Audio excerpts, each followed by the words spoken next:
I caught my husband cheating on me in bed.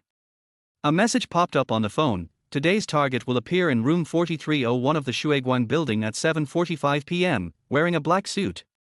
Ying glanced at it, quickly deleted the message, and took a ride to the mall opposite the Shuiguang Building. There was an excellent vantage point on the top floor. She just needed to wait for the right moment. The lights turned on in room 4301. Two figures appeared, a man and a woman. Ying froze. She would recognize that man even if he turned to dust. It was her husband, Shen Yunchen. And the woman held in Shen Yunchen's arms looked oddly familiar. The brows, the face shape, they looked far too similar to hers. Another stand-in. Disgusting. A wave of nausea churned in Ying's stomach. Dizziness flooded her head, but her hand holding the gun remained steady. This was her training as an assassin. The couple moved closer to the window. The woman's hands wrapped around Shen Yunchen's waist, twisting like a snake.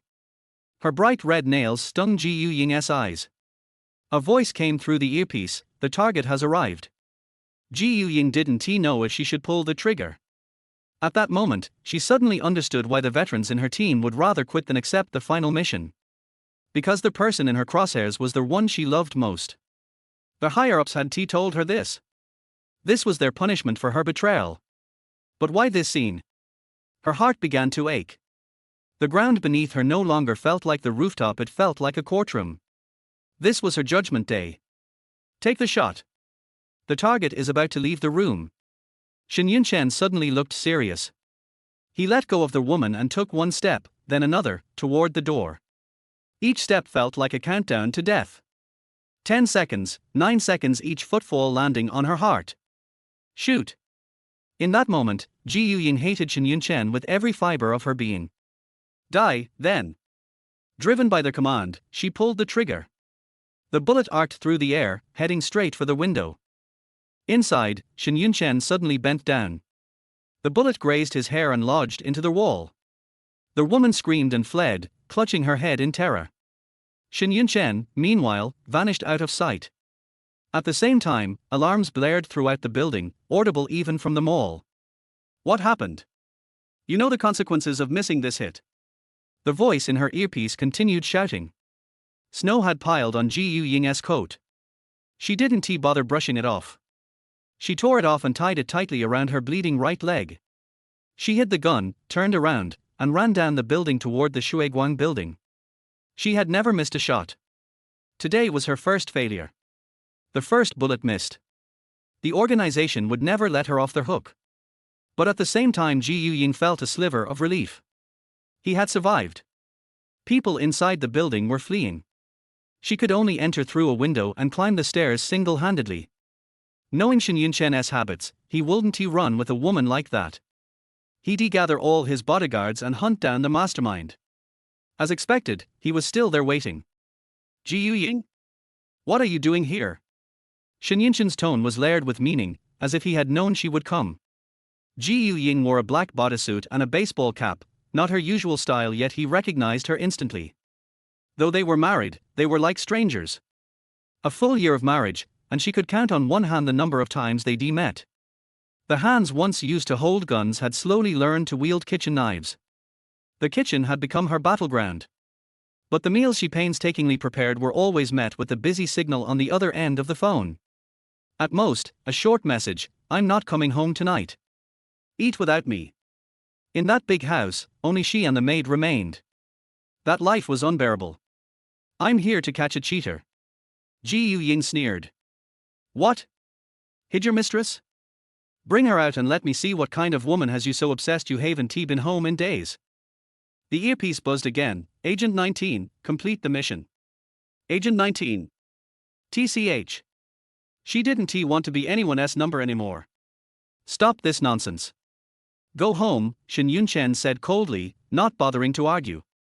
He waved two towering bodyguards over. Take Madam home. Ying yanked off her instrument case, revealing the gun inside, and laughed coldly.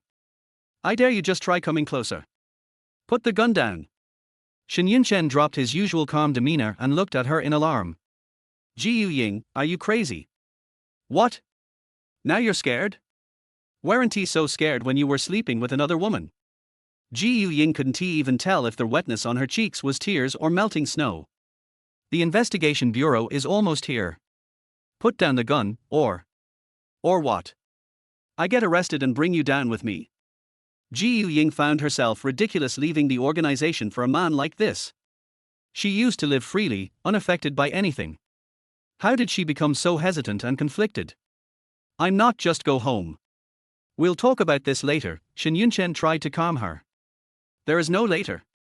I came here today for one reason, to kill you, she said through gritted teeth, her voice seething with hate. What she had once thought was deep, unshakable love in his eyes, was nothing more than a meaningless joke. Chapter 2, Rebirth after the explosion. She could sacrifice her own life, but what about Shen Yunchen? He had only ever treated her as a stand-in. It wasn't until a month ago that Ying finally realized she was nothing more than a plaything to him, summoned and discarded at will. Ying, I've said all I can, and you're still being unreasonable. Shen Yunchen reached out to snatch the gun from her hands, clearly not taking her words seriously at all. Shoot! A voice barked through her earpiece, the man monitoring the mission from some unseen vantage point. It was standard protocol for the organization to observe everything. Ying had never known where her backup was hiding, but her brow was soaked with a fine layer of sweat. That person likely had a gun too. If she failed and tried to escape, she'd end up dead at their hands. The organization did not tolerate betrayal. She scanned her surroundings, just a long corridor, with a single window at the end. To appease their voice in her earpiece, she pointed the gun straight at Shen Yunchen.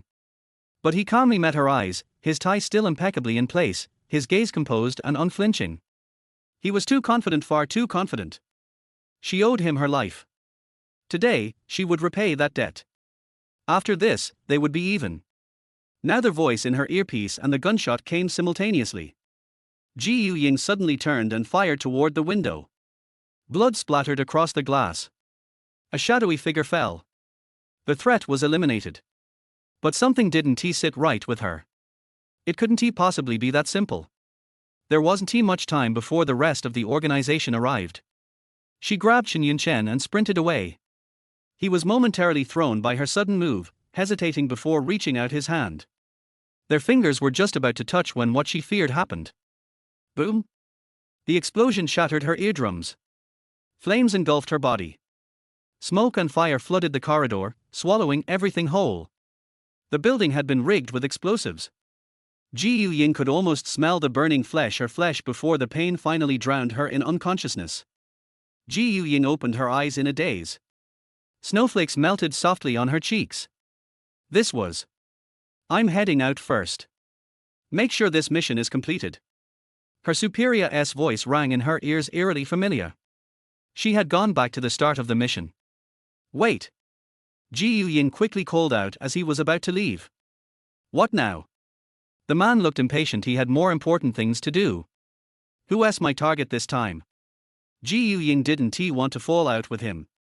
That would only make things worse for both of them. Same as before. Check your intel.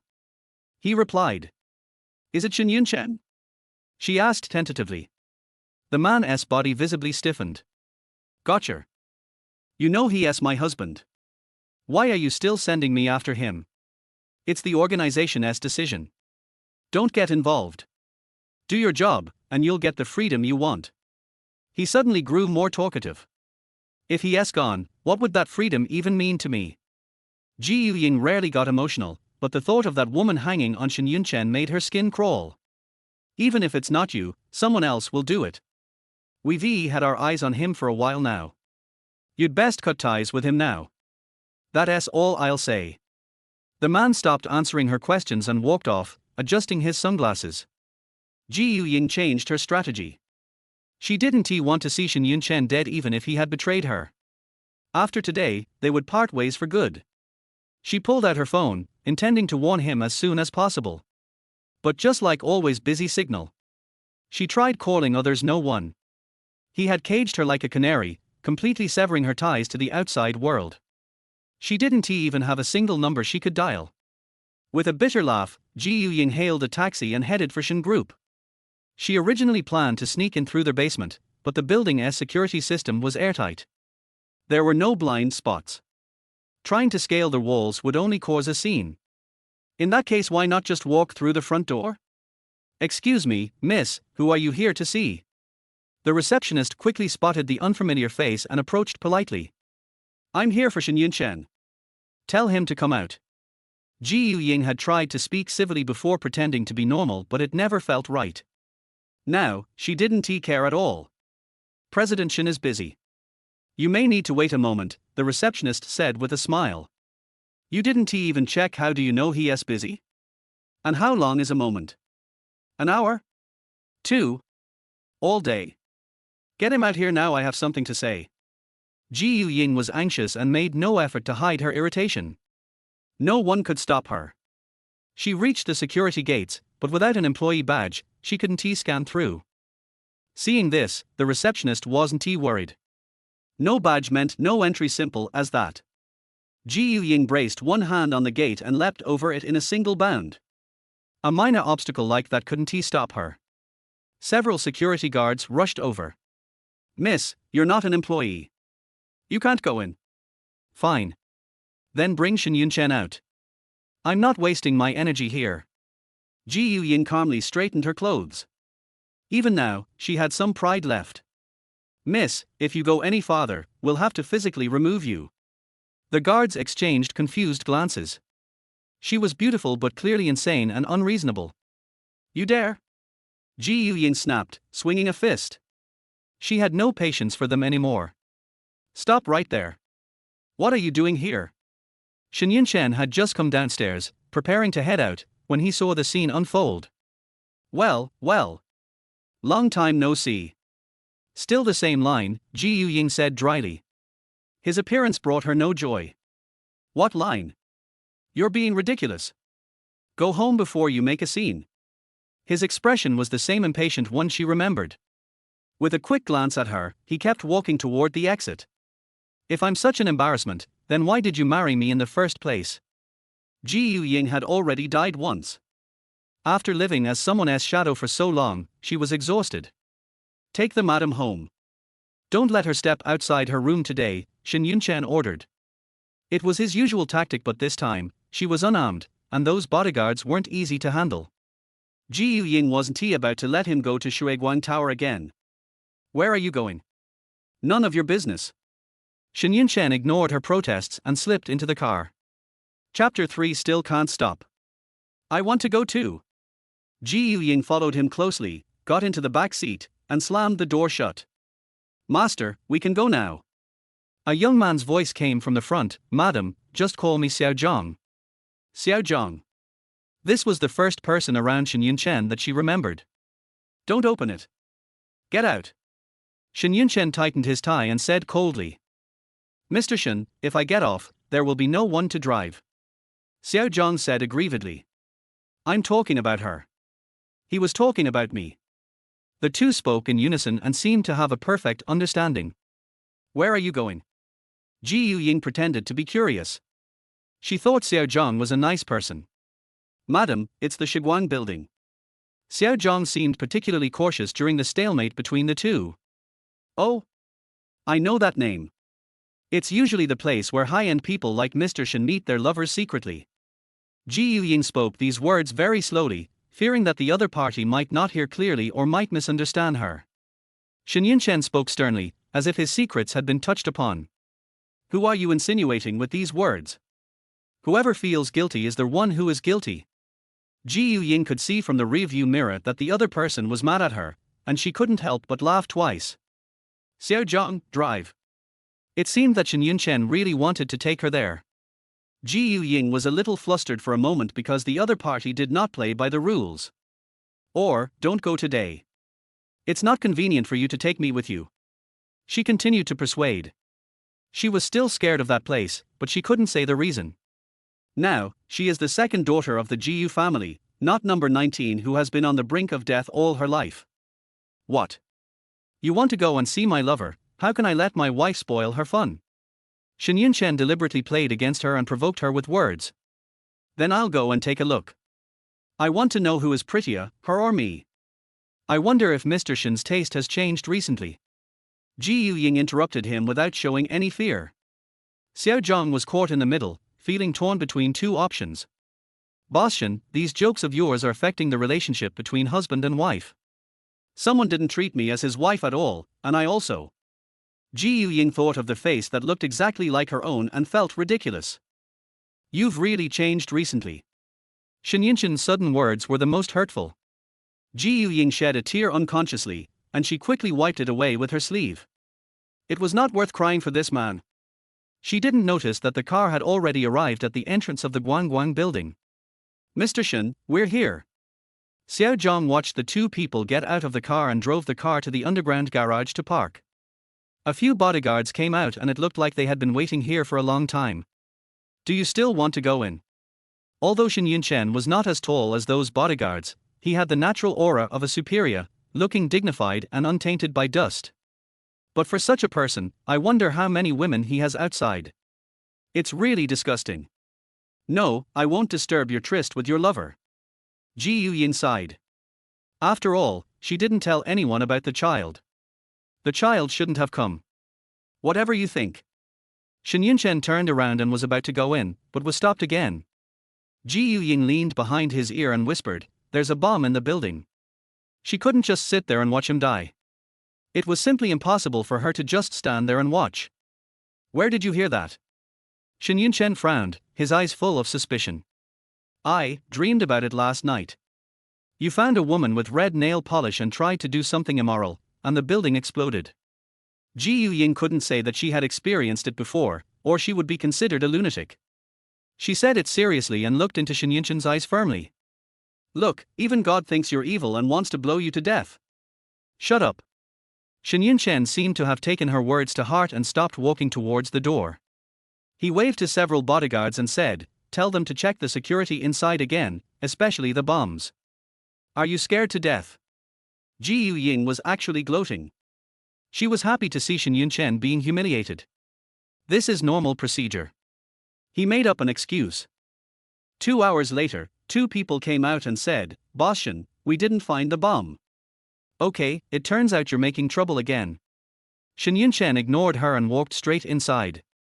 Ying reached out to pull him, but was stopped by the bodyguard. "Madam, Mr. Shen asked us to ask you to go back." She could no longer care about anything else. There was no telling how many people were still in the building. Last time, everyone had evacuated because of the shooting. Without the reminder of the shooting, hundreds of people would have lost their lives this time. She had no sympathy for life, having been taught the purpose of a killer since she was a child. But Shen Yunchen told her that life was precious, and every life was extremely precious. From then on, she would never accept orders unless it was absolutely necessary. But now, all that has become the past. There's a bomb, run. Ying didn't know if anyone would believe her again, but she decided to take a gamble and save as many people as possible. She shouted a few more times, "Run, there's a bomb." Several bodyguards saw her behavior and thought it was just a trick. Ying took the opportunity to run into the building. She ran much faster than ordinary people. Soon, she found Shen Yunchen, who was waiting for the elevator, but he ignored her and prepared to go in. You believe me? Ying knew that no matter what she did, the other party would not believe her, so she grabbed the other party's sleeve and pulled him out. After she died this time, she didn't know if she would be able to do it again. It was obvious that no one took her words seriously, and a few people even watched her laughing and chatting. Shen Yunchen couldn't persuade her, and missed the elevator, so he was forcibly taken out. The feeling of being watched came over her again. Her sensitivity was not wrong. Ying looked around and widened her field of vision. The man was hiding very secretly and she could not see him. Whoosh! A piece of glass was shattered, and shattered into pieces all over the ground. The man was far away, so she pulled Shen Yunchen around to avoid him. I've already told you, someone wants to kill you. Ying finally confirmed her words, but she hoped that her words would never become reality. I know. Shen Yunchen suddenly became serious and said in a low voice. You knew about this but still came. Before Ying could finish her words, she heard a muffled groan from the person next to her. There was more than one killer today, and he blocked a bullet for himself. She could no longer hold on to Shen Yunchen's sleeves and watched him fall straight to the ground. Shen Yunchen, I'm going to call an ambulance right now, you must hold on. Ji Ying lost consciousness for a moment, hugged Shen Yunchen tightly, and her hands covering his chest were stained with blood. Why did I have to do it all over again, but still end up like this? Let's go. Shen Yunchen forced himself to say something, and closed his eyes under her gaze. Bang! There was the same explosion again, the flames eroded her eyes, and a building was razed to the ground in an instant. However, no one believed her. Chapter 4, Second Rebirth. You are making a fuss. I have something else to do at the company today, so I won't be back. Shen Yunchen only left her with his back, took the coat handed to him by the servant, and walked out. Ji Ying finally reacted and went back to 1 month ago. The broken glass on the ground was caused by her breaking the photo frame. She reached out to pick it up, but the broken glass shards pierced into her hand, causing her excruciating pain. However, she is back, and maybe it is not too late. Ji Ying glanced at the date on her phone and marked it. There were still 31 days left until the explosion. Since God has given her a chance to be reborn, she will never let the disaster happen again. A servant had come to clean up the debris on the ground and asked worriedly, "Madam, your leg is scratched, do you want it bandaged?" Ji Ying was so confused that she couldn't listen to anyone. She bent down and picked up the photo. The photo shows a girl with a beautiful smile, long hair falling to her waist, and gentle eyes like water. The girl's face is exactly the same as Ji Ying's, but their temperaments are completely different. Although the girl looks young, she has a dazzling nobility. But she was a fake, who took the girl's identity and thought she had found her true love, but she didn't expect that she was just a substitute. She originally thought that Shen Yunchen married her because he really loved her. Now that I think about it, I was totally wrong. What he liked was just this identical face. Ji Ying held the photo in her hand, turned around, went upstairs and locked the door. There was another microcomputer under the bed that was used to contact the organization. She couldn't just sit there and wait for death. Fighting back was the only way out. She took a deep breath, quickly typed out the application to withdraw from the organization, clicked send, and waited for a reply. 3 minutes later. The screen lights up. 6 o'clock, Qingman Tang Hotel. 2 hours left. Ji Ying just wanted to stand up, but the wound on her leg was so painful that she couldn't stand upright. Without thinking much, she found a bandage to wrap the wound and climbed down from the window. What are you doing? Shen Yunchen was looking at her angrily, his suit neatly dressed with his cuffs rolled up. Ji Ying had already stepped 1 foot out, with her hands clinging to the wall, when she suddenly heard these words. Her feet slipped and she fell directly from the 4th floor. Her marksmanship is unmatched, but physical ability has always been her weakness. Fortunately, there is a windowsill at the intersection of the 1st and 2nd floors. As long as she holds onto it, she will not fall to the ground. But it seemed as if someone caught her, bringing warmth, which was the most nostalgic in this cold winter. Shen Yunchen's voice rang in her ears again, "Do you want to die?" Ji Ying's heart ached, her eyes became wet, and she hugged the other person tightly with both hands. It's great that he is still standing in front of me alive. It's inexplicable. Shen Yunchen put her on the ground and forcibly pried her hands apart. I have nothing to explain about what happened just now. Think whatever you want. I won't pursue it anymore. Let's get a divorce. She said lightly. On the 2nd day after she submitted her last withdrawal application, she received her last order. As long as it was not the Shuiguang Building this time, the explosion would not have happened. It takes more than a day or two to deploy explosives that are enough to blow up an entire building. Ji Ying's mission failed, and she will never be seen again in this world. He was the one who saved this life. If he gave it back, the shackles on her body could be taken off. Until her death, she still didn't want the other party to know her secret identity. If possible, let her say goodbye decently as Ji Ying. Ji Ying has already made plans, and everything will be settled tomorrow. What exactly are you dissatisfied with? Let me tell you, your marriage to me is the bond between Ji and Shen. If it weren't for my investment, Ji would have gone bankrupt long ago. Shen Yunchen still spoke so mercilessly, but she was not the eldest daughter of the Ji family. The real Ji Ying had died in a car accident abroad a long time ago. I'm not happy anywhere. Especially you. Ji Ying looked at the watch on her wrist and realized that she had wasted another half an hour. It was an hour's drive from here to Qingmantang Hotel, not including the possibility that she might not be able to get a taxi. I have an appointment with an old friend and I need to meet him now. She doesn't have time. Old friend. He narrowed his eyes and looked at Ying with a little suspicion. If I remember correctly, you just came back from abroad a year ago and you don't have any friends in City C. Ying was stunned. She didn't expect her excuse to be exposed so quickly. He just came back from abroad, and I have to go there. You have no right to restrict my personal freedom. Ying watched the second hand on her watch spinning rapidly. Male or female? I'll take you there. Shen Yunchen's attitude was no longer so tough. He wanted to see if he was lying. Ying bit her lip and followed him into the car. Where are you going? You haven't said it yet. Shen Yunchen observed her every move in the rearview mirror, as if she was an arrested prisoner. Qing Mantang Hotel. She didn't have time to go around other places, so she directly reported the destination. The atmosphere suddenly became tense, and she realized that words can cause trouble. The word hotel was very confusing. I'm not going to get a room. Ying hurriedly explained, but it seemed that the more she explained, the worse the situation became. She secretly glanced at Shen Yunchen in the mirror. He was not as angry as she had imagined. Instead, he closed his eyes and completely ignored her words. Such coldness makes people most uncomfortable, like a dose of poison, corroding all emotions inch by inch. You're here. Her superior came out to pick her up. The organization held different meetings each time, and without someone to lead the way, it would be impossible to find the specific location. Yeah. She glanced at the car she had just gotten out of and had disappeared in the traffic. The higher-ups are very angry. If you leave, it would be a betrayal of the organization.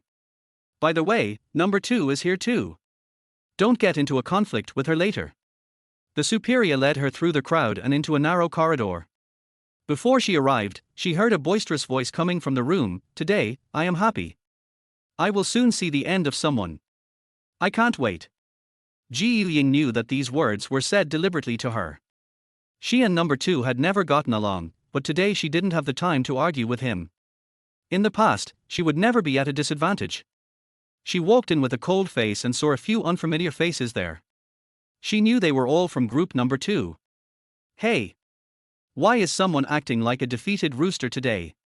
Number 2 rolled his eyes at her with contempt. I told you that you've been living a dull life so often that you don't even know how to bandage your wounds. Ying still didn't say anything, and there was still blood seeping out of her pants, but Shen Yunchen didn't say a word of concern, or maybe he didn't even pay attention to her at all. I'll go in first. Ying greeted them and formally went to meet the people sent by their superiors. For some reason, her heart ached. She had gone through this process before. Last time, she was full of desire for freedom, and her face was full of passion for life. But today, she couldn't calm down. If she didn't complete the mission, the members of the organization hiding in the dark would kill her directly. If you manage to escape, you will be trapped in the organization's pursuit forever and live in fear all the time. It would be better to die. The person who came from above looked her over and asked her about her future plans as a matter of routine. Ying smiled bitterly. The organization had no intention of giving her a future. Wherever you live, that's all you need to live. She looked like an old person who had walked out of half of her life. I wish you all the best. The other party's voice was mechanical and cold. The deed is on the table, sign it.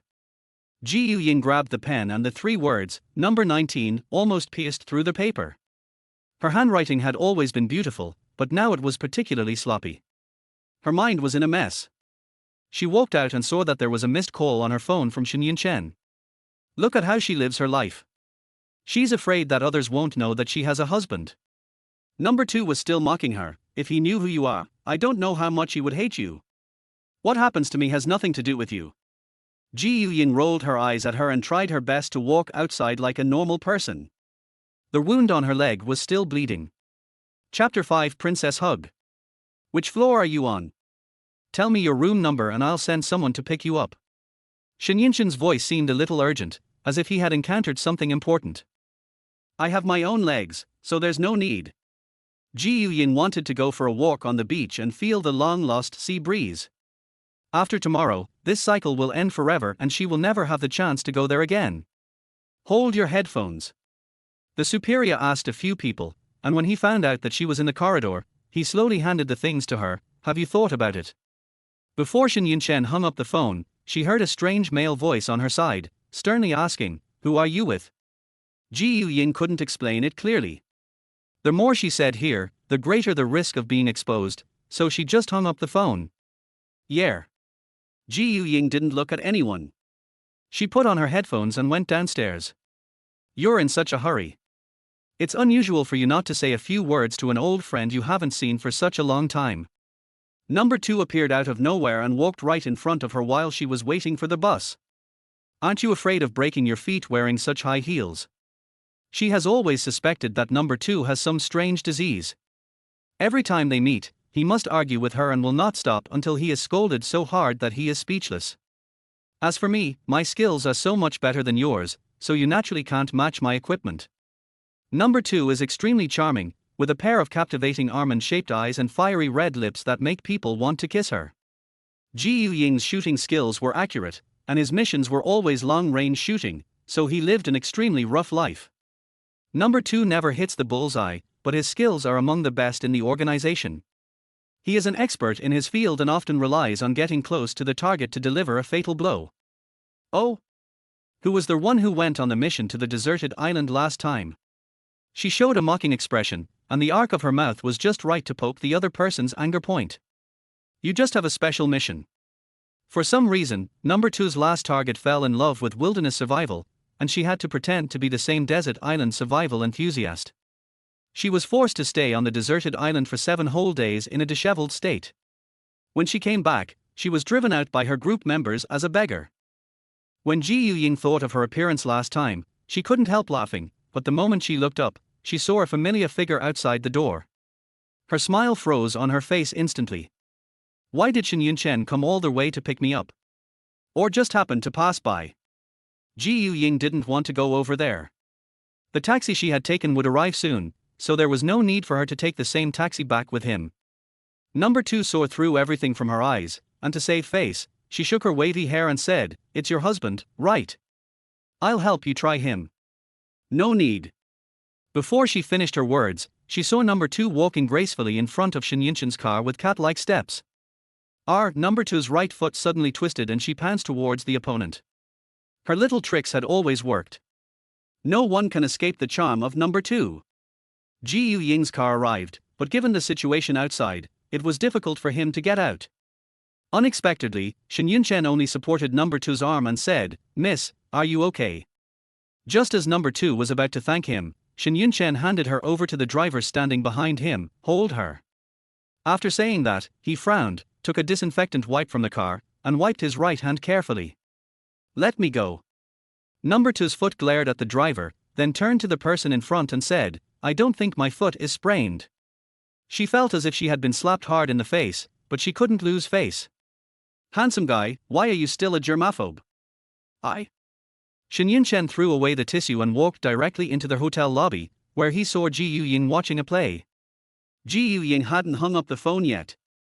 "Are you leaving or not?" "You've wasted 7 minutes of my time, but I'll charge you for that." "Sorry, I'll be right there." Ying walked away from Shen Yunchen. She didn't want to go home. The temperature in that home remained at 26 degrees all year round, but she felt it was extremely cold. "Stop." Shen Yunchen would not let her go easily. "My wife, there is no need to take someone else's car back." Where is she going in the car of the man she just talked on the phone with? The more Shen Yunchen thought about it, the angrier he became. "Why should I listen to you?" Ying didn't stop. She didn't want tonight to be a regret. "I'm your husband." Shen Yunchen chased after her, picked her up by the waist in front of everyone, and walked out confidently. "Put me down." Ying wanted to struggle, but gave up because she was afraid of being exposed. If she made a move, the other party might go straight to their hospital. People coming and going in the lobby cast their eyes on the two and whispered to each other.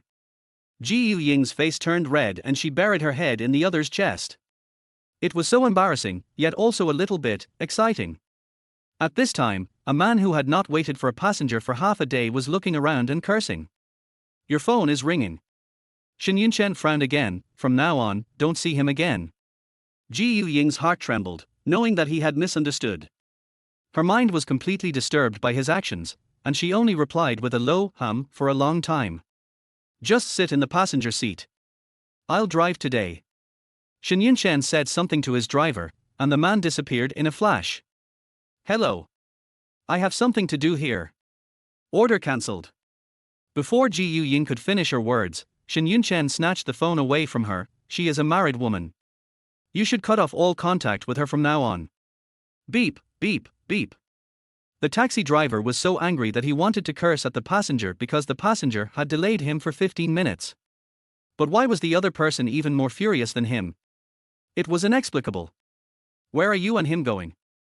Shen Yunchen's slender fingers pointed in the direction, but the only thing missing from his ring finger was the ring. No, I was the one who took the taxi just now. You're overthinking it. Ying wanted to defend herself. He was still angry. That man didn't even have a car, but he brought you out. You're used to a life of luxury, so you want to try some simple porridge and side dishes. Do you think I care about my current life? I tell you, I can still live well without you. When Ying said this, she felt empty in her heart and turned to look out the window. Are you going to wander around the world with that man? You don't want the GU company anymore. Shen Yunchen's voice rose, and his words were full of threats. I know your words can change the fate of the GU family, but I don't want to live with you anymore. Remember to come at 10 o'clock tomorrow morning. I'll be waiting for you at the entrance of the Civil Affairs Bureau. Ying said everything that was on her mind in one breath, but there would be no such opportunity tomorrow. If we need a divorce, I will divorce you. As long as I don't mention it, I can find you back even if you go abroad. Shen Yunchen stopped at a red light and touched his ring finger. There is a cocktail party tonight. Come with me. Chapter 6, Number 2's Entanglement. What do you wear every day? If you go out like this, people will think that my Shen family can't even afford a decent piece of clothing. Shen Yunchen sat on a stool nearby and waved his hand to ask the salesgirl to take out all the new goods of this season. Ying looked at her clothes, a denim short jacket, velvet corduroy trousers, and a pair of off-white snow boots, and didn't think there was anything wrong with it. When it comes to food and clothing, Shen Yunchen has never treated herself badly.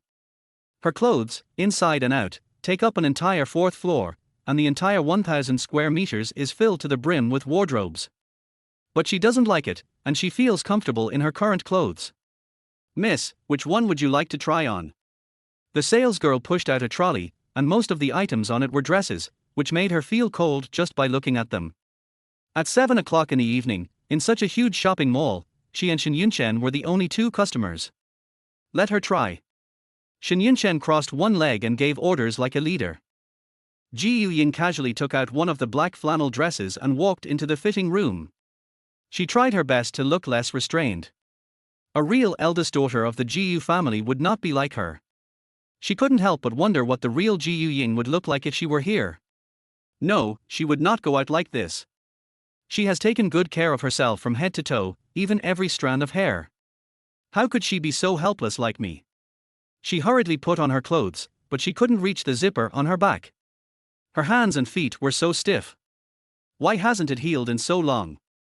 Shen Yunchen's footsteps were getting closer and closer to her. I'm almost there. Ying has been on so many missions.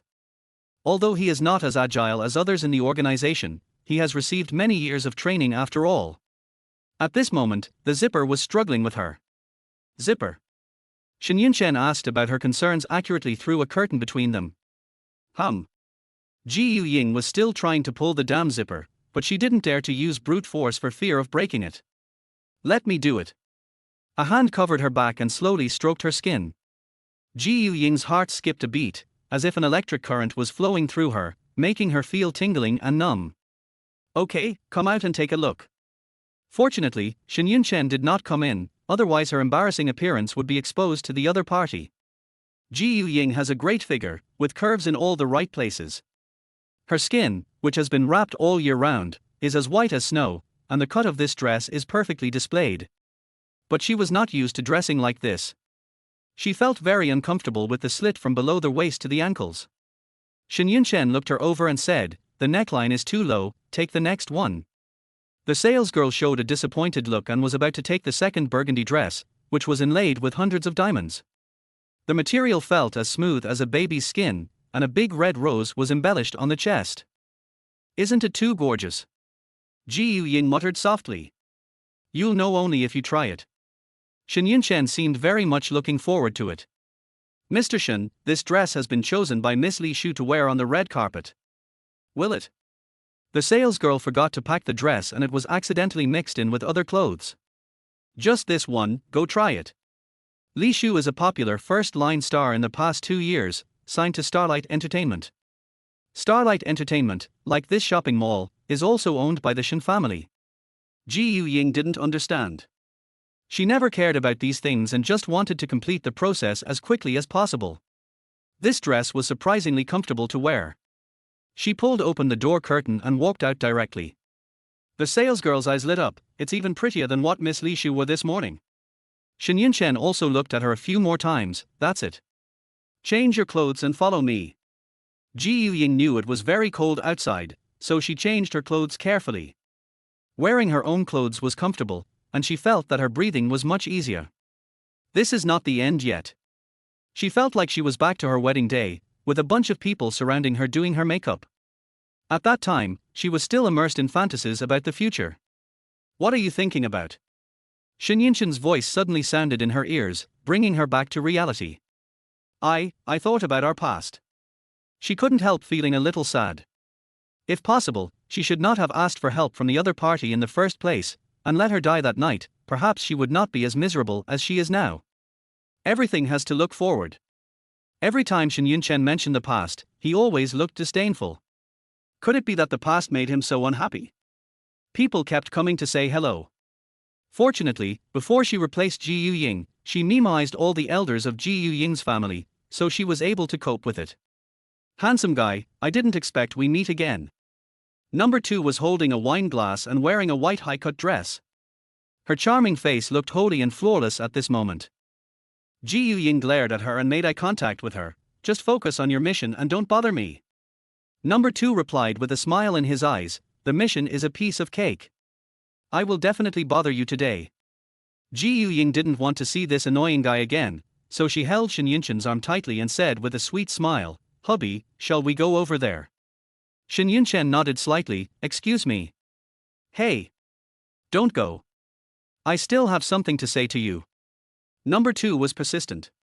His voice was pretentious, but many men liked it. Miss, I think we have only met once. Excuse me. Shen Yunchen didn't buy it. He hated it when strange women approached him for no reason. I'm not looking for you, I'm looking for her. Seeing that the two were about to leave, Number 2 revealed his real purpose. Ying continued to glare at her. What on earth are you going to do? Number 2, if you ignore me, I will tell him your secrets. Ying, you have been too idle recently, so you are nosy. Number 2, seeing you unhappy makes me happy. Just go and try. Shen Yunchen looked at her suspiciously. Do you know each other? Of course we know each other. Number 2 has an outspoken personality and is always on the right side of things. If we wait any longer, he will probably expose her past. Ying interrupted her hurriedly. The old friend I'm talking about is her. She's a little mentally ill.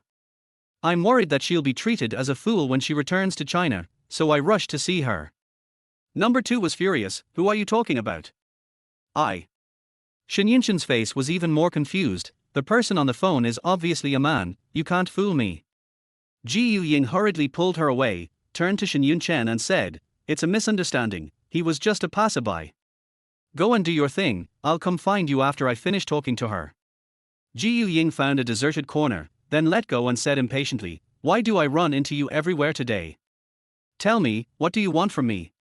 Number 2 looked at her with an unfathomable expression and a smile. I have some news here, do you want to buy it? Boring. Ying knew that this person had no good intentions. Under normal circumstances, she would have ignored him. I'm short of money recently, so I'm willing to take the risk to tell you. How can you be so ungrateful? Number 2 usually liked to play tricks on her and always looked serious. After being fooled once, she never even glanced at him again. But, the risk she mentioned is. Ying stopped walking. She had not had this experience before her rebirth. At this point in time, she was still staying in her room. Her curiosity was aroused by the other party. Chapter 7. Be careful tomorrow. Do you have any tricks this time? Do you think I will be fooled again? Ying met number 2's eyes. The other party was good at hiding his thoughts, but after so many years of getting along with him, she still knew him well. I don't have your scheming. How does it feel to use someone else's identity to get close to a man? Number 2 sneered. You still have time to withdraw your application now, otherwise you will regret it later. I have some news about you, do you want to hear it? I don't understand what you are saying. Ying felt more and more that something was wrong. This was the same thing her superior said before her rebirth. Seeing that you are so wealthy now, it's not too much for me to ask for 500,000. Number 2 continued to smile at her. Generally, if their task is completed well, the bonus is only 100,000. Besides, even if you go out on 5 missions, you may not get it once. No money. Ying rolled her eyes at her. Did she look like a rich person? The funding for each mission is only 1,000 yuan, this woman is asking for too much. Then give me the clothes you are wearing. As far as I know, the market price is less than 900,000 US dollars. Anyway, you don't like wearing this kind of clothes, do you? Number 2 looked at her clothes and smiled with satisfaction. Number 2 and Ying have different training directions. For a necklace, no matter whether it is a new model or a classic one, number 2 can know the price with just one glance. Ying knew nothing about these things. She always took a taxi when she went out, wore cheap clothes, and had a box lunch at mealtime. This dress is not mine. Ying asked unhappily, what do you want so much money for? Do you think I'm an ATM? I can give you the money in a minute. TSK, being a young lady, your aura is different. I see your husband treats you very well. You are reluctant to give such a small amount of money in exchange for important information. Number 2's mouth is as naughty as ever. I have to go ask.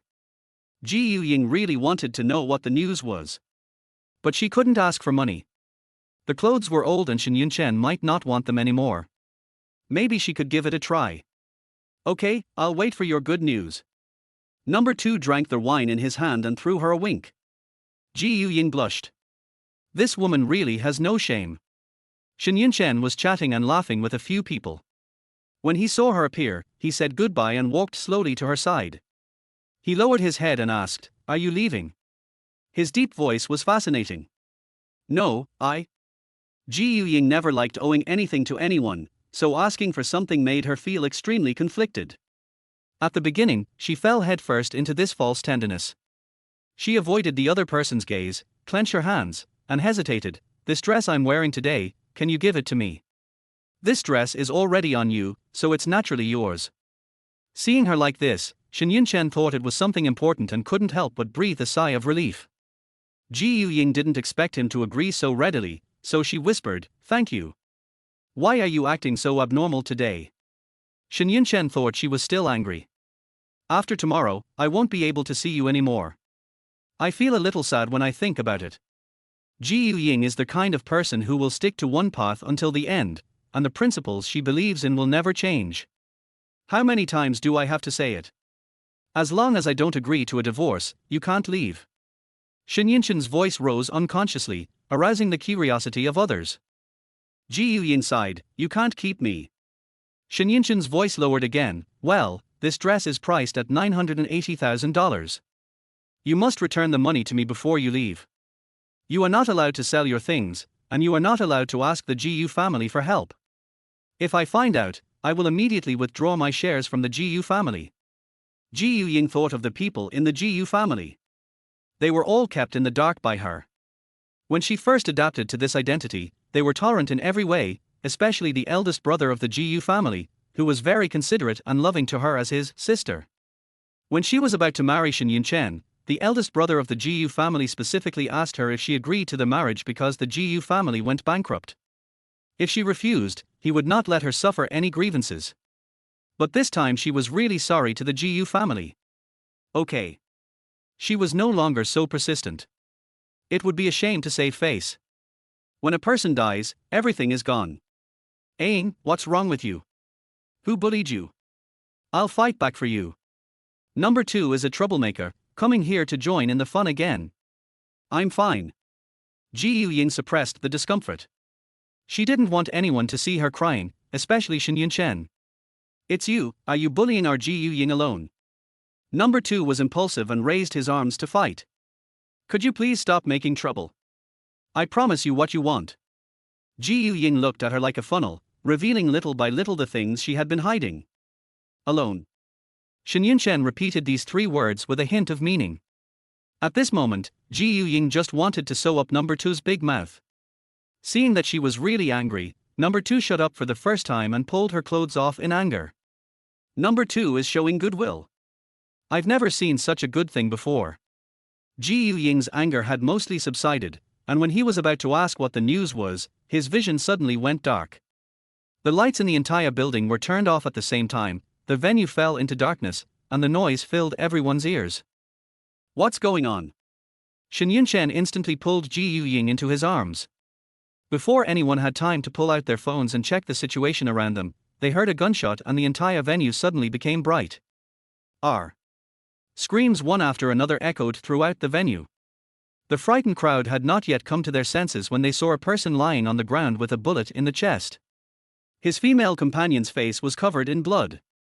When she saw the person on the ground, she closed her eyes and fainted out of fright.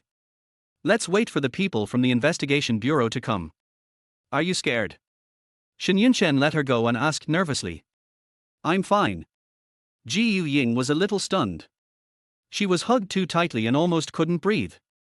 Why is it that every time she wants to give up, the other party continues to give her hope and fantasy? Ji Ying looked at number 2 who had collapsed on the ground in fear and extended her hand. Get up, it's okay. She didn't even need to think about it, she knew that what happened just now was the masterpiece of number 2. The floor where the man fell was 6 meters away from number 2, enough for her to shoot at close range without being suspected. Number 2 timidly grasped her hand and slowly stood up. Ji Ying helped her smooth out the wrinkles meaningfully and said, when did you become so timid? Number 2 met her gaze sadly, tears still glistening in his eyes. I've always been timid, you know that. Tell me now. Ji Ying half bent her body, with her ear as close to the other person's mouth as possible. To outsiders, it seemed that she was just pulling the other person. Be careful with explosives tomorrow. Number 2 said and blew into her ear. How indecent. Chapter 8 Smoke. After you finish taking the statement, you can go back. The head of the investigation bureau checked everyone and found no suspicious people, so he reasonably guessed that the person had left. Put on your clothes. After the power outage, the heating supply in the entire venue also stopped working.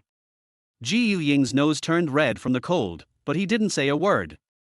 She didn't go to take it. She just wanted to change her clothes back as soon as possible so that she could give the dress to number 2. Shen Yunchen didn't care whether she agreed or not. He took off his suit jacket, wrapped it around her, and whispered, let's go. Number 2 had been waiting for her outside for a long time. After borrowing the dress, she smiled and pointed to her cheek and said, since I'm so loyal, will you give me a kiss? Ji Ying rolled her eyes, you're still being ungrateful after getting the advantage. I can only make about $1 million if I auction it off, which is for less than what I would give you. Number 2 closed his eyes, snapped his fingers, and raised the corners of his mouth slightly. I seem to see a lot of money. It's just an old piece of clothing. Ji Ying waved her hand and turned away. You don't understand. Hey, why are you leaving so fast? I don't know if I can see you again next time. Number 2's voice came from behind her and gradually became smaller. I won't see you anymore. Ji Ying murmured. Get in the car. Shen Yunchen's mood was uncertain, with a gloomy look on his face, and the smoke gradually spread and dissipated from his fingertips. You go back first, I want to go. Ji Ying closed the car door directly without getting in the car. Mrs. Shen, do you want to stay out all night? He did not put out the cigarette, but took a slow puff and blew out smoke rings. Ji Ying clutched the corner of her clothes tightly. The wound had already solidified because she was wearing a skirt and could not touch it. But now it showed signs of cracking again due to the friction of her pants. I want to go to the beach. The first time she was rescued was at the beach, and at that time she thought she had no chance of survival. Her aim was very cunning. She kept hiding behind the rocks, but her clothes were exposed to her, so she missed every time. For unknown reasons, her companions mysteriously disappeared that day. She fought alone, in close combat, and was cut by a dozen knives, one of which was only an inch away from her heart. It's 11 o'clock in the middle of the night in early winter. Your excuse is so lame. Shen Yunchen really didn't believe her. Perhaps he had forgotten it long ago. It was at that moment that he slowly warmed the girl's cold heart. I'm telling the truth, believe it or not. Ying felt a little aggrieved, but she really couldn't bow her head. He changed the subject and said leisurely, I'll take you there, get in the car. Really? She didn't know if she could get a taxi at this time, as the place they were going to today was not in the city. Ying opened the car door. She seldom sat in Shen Yunchen's passenger seat. One reason was that he seldom drove, and another reason was that he seldom took her out. Fasten your seatbelts. Oh. Ying always seemed very clumsy at this time. Her hands did not follow her brain and she couldn't button it properly for a long time. Shen Yunchen put his left arm around her waist, and a warm breath mixed with a faint smell of tobacco blew towards her face. The breath sprayed over her cheeks and neck, making her heart itch. Let me do it myself. Her cheeks flushed slightly, and she tried to tidy up the hair behind her ears in embarrassment, but her fingertips accidentally slid across the other person's jaw. Ying withdrew her hand abruptly, and her face turned red from her cheeks to her earlobes. Shen Yunchen's eyes were filled with tenderness, and his low, hoarse voice lingered in her ears. Mrs. Shen, are you seducing me?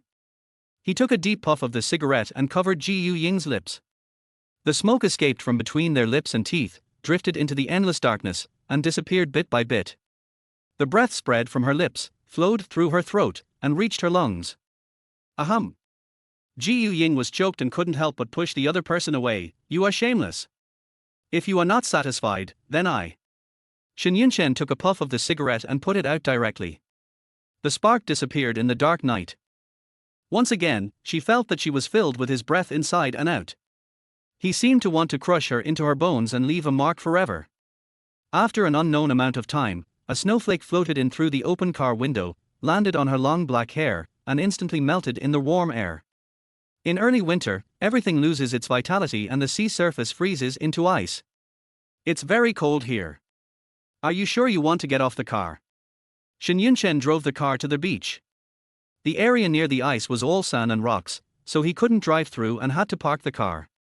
Yeah. Ying wrapped her clothes and got out of the car without hesitation. The sea breeze in summer is cool and comfortable, but at this moment it was freezing cold. The wind blew very violently, as if to keep out anyone who approached it. Do you still remember this place? She knew her own importance and did not have too many illusions. Yeah. Shen Yunchen actually got out of the car, frowning. Aren't you cold?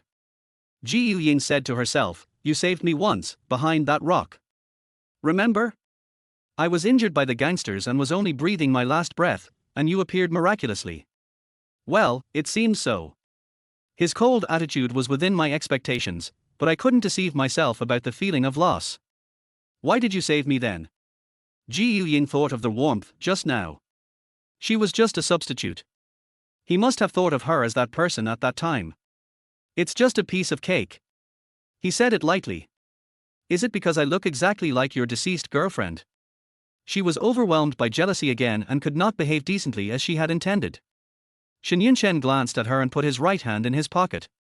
I obeyed you in everything today, why are you still being so unreasonable? Since her is all in your heart, then who am I? The sea breeze blew on my face, causing pain. You just need to be my Mrs. Shen. Don't forget, you still owe me $980,000. Don't think about leaving until you pay it off. Shen Yunchen thought that by blocking all her escape routes, he would make her stay forever. He was totally wrong. Number two's words kept echoing in her mind. Ying had always thought that the explosives were installed a month later, but now she thought that it had been planned for a long time. But she couldn't understand why the organization was determined to kill Shen Yunchen. Making a big fuss was never the style of the organization. What are you thinking about? Shen Yunchen asked coldly when he saw that she hadn't spoken for a long time. I'm wondering where you will be tomorrow and who will be with you. Ying asked casually. The other party was smart and she didn't want to be noticed. Shen Yunchen thought she was throwing a tantrum again and replied, I have to meet a client tomorrow. Where's the location? Ji Ying asked impatiently, as if her action was a bit rash. Why are you asking this? He walked over and brushed the snow off Ji Ying's shoulders. Come back with me. Chapter 9. His girlfriend. Ji Ying got out of the car and went upstairs without looking back. Boss, I've never seen you attend many cocktail parties before. How come you are in such a leisurely mood today?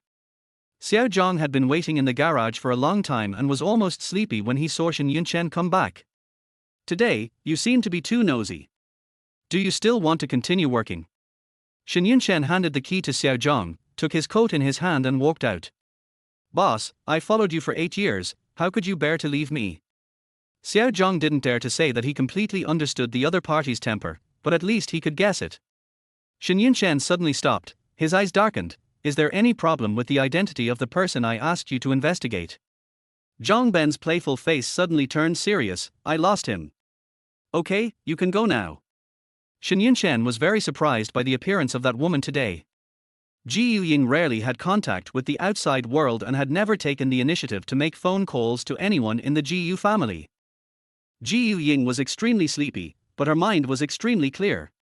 She was waiting for Shen Yunchen to come back and ask her questions clearly. Tomorrow, unlike last time, he was going to meet a client, and she couldn't guarantee that the other party was not lying. The clock on the wall had already reached 2 in the morning, but he didn't seem to have any intention of coming back. Ji Ying tossed and turned in bed, and finally couldn't help but open the door to look for him. The study was the only room with lights on in the entire building. She didn't need to guess, Shen Yunchen must be there. But if she went in so rashly, the other party would definitely look indifferent and say that she was still not asleep so late and was making trouble. Ji Ying made a cup of tea and knocked on the door 3 times, and sure enough, she heard a sound coming from inside. Come in. Shen Yunchen was still looking at the company's documents. When he looked up and saw her, he frowned slightly. Why aren't you asleep yet? I can't sleep alone. It's been a long time since you came back.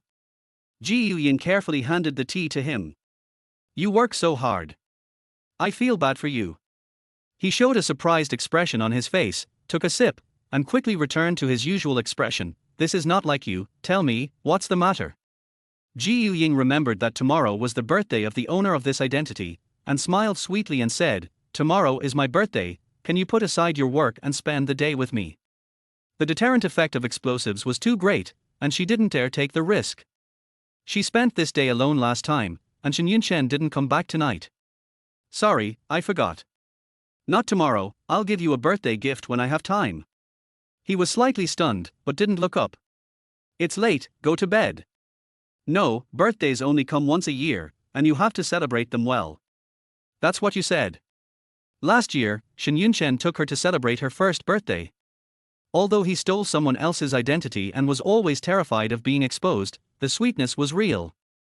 Ji Ying walked around the desk and sat directly in his arms, wrapping her arms around his neck. If she were here, would you still say that? She clearly felt the other person's body tremble, and his words were filled with anger. Unreasonable. You're being unreasonable. I've said it for you. Ji Ying didn't get up. Instead, she snatched the contract from his hand and really couldn't understand it. Get up. Shen Yunchen said impatiently, do you have to bring up those things? Yes, I want to hear you talk about what happened between you two. Ji Ying felt both pathetic and funny. A shadow asked about the real owner. He suddenly became gentle, and even his tone was rare and soft. She and I have known each other since we were very young. We were childhood sweethearts. Later, she went abroad to study. I waited for her for 3 whole years, but I received the bad news. This is extremely similar to the real Ji Ying's life trajectory, but she has checked and found that Ji Ying and Shen Yunchen had no intersection in childhood. What else? You can't forget her. She kept asking, feeling a dull pain in her heart. Yeah. Shen Yunchen realized that he had said too much, turned away from her eyes and said, you should go back.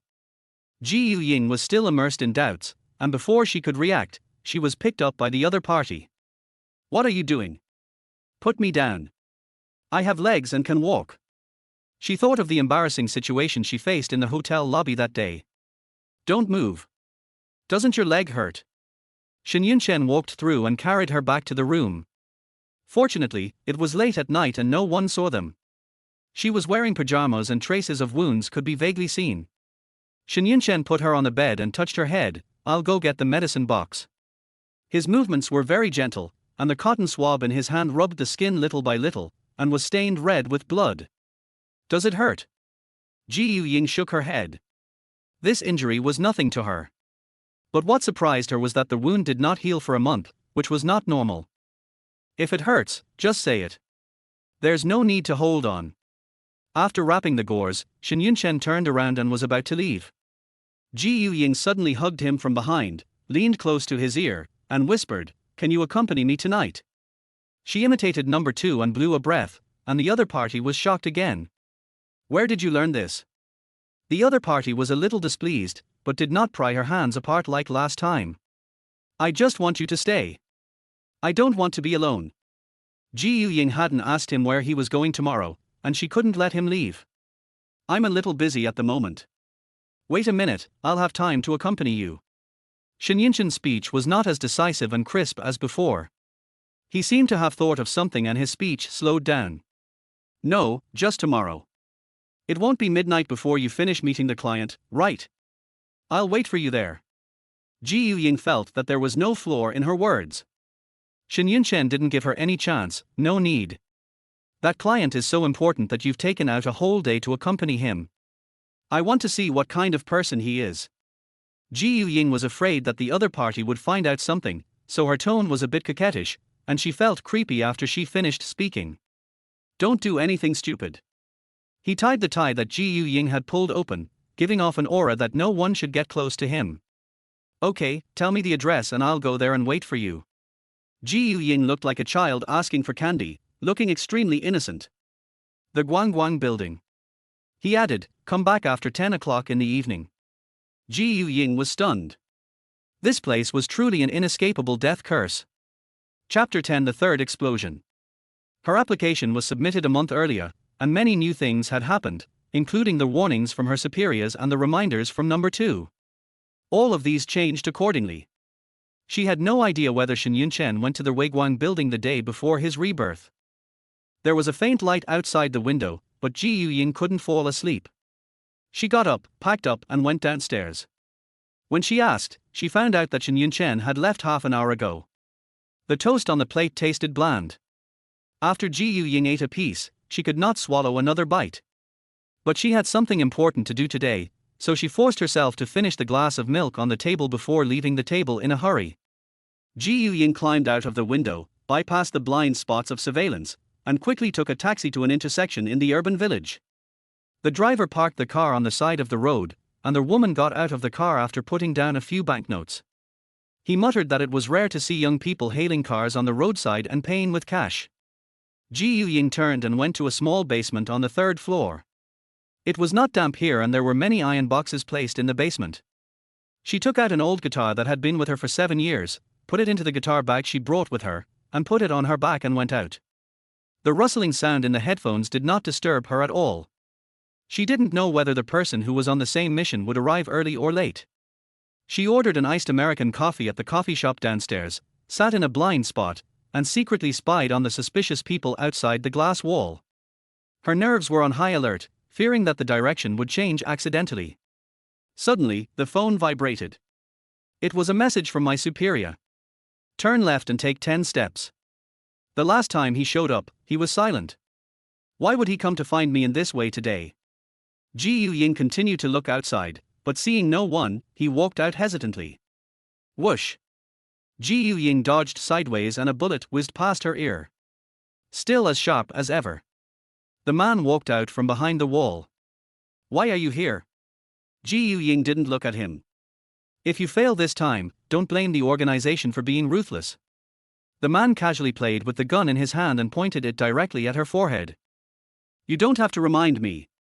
The wound on her leg opened again, and the blood had already coagulated on her trouser leg. It was even more unbearable in this cold weather. "If you leave the organization, you will be committing suicide. Now, it is still not too late for you to withdraw your application. I will plead for you." The man did not want her to die. "So what? I've made up my mind." Ying wrapped her coat tightly around her. No one could change her mind. Last time, you could have been promoted, but you used this opportunity to exchange for a useless identity just for that man. You are so stubborn. The man did not retract his gun. The two stood in the narrow aisle. People were hurrying and no one could see everything here clearly. This is all my business. Don't worry about it. Ying had already made plans to kill the person hiding in the dark. She could accept it whether he died or survived and hid. I'm leaving. Without waiting for the other party to say anything, she wrapped her clothes tightly and turned to leave. She looked at the more than 40-story building. She had witnessed its collapse twice and lost her life twice. This time, she would never step into it. It got dark very quickly. It was only 6 o'clock and the street lights hadn't been turned on yet, but everything in front of her was already grey. The target will appear at 7 o'clock, in a blue suit, room 4301. Ying pulled out the card from her phone and replaced it with a new one. Hello, is this the investigation bureau? There is a bomb in the Shuiguang Building. Ying pressed a number. She had never thought of making this call last time. As long as everyone was evacuated today, there wouldn't be any big problem. What she needs to do is to find the person hiding in the dark. In half an hour, the place was surrounded by a cordon and everyone inside was escorted out. She stood in the crowd, searching for that familiar face, but she couldn't see Shen Yunchen no matter what, and she couldn't help feeling a little anxious. Instructions came from the headset, the plan remains unchanged, prepare to shoot. Ying felt a chill in her heart. The exit of the building had been completely sealed and no one was entering or leaving. Why was Shen Yunchen still inside? The watch on her wrist ticked slowly, and she seemed to be able to hear the passage of time. She was very sure that the people who came with her must still be staring at her from the Shuiguang Building. The rooftop was flat and there was no obstruction. Ying couldn't see where the man was hiding, and she only hit him last time because he was too close to her. Today, she was not as lucky as last time. But she couldn't abandon Shen Yunchen, so she quickly put away her gun and hid a pistol for close-range shooting in her sleeve. As long as the man exposed his position, she would have an 80% chance of hitting him. The investigation bureau had surrounded the entire building tightly, so Ying could only knock out a lone person, put on his clothes, and walked in with his head down. The layout here was exactly the same as last time. She quickly found room 4301 and kicked the door open, but it was empty. The voice came from the headset again, the plan remains unchanged, prepare to shoot. Why is it still this sentence? Ying's heart tightened. She couldn't hear any useful information from this mechanical voice. There was a buzzing sound and the headphones malfunctioned. The lights in the entire corridor had already been turned on. She could see the end at a glance, and there was no one here. The watch on my wrist has shown 6:55. There are still 5 minutes left. Will Shen Yunchen show up? She broke into a sweat, hoping that the other party was late rather than having arrived at the building a long time ago. 56. 57. 58. She still didn't see Shen Yunchen, and her cell phone screen lit up. The plan remains unchanged, prepare to shoot. The person was watching her every move in a corner, but the target did not appear. What did this mean? 59. Ying felt dizzy. There was only 1 minute left, but today's time was advanced by 45 minutes. Could this be related to this? The second hand finally turned to the hour, and she only heard a gunshot, which was not fired towards her position. Upstairs. She ran upstairs quickly and saw a man sitting on the wall outside the door of 4401. He heard the voice and turned his head to look over here. Why didn't you listen to me? Leave now. The bullet hit Shen Yunchen. He covered his left chest, which was still bleeding. Veins bulged on his forehead and he no longer had his usual calmness. A stack of blood-stained papers was scattered on the carpet. Why didn't you go out? And where are your bodyguards? Why are you alone? Ying staggered over and helped him up, but he didn't move at all and slowly closed his eyes. None of your business, ahem.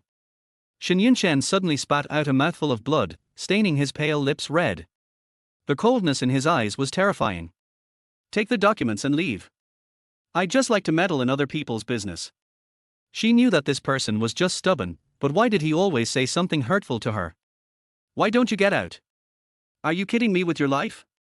I'll call an ambulance for you. There's still time.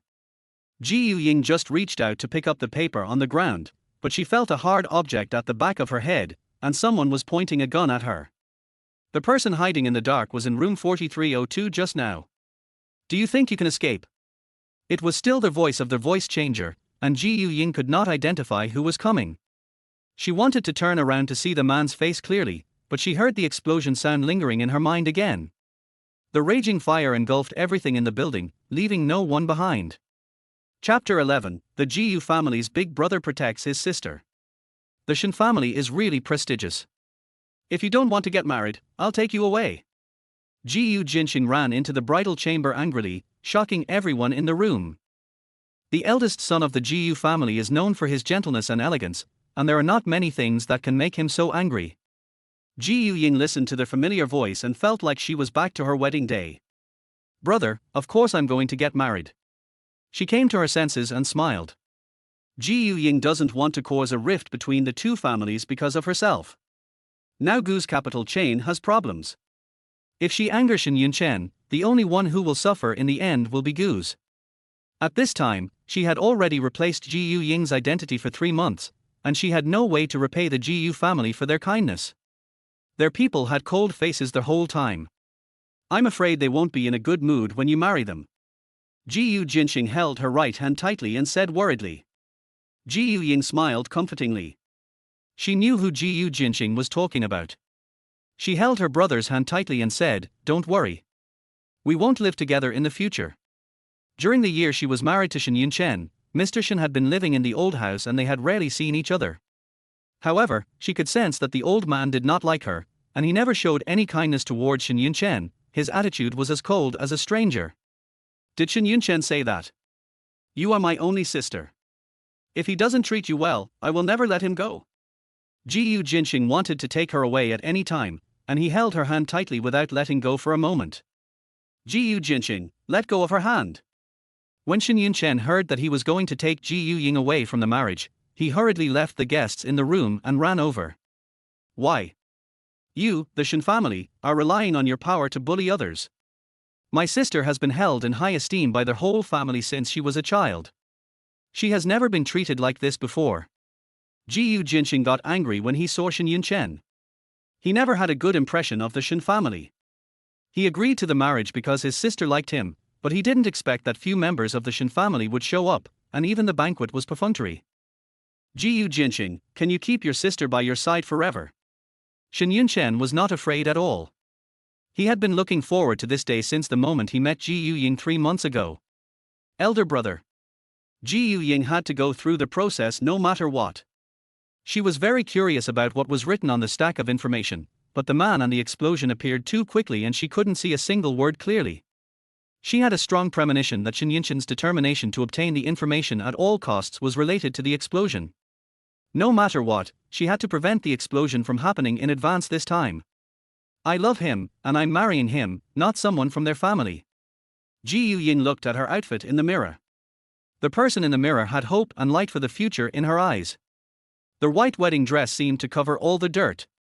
The scene seemed like a lifetime ago. Shen Yunchen ignored Gu Jinxing's cold eyes and kissed her on the forehead. From now on, you are my wife, and I will love you with my life. When Ying in her previous life heard these words, her eyes were filled with tears. But only now she knew that since today, Shen Yunchen has become increasingly cold and impatient towards her. She went from being full of joy to being anxious, but she still couldn't bear to be discouraged and kept looking forward to his return. Even if she was like a moth flying into a flame, she was unwilling to admit defeat. Ying's heart ached. Is this true? Of course. Shen Yunchen reached out and straightened her veil. I will explain today's events to you later.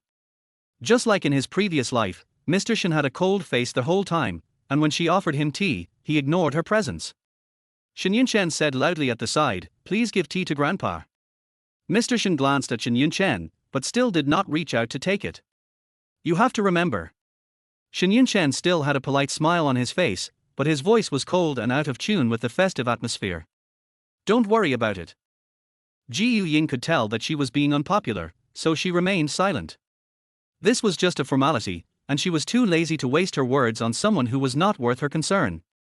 When Mr. Shen picked up the teacup, he deliberately tilted the lid.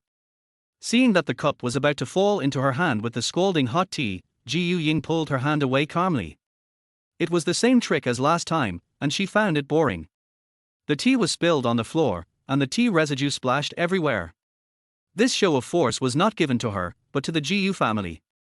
10 years ago, Gus could still compete with Shen's, but in recent years, Gus has been stagnant and refused to keep up with the pace of innovation, and its strength is far less than before.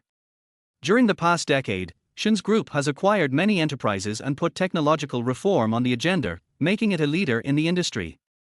This is what I saw from the information. She doesn't understand business, but she can roughly understand this. Clean up, pour another glass. Shen Yunchen didn't care about these. He just wanted today's wedding to go smoothly. The servant beside her hurriedly made a cup of tea and was about to hand it to Ying, but Shen Yunchen took it away. If you don't give me face today, I can't guarantee what will happen to your useless in the future.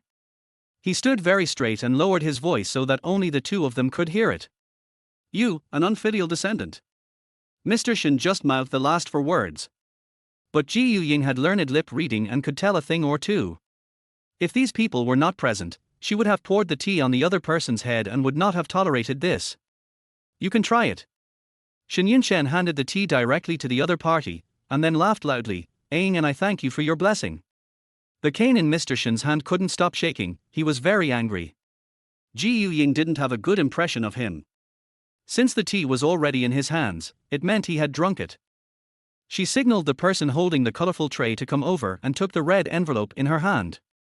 Grandpa is not able to move around easily, so I will take it myself. Thank you for the red envelope. Old Master Shen snorted coldly.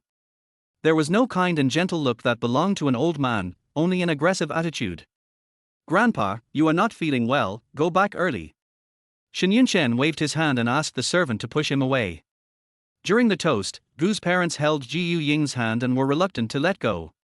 She got married just 3 months after returning from studying abroad, and they felt mixed emotions. The marriage with the Shen family solved the urgent problem of the Gu family. But the Shen family has always been ruthless and merciless in their actions. They have dealt with each other in the business world before, and the other party would use any means to gain benefits. But Shen Yunchen came personally to their house and offered to invest in Gu's company to help it revive. They didn't know whether their daughter agreed to the other party's request in order to preserve her own business. After all, we have only known each other for 3 months, and no one would be so anxious. Gu's parents were angry when they saw their daughter being bullied today, but since Shen Yunchen seemed like a sympathetic person, they gradually put their minds at ease. Chapter 12, Suspicious Person Appears. Go to the Shuiguang Building. Ying was very skilled at climbing through windows, and luckily she was able to get a taxi as soon as she went out. Today was supposed to be the day to go to the Shen family's old house, but since Shen Yunchen had turned it down because of something else, she didn't want to suffer in vain like she did in her previous life, so she simply said that she had a headache and couldn't go. The people of the Shen family always have a sense of arrogance in their bones. As soon as she stood there, she felt that she was being stared at from all directions, which made her extremely uncomfortable. She had never been here a year ago, and the surrounding shops were very different. Ying narrowed her eyes and looked up at the sky. The warm winter sun was still dazzling. Hello, I want to book room 4301. She didn't know what was so special about this place, as she had never been inside to take a look. The receptionist smiled embarrassedly, sorry, 4301 has been reserved. 4401 or 4402, either is fine with me. Ying found it strange. This room type is usually very expensive and should be difficult to book. I'm sorry, I'm all. The receptionist was always interrupted. I've decided on them all. A male voice came from beside her. As soon as Yingyanzer walked out of the elevator, he heard a woman asking about the room number he had booked, and he couldn't help but look at her a few more times. Ying estimated that the man was about 185 centimeters tall, about the same height as Shen Yunchen, but with a more youthful look, and looked like a college student who had just graduated. I have booked both the 43rd and 44th floors. The way he spoke was totally inconsistent with his appearance, with a bit of ruffian tone. Oh. Ying answered casually, turned around and told the receptionist to call her when she was free. You are a weird person. I am a living person standing here. Why don't you just ask me when I will check out?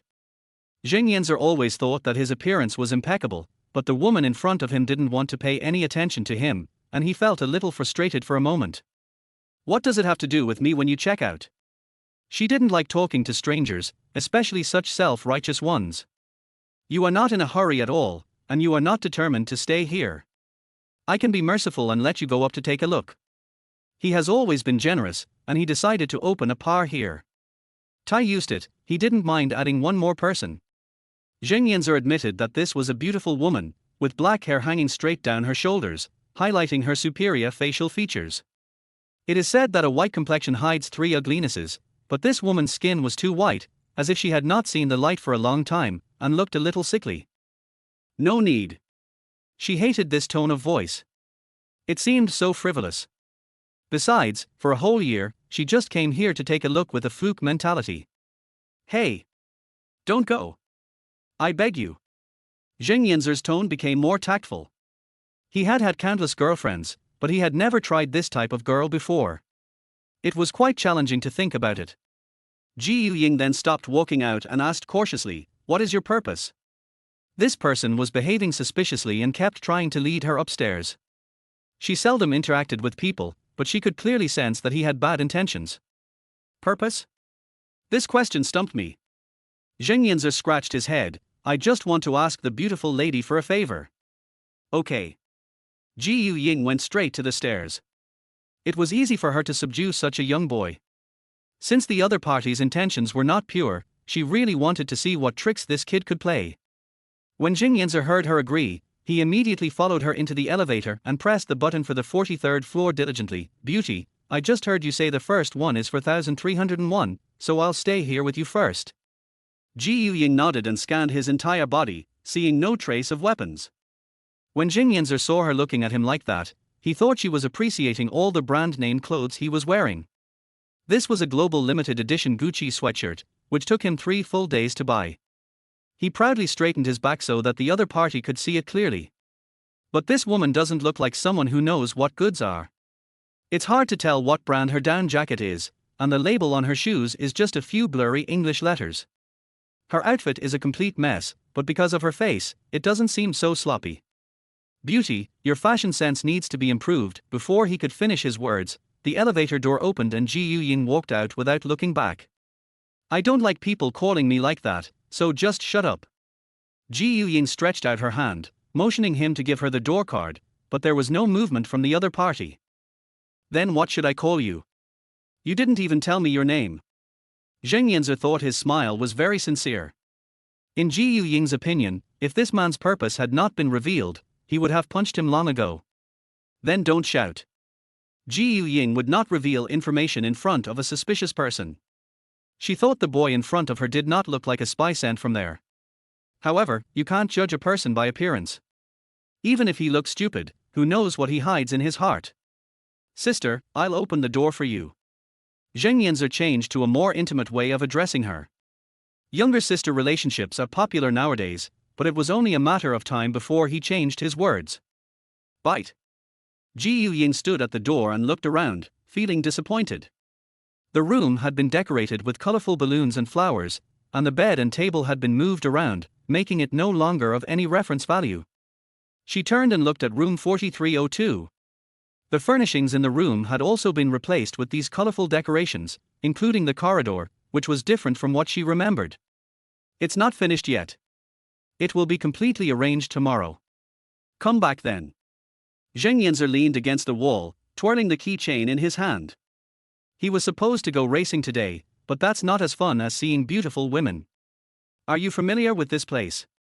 Ying saw that he booked 2 floors at once and spoke very casually to the receptionist, so she thought he must be a frequent customer. Of course, go ask around here, everyone knows my name, Shen Yunchen. This building is mine. He expected to see an admiring and eager look on the woman's face, but he felt that it was meaningless.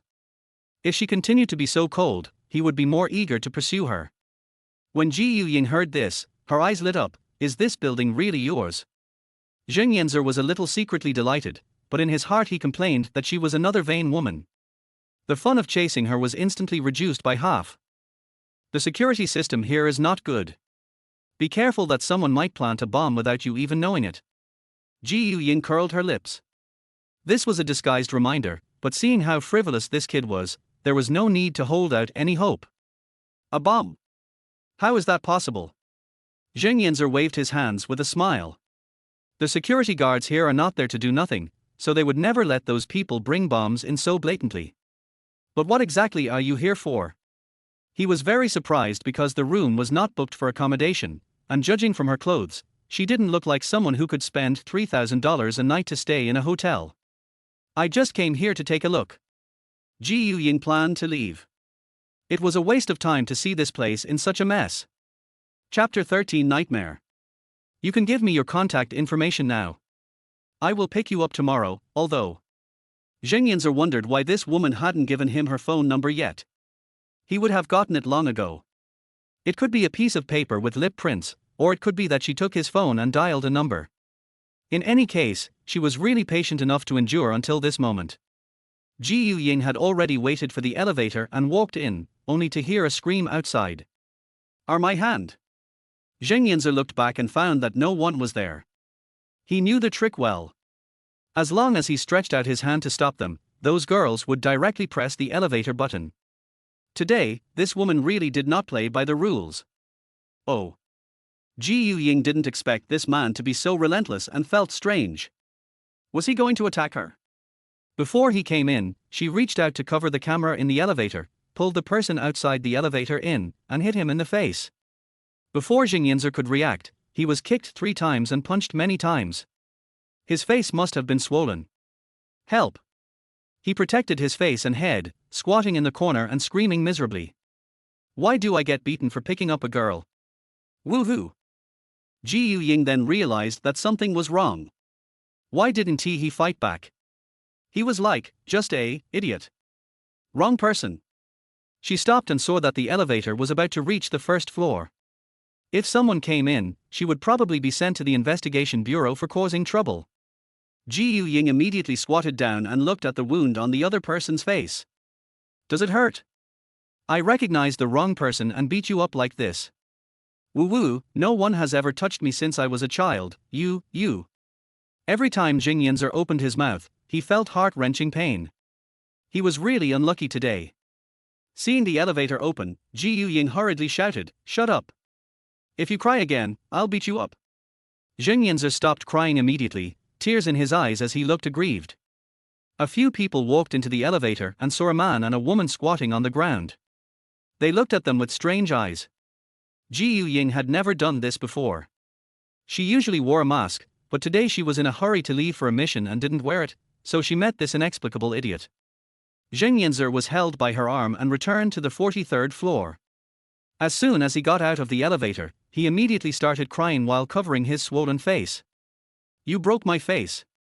How can I go out and see people in the future? How can you, a man, be more delicate than a girl?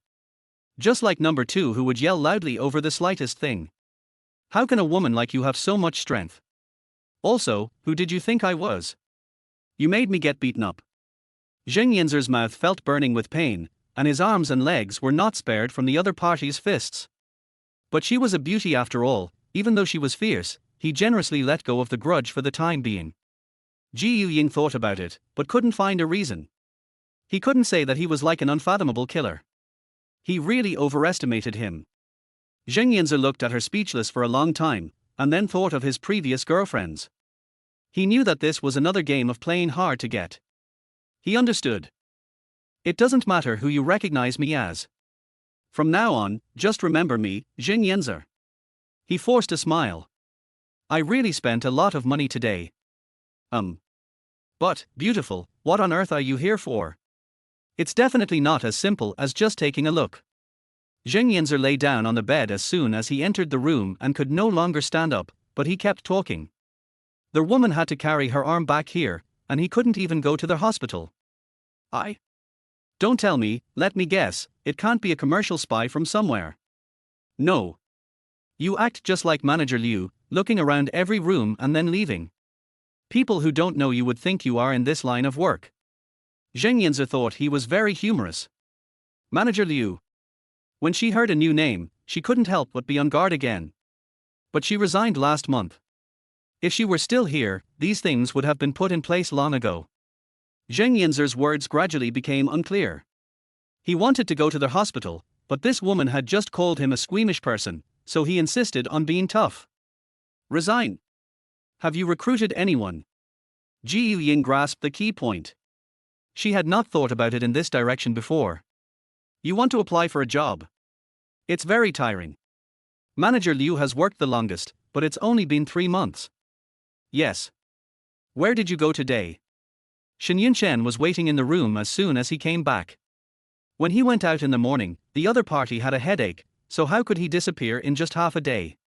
The surveillance camera in the yard didn't even capture the corner of his clothes. A living person just disappeared like that. I went out to meet some friends. Ji Ying felt uneasy, as she knew this lie wouldn't fool Shen Yunchen. Okay, come here. Shen Yunchen was still considerate to her at this time. No one could have imagined his indifference a year later. Ji Ying gritted her teeth and sat over. This had never happened before her rebirth. She always went out for missions, and when she wasn't on a mission she would stay at home. She felt her mouth suddenly gagged. The kiss was so passionate that it almost took her breath away. Shen Yunchen put his hand on her waist and moved it downwards, but suddenly stopped. Go take a shower. Ji Ying was a little confused. Oh. This is Shen Yunchen's temper, she is used to it. You smell like men's perfume. He didn't leave, but sat on the sofa, picking up a newspaper and reading it. I don't know where it came from. Ji Ying had no choice but to deny it. She was not sensitive to smells and it must have come from when she punched. Okay, go ahead. He didn't look up at himself, but the newspaper seemed to be held upside down. Ji Ying quickly took a shower and came out. Not seeing Shen Yunchen, she felt disappointed and fell asleep in a daze. In the middle of the night, she suddenly woke up from a nightmare. It was a childhood dream. At that time, she had no food to eat, so she had to look for food in the garbage dump. She was seen by 3 homeless people, who walked towards her with their hands rubbed and hideous smiles on their faces. No one noticed her screaming. The 3 men stretched their claws towards her. Their hands were covered with cracks and scars, and there was dirt between their fingers. Ji Ying broke out in a cold sweat, and when he opened his eyes he realized that he was having another nightmare. What's wrong? Shen Yunchen turned on the bedside lamp and spoke softly. She clutched the corner of the quilt tightly. If her superior had not picked her up that day in her dream, she might have died that night. I'm here, don't be afraid. Shen Yunchen put her head on his shoulder and stroked her back gently. Why are you so nice to me? Ji Ying knew that this tenderness was not for her, but she still missed this feeling. A person who has suffered a lot will lose his mind at the slightest hint of sweetness and will not be afraid of mountains of swords or seas of fire.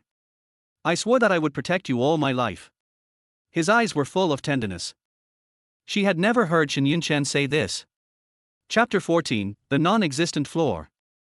I won't be back tonight, you don't have to wait for me. Shen Yunchen always goes out very early. Beep beep beep. Ji Ying's cell phone vibrated at an inopportune moment. Someone is looking for you. He reminded, with a hint of inquiry. Maybe it's the alarm clock. I'm used to setting several. Ji Ying's palms were sweating. She couldn't leave her own number, so she thought of the number of the owner of this identity and filled it in. Well, I'm leaving. Shen Yunchen had no intention of pursuing the matter further and walked out the door. Ji Ying finally breathed a sigh of relief and quickly ran back to their house to call back. She knew without thinking who was calling. Sure enough, when I dialed the number, a ruffian-like voice of a young boy came out of the phone. Hey! Beautiful, what time will you arrive today? I'll pick you up. Zheng Yinzer originally wanted to wait until the party was over before asking her to come to work, but he didn't expect that the other party would directly sign for today's date. No, I'll go there by myself. She was no longer wary of this boy, but that didn't mean she would reveal her secrets. When Ji Ying arrived, Zheng Yinzer had been waiting for her downstairs for a while. He saw a woman getting out of a taxi from afar. He could identify the brand of the clothes she was wearing today. They were all good quality products. What an unpredictable woman, very interesting. Ji Ying left in a hurry today. She had a strong sense of time, so she just picked out a suit from the closet and hurried out. What do you do every day? She remembered that Shen Yunchen went out early and came back late every day, and stayed in the company even on weekends. There were always mountains of documents piled in his study. It was in stark contrast to Shen Yunchen in front of him. My main business is. Before he could finish, a woman with a smile like a wind chime came from a distance, her figure swaying, her eyes seemed to contain a myriad of charms, so beautiful. As soon as Ying heard the voice, she guessed who it was without turning around. Hey! Why are you here? What a coincidence! Number 2 hung up the phone. The corners of his mouth that were raised instantly retracted, and he glanced at Ying with a hint of sarcasm. Yes, I didn't check the almanac before going out today, how come I ran into you? Ying wanted to ask her how she knew about the explosion, but this was a year ago, and asking more questions might change the course of events. Number 2 gave her another disdainful look and walked in with her bright red high heels clacking. Is this your friend? Shen Yunchen couldn't help but sigh in his heart. Sure enough, a beautiful woman is surrounded by beautiful women. Ying rolled her eyes at him. How can you tell that we are friends? Stop drooling, you'd better stay away from her. Wherever number 2 appears, nothing good happens. Shen Yunchen thought she was jealous, and nodded as if he understood everything, but his eyes still unconsciously looked in the direction of number 2's entrance. Ying didn't have the heart to think about these things. She just hoped that number 2 would not cause trouble on the floor assigned to him. She was assigned to floors 35 to 45. No one was allowed to enter the 46th floor, so she promised thoughtfully that she would never go there. After the trainer left, she entered the elevator and found that there was no button for the 46th floor, and that the rooftop could be reached directly from the fire escape on the 45th floor. The 46th floor does not exist at all. What did the trainer mean? She went downstairs to find the man and ask him about it, but she found that the man was not on the employee photo wall at all. After asking around, I found out that this person's last day of training was today and she was sent to City B. The photos were replaced, so it was not surprising that her photo was not included. What about the phone call? Ying ran back to the Human Resources Department breathlessly. I didn't understand something just now, and I want to ask for details. Wait a moment. The man was casual and took a long time to retrieve the personal information from the information department. You can see for yourself. Ying took a quick look, quickly dialed a number on her mobile phone, and walked to a deserted place to ask. After the call was connected, no one answered. She suspected that the number was checked incorrectly, so she went back to ask the person again, only to find that he was being severely criticized by his leader. He looked dejected and dared not even breathe. After Ying repeated the story, the leader yelled at her, "You are new here and you may not know the rules. You can't just look at the internal documents. I won't deduct your bonus this time, but next time you will both be punished." As he said that, he kicked the door shut, but the roar from inside did not stop. She didn't want to fall out with the people here, as it would do no good. Everyone was off work in the evening, so it was a good opportunity. As she was walking back, she was suddenly patted by someone from behind. Ying fell over the shoulder. It was not until she heard the sound of "ouch" from the ground that she realized that this guy was idle again. I say, how can you, a woman, be so rude? Shen Yunchen just wanted to invite her to go up and queue up, but he didn't expect that the other party would be as ruthless as yesterday. I'm used to it. Ying clapped her hands and pulled him up. I want to ask you something. Is there a 46th floor in your building? Shen Yunchen got up from the ground, lowered his head and rubbed the place where he was hurt, and stretched out a hand. I want you to blow it for me. Ying frowned. Since you don't want to say it, let me punch you again. I say. He has to meet so many friends today.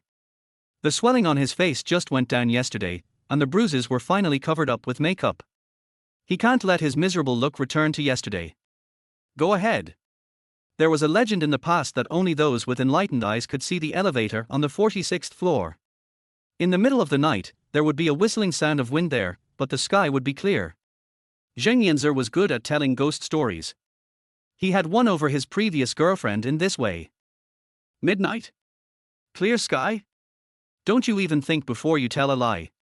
Ying thought he was doing her a favor, so she endured listening to his nonsense, but she didn't expect that his words became more and more outrageous. I'm not. Hey, why did you close the elevator when I wasn't in? Shen Yunchen hurried in and complained, I've been in this building since I was a child. There's no such thing as a 46th floor. Where did you hear that from? Your employees. Ying was confused. She didn't understand why the trainer said such a weird thing. It was as if he was specifically trying to lead people to find the 46th floor. There were a few new employees with her at the time, and Ying was not sure of that person's purpose. Rebirth is a myth and hard to believe. She doesn't know what the clue is. She can only verify them one by one. If she is wrong, she has to start over. Maybe I said something wrong. Shen Yunchen still looked playful, nonchalant and not taking anything to heart. Maybe. Ying found a chance and dialed again, only to hear the tone indicating that the number was not in service. Chapter 15, Too Much Wine and Sex. After covering the camera in the room, Ying used her cell phone to shine a light and finally found the information of the man from that morning. It was very detailed, from the phone call to the location of the assignment. She took a photo and restored everything to its original state before returning to the 40th floor. Her daily work mainly involves ward rounds. She works very quickly. The time on her watch is 6:30 and she gets off work at 7 o'clock. You should be free now, it's almost 7 o'clock. Shen Yunchen came to see her 3 times in just 4 hours. The feeling this building gave her was depressing, probably because 3 people had died here in a row. Ying cleverly met number 2 again in the elevator. But this time she was drunk, with her curly hair covering her face, and she looked unconscious. She was helped in by a muscular man. Shen Yunchen recognized it at a glance. Just as he was about to point his hand in that direction, he was stopped by Ying. Don't meddle in other people's business. The elevator reached the 42nd floor and 2 people walked out. Shen Yunchen wanted to chase after them and ask them, but Ying got there first and closed the elevator. That's your friend. You should know how dangerous it is for a drunk girl to be out there. That guy definitely has no bad intentions. Is he a human being if he just sits there and does nothing? Shen Yunchen had seen this kind of thing many times, and he knew exactly what would happen that night. He had no reason to stand idly by. Ying said disapprovingly, she volunteered, so don't worry about it. There is no need to think about it. If this guy ruins number 2's mission, it will only be a big trouble in the end. Voluntary? How can you say such a thing? He suddenly felt that this woman was not indifferent, but completely selfish. She could watch others being pushed into the fire pit and watch the show with peace of mind. The elevator door opened and Ying walked out, only to find that the boy had directly pressed the elevator button for the 42nd floor and was going back. He really has the temper of a child, so reckless. Although Ying didn't like number 2, she knew very well what the outcome would be if something unexpected happened during the mission. Another elevator slowly rose from the 1st floor, and she had no choice but to go down the stairs from the fire escape. As soon as she reached the entrance of the corridor, she saw Yunchen knocking on the door of room 4201. The bang bang bang sound made the tenant living next door pop his head out of the room. Are you making any noise? Stop knocking. Stop. Ying was worried that what was happening inside was not over yet. If Shen Yunchen saw the bloody scene, no one would be able to explain it. He completely ignored Ying. 2 people had moved out of this floor today. The information about the rooms next door showed that they were a middle-aged couple. He was very sure that they were inside. Not knowing what the task for number 2 was today, she sweated silently. The door opened from the inside with a snap. The muscular man with his upper body naked looked at Yunchen fiercely. Who are you? Ying's highly tense nerves were relaxed. Fortunately, she was still alive. Go on, he's taken the wrong path. She forced a smile, not wanting this silly boy to continue causing trouble. Unexpectedly, Yunchen rushed in from the side and looked around for someone inside. Who are you? The muscular man clenched his fists as he looked at the 2 people who had ruined his mood. I'm the manager of the hotel. I'm sorry to bother you so late. He just checked out of the room this morning. He said that there was something left under the bed and he insisted on coming to see it. Ying made up an excuse and dragged him along, glancing inside. She vaguely heard number 2's voice, which seemed to come from the bathroom. Sure enough, in less than a minute, number 2 came out with a dazed look in his eyes and a slightly drunken blush on his face, leaning against the wall. Who are you?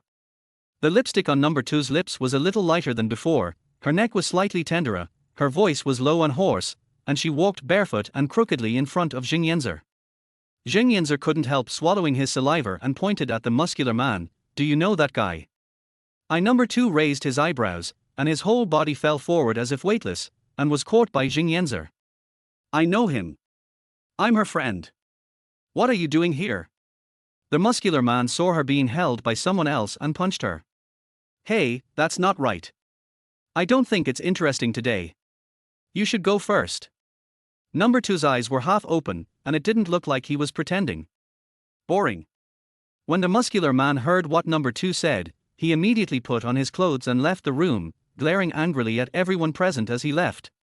You go out first. Ying felt that some things were not convenient to say in front of outsiders, so she pulled Yingyanzer out of the room. Yingyanzer was still immersed in the tenderness just now and had not come back to his senses. Seeing that she still showed no signs of sobering up, Ying fed her 2 special hangover pills. Number 2's misty eyes finally regained clarity. After seeing the person in front of him clearly, the corners of his mouth curled down. Why are you here? You are not here for a mission today, so what are you doing here? Ying was too lazy to care about her, but she really didn't understand what happened just now. To have fun, never mind, I'll tell you, but you won't understand with your ignorant look.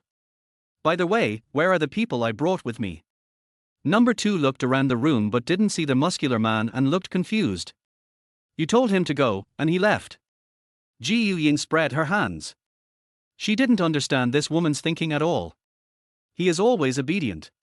By the way, you haven't answered me why you showed up. I finally had some free time, but you ruined it all. Number 2 walked to the table, poured red wine into a goblet, and drank it all in a flash. Can I come in? There was a knock on the door. Ying had forgotten that there was someone standing outside. Before he could answer, he saw Number 2 opening the door for him. Little brother, are you here to find her? Number 2 was drunk and only remembered that someone caught him and thought it was Ying. Yingyanzer stared straight at Number 2's face. We should go. Ying winked at Number 2. She wanted to bring Yingyanzer back on track because she remembered that he had helped her before, but she didn't know that he had already been bewitched. I'm not a monster. Why are you leaving so quickly? Number 2 leaned lazily against the door.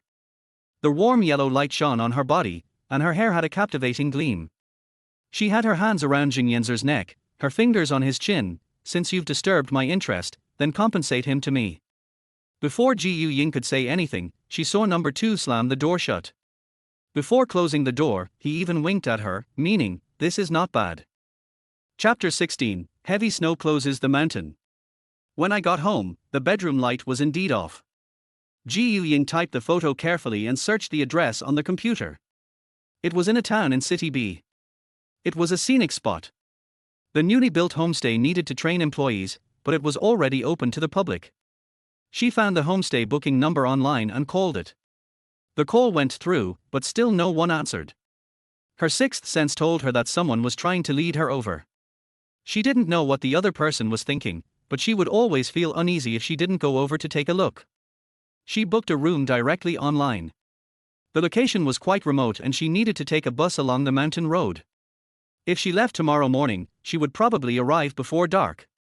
Ying didn't know when Shen Yunchen would come back, so she called him. Unexpectedly, the call was connected after only 2 seconds of ringing. You're here so late, is there something wrong? Shen Yunchen's voice carried the unique magnetism of a mature man. There were also sounds of clinking glasses and talking around him, making it extremely noisy. This moment seemed like a lifetime ago. She had watched him die in front of her eyes too many times. The flames were shining in her eyes. Ying suddenly couldn't tell whether this was an illusion or reality. Ying didn't know why she was crying. Her voice was trembling and she couldn't utter a complete sentence. Wait for me, I'll be back soon. He suddenly panicked, hung up the phone, picked up his coat, and said, sorry, something happened at home. I will make it up to you another day. Mr. Shen, you are so mean. Are you going to sign the contract for the land in the south of the city? A middle-aged man holding a wine glass stopped Shen Yunchen from leaving. Let's talk about it another day. Shen Yunchen's eyes were gloomy. He directly called Xiao Zhang and got into the car. Their way home tonight was particularly long. He looked out the window anxiously. The lights outside were flickering, and finally there was a light that was lit just for him. What happened? He had lost it once, and this time he could finally hold happiness tightly in his hands. She rarely saw Shen Yunchen gasping for air. He always seemed to be walking meticulously and steadily wherever he appeared. I just missed you. What a lame excuse. She even felt like she was being unreasonable. Ying thought he was just trying to comfort her. She could tell something was going on over there, so she didn't take his words seriously. Shen Yunchen was stunned, the door handle still in his hand. The sweat on his forehead slid down his cheek, passed by his angular jawline, and dripped onto his white, wrinkle-free shirt. What did you just say? He was faintly panicked. At the beginning, he used the shares in Gu's company as a bargaining chip to get her to marry him. This was the most stable method. He doesn't ask for anything, he just hopes that the other person can stay with him forever. Ying knew that she must have delayed things. Shen Yunchen was a workaholic, and he would definitely be angry again when he heard her inexplicable words. Just finish what you were about to say. I want to go to City B tomorrow. I heard that Jufan Lake there is very beautiful. I want to go and see it. Shen Yunchen would definitely scold her again, but he would have to go out tomorrow anyway, and she could slip away no matter what, so this would be considered as giving her advance notice. Before she finished speaking, she heard the other party say lightly, I'll go with you.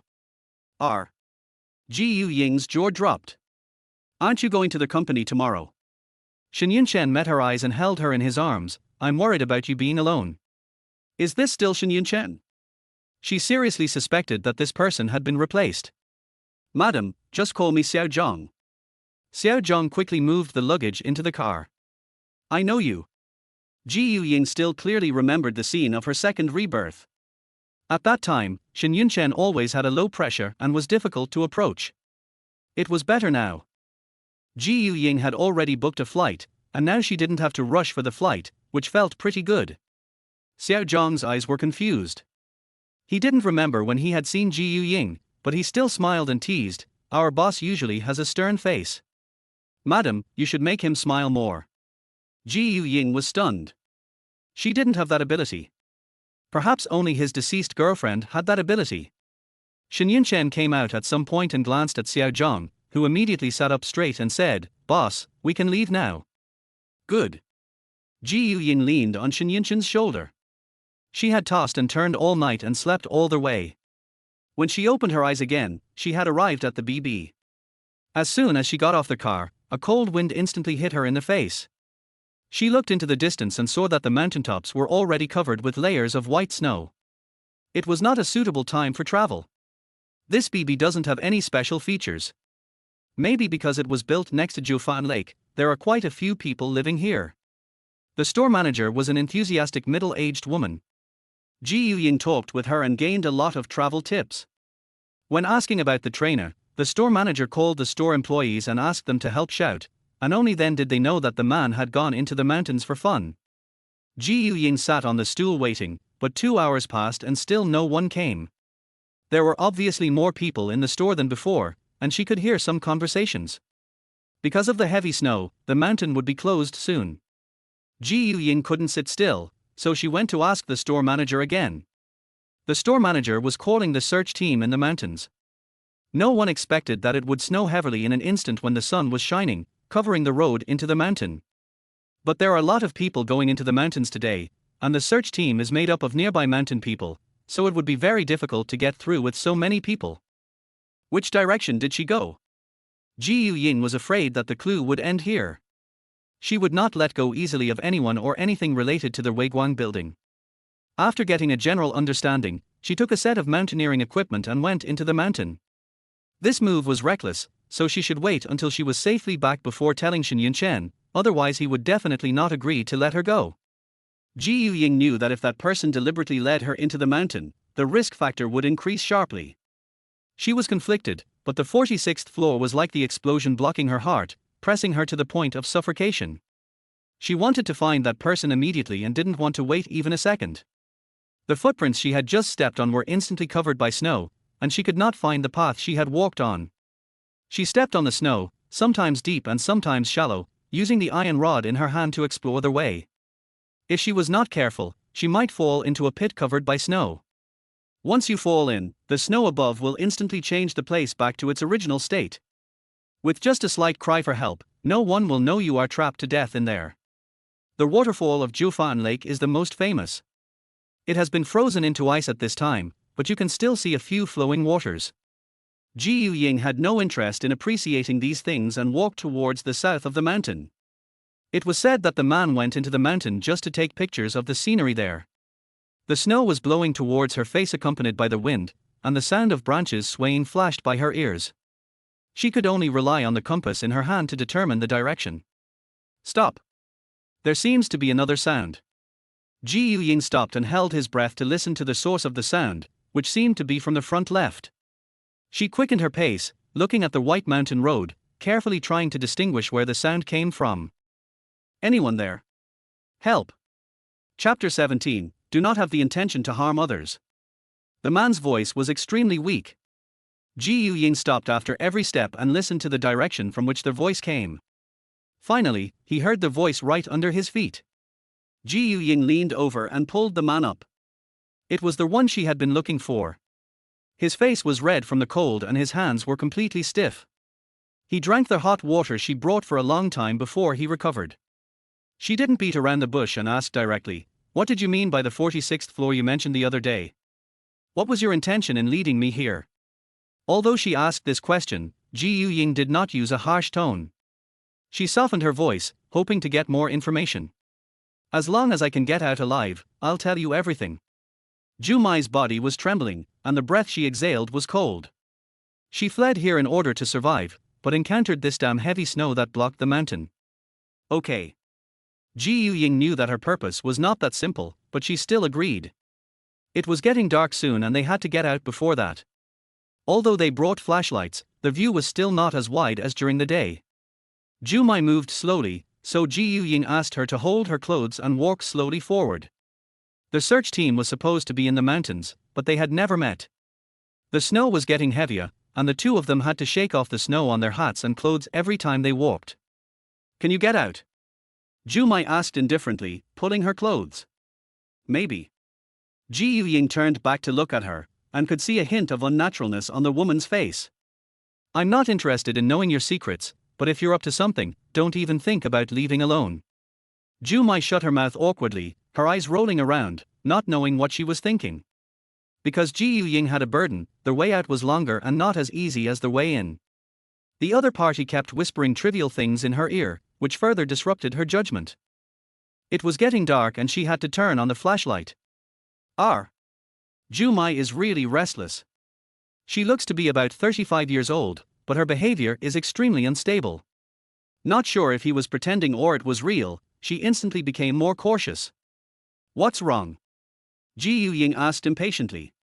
"I felt something just ran past, a small black shadow."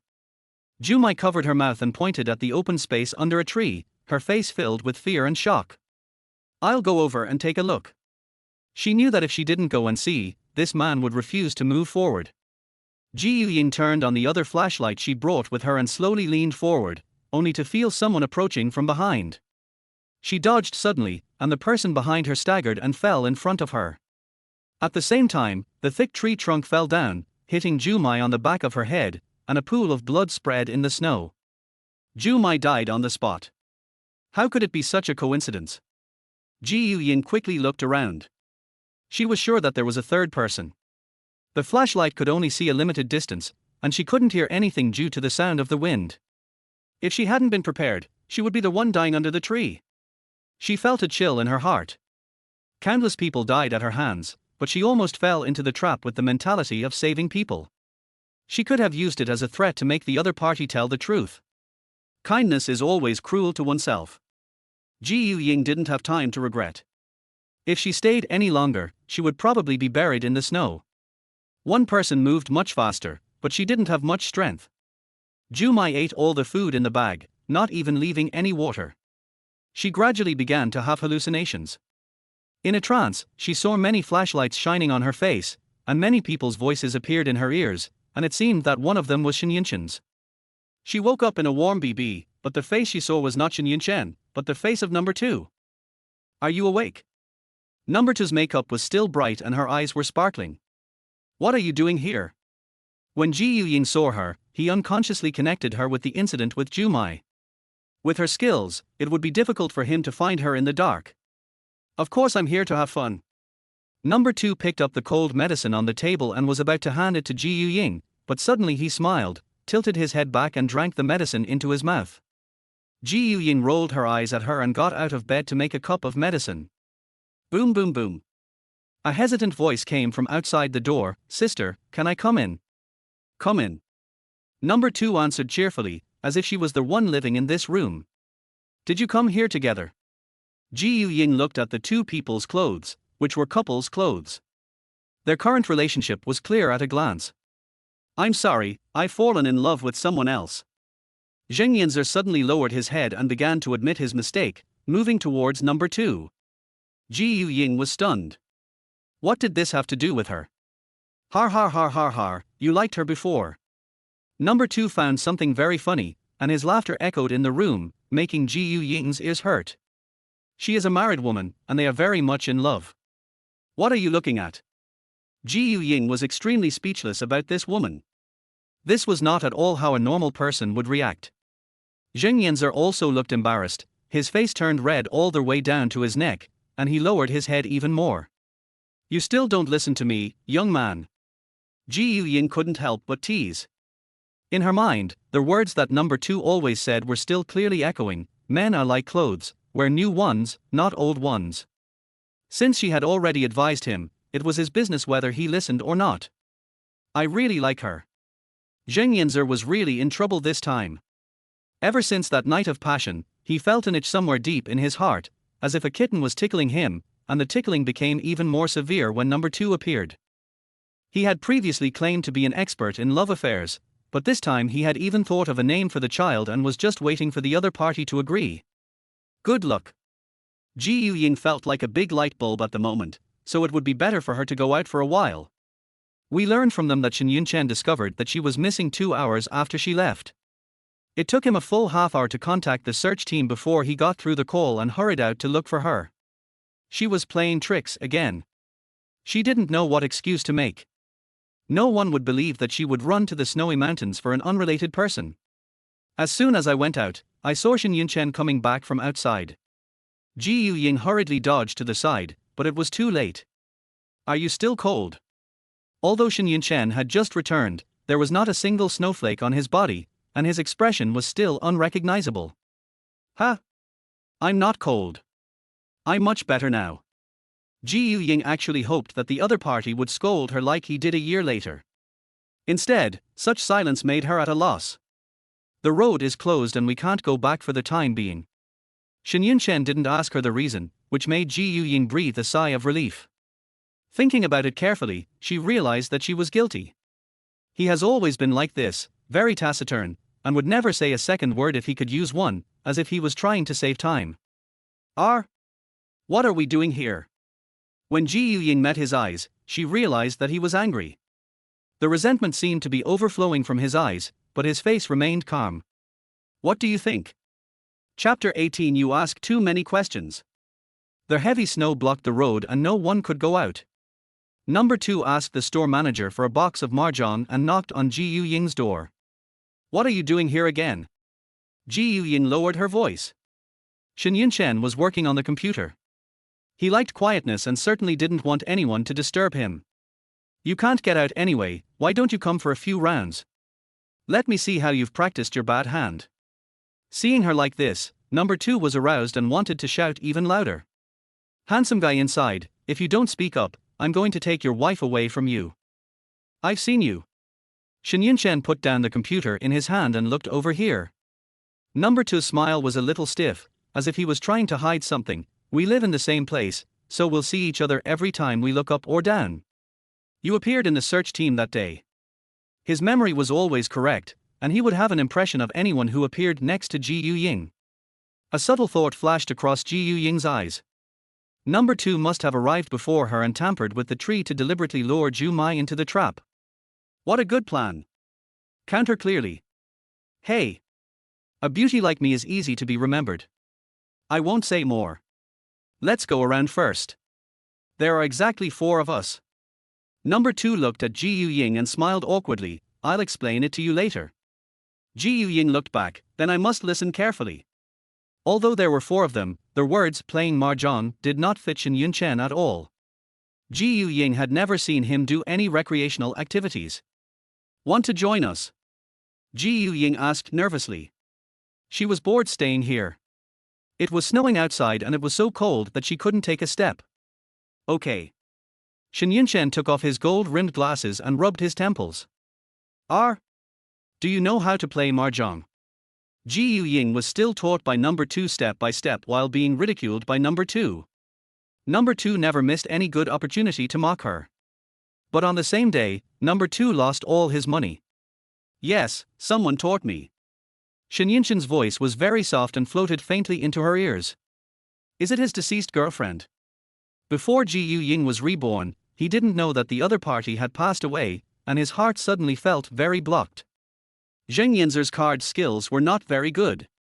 After losing 5 times, number 2 pushed all the mahjong tiles down and said with his hand on his cheek, "You two, you don't know how to show mercy at all." Ji Ying smiled and said, "You said that the card field is like a battlefield, and we can't let down our guard." Number 2 pouted, "I don't remember when I said this. We are playing landlord. I don't believe that I can't beat you." Shen Yunchen had no intention of getting involved in all this, so he just said, "You guys go have fun first." He turned around, booked another room, and went to the next room. Number 2 muttered quietly, "I can't tell. Your man really doesn't act like he should. Did you secretly let him play the game? Tell the truth." "I'm not sure either." Ji Ying quickly tried to put all this behind her as she played the landlord game. Why did she have to secretly compete with a deceased person? She was not the kind of person who couldn't let go. "Tell me, is there something on your mind?" Number 2 asked Zheng Yinzer to go back to his room first, but he reminded him several times with great disappointment before going back alone in shame. "No, I want to ask you." Ji Ying knew that the other party was an expert at changing the subject and was not led astray by her. "I don't believe you. You're so cautious that it makes me feel weird." Number 2 analyzed her word by word. "Every time you ask a question, you always have to see his reaction. And does he have facial paralysis?" "That's enough." Ji Ying became inexplicably nervous. She didn't like others seeing into her heart. Someone once said that when she saw him, she became very low, so low that she was in the dust, and flowers bloomed from the dust. She knew clearly that she was not like that, but she just couldn't bear the pain of another explosion. Although each time it was only 1 step away, the feeling of powerlessness always made that step seem very far away, so far that no matter how many times she repeated it, she could hardly take it. She had complained and been resolute, but the development of events always told her that there was another hidden story and that there were many things about Shen Yunchen that she didn't know about. Har har har har, just a casual remark. Why are you so nervous? This old friend, number 2, is never quiet. Can you tell me what you are here for now? Ji Ying saw that the other party wanted to escape, so she leaned on the wall with one hand to stop her. If they wanted to make trouble, they could go together. You know. Number 2 said 3 words vaguely, trying to cover up the past. Ji Ying would not let her have her wish. Did you do anything with the tree trunk? Do I have to be so straightforward? Haven't I already taken care of everything? You will definitely come back safely. Tu Hao reached out and patted the other's shoulder. What are you doing in the search party? She ignored the other party's overtures. You have a change of heart. I really can't tell.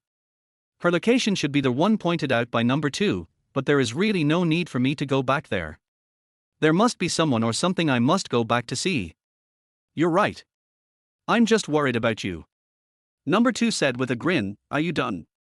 I should go back. Jumai should have something in her hand, did you get it? Ji Ying did not intend to let go. The person was already dead, but it was impossible for her to not have a backup plan. Things. You're overthinking it. When number 2 lies, he always likes to play with his nails, which are shiny as if he had applied nail polish. This is the small flaw that Jumai discovered. She took something from the organization. If not for this, Ji Ying really couldn't guess how Jumai knew in advance who was coming to kill her. The organization has always been doing things for money, exchanging the smallest cost for the greatest benefit. She thought about it but quickly rejected it. The explosion might be an organization's action, but blowing up a building would be too conspicuous and there would be no benefit in doing so. But since the coincidence number 2 appeared, she had to re-examine this issue and the records of the stack of materials. How did you know? Number 2 immediately changed his attitude and became serious. The 46th floor of the Shuiguang Building, have you heard of it? Ying guessed that this was a figment of the imagination, as there was no space between the 45th floor and the rooftop to accommodate an entire floor, but this was a good opportunity to hint at the explosion. Number 2 was confused and shook his head, saying, "No, but you'd better not get involved in this matter. The higher-ups are taking it very seriously. Besides, this operation is not limited to. There are more than 2 people. Normally one person carries out the mission and one person monitors, but this time it is not simple." However, heavy snow blocked the road and the other party was stranded in this BB. In every operation, they would send completely unfamiliar members, who would not even see each other face to face, to ensure that everything was foolproof and the items were in their hands. Is it over?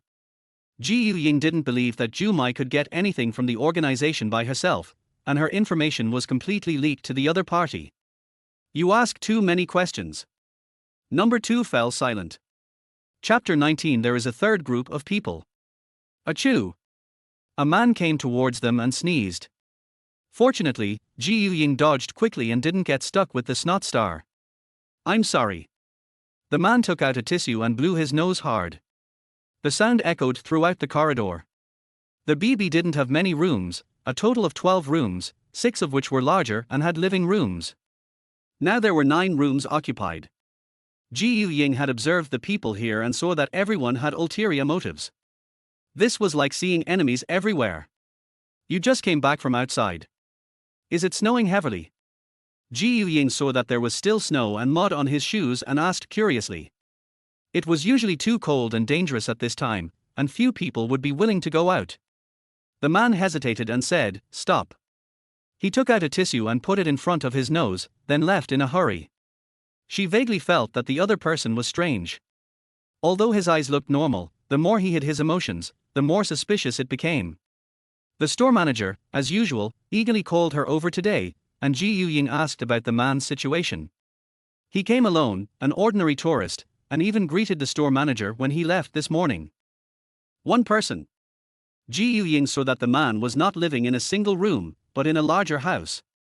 Zhu has been found, someone suddenly shouted outside the door, and it seemed to be the nearby search team. How is the person? Is he still alive?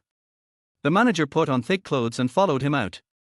Ying was the person who knew the most about this matter here, but she still pretended to be surprised and followed the store manager to pick it up.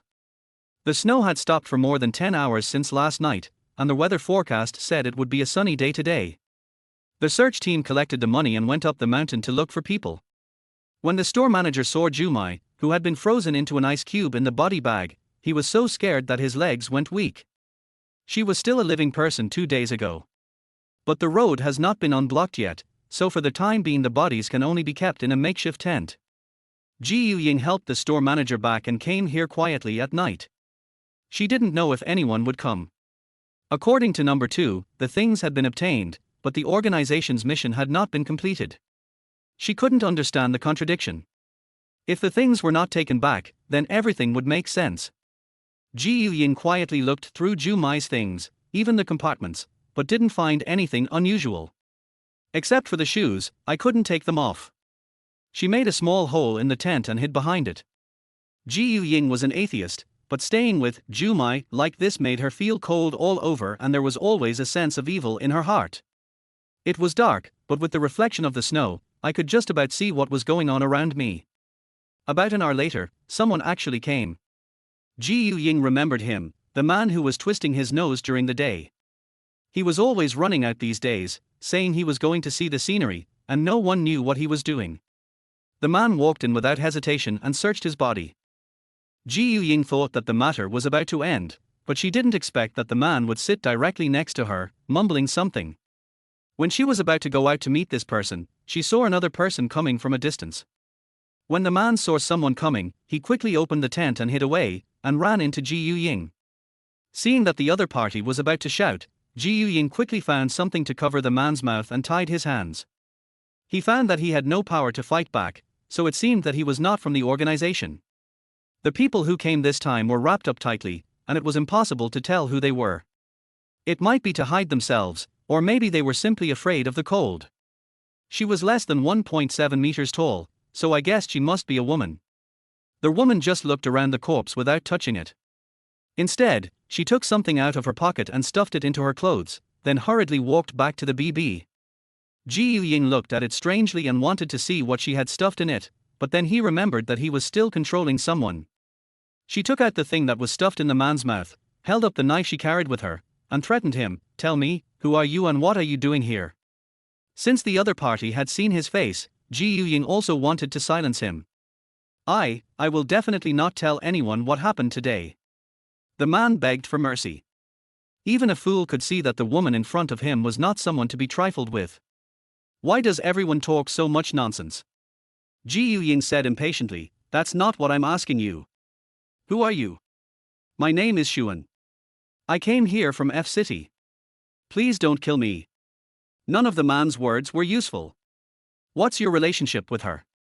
Ji Ying continued to ask, putting the knife directly on his neck. "I? Ji Ying! Ji Ying!" The shouts came from both men and women. A voice called her from a distance, and the man next to her was also cunning, and he responded directly, "We are here."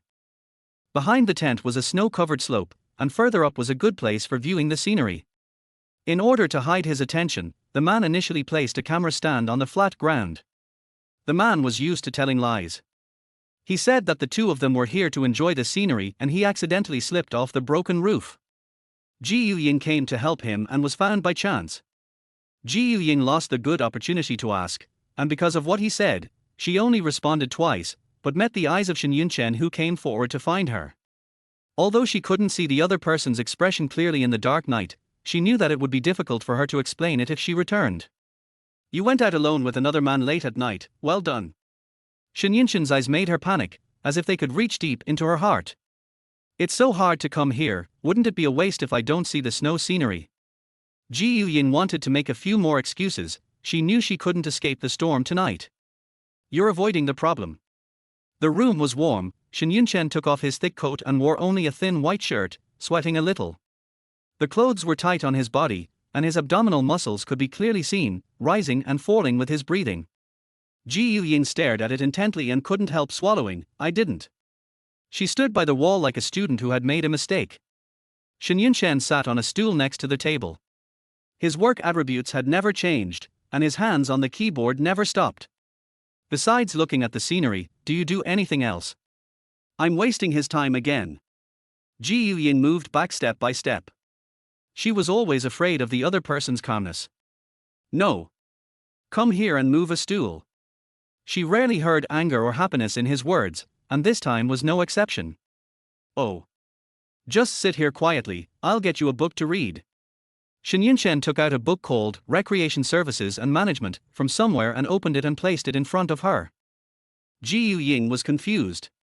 After flipping through 2 pages, she roughly understood what the other party meant. "When did you know that?" "Look carefully." Shen Yunchen's eyes remained calm. Chapter 20. I feel sleepy when I read. Ji Ying read more than 10 pages, her head shaking left and right uncontrollably. Her eyes protested against the obscure and difficult to understand terms, and she couldn't read a single word with them half open and half closed. Bang! Her head seemed to have hit something, but it didn't seem like a stool. It wasn't that hard. "Ji Ying." Shen Yunchen's voice was so close to her. When Ji Ying opened her eyes met his. She was leaning on his arm, and she shuddered suddenly. On the computer, an email was sent successfully. She seemed to know what she had just done, and her face suddenly turned red. That collision caused Shen Yunchen to send the email to the wrong person. "This can be withdrawn, why don't you try?"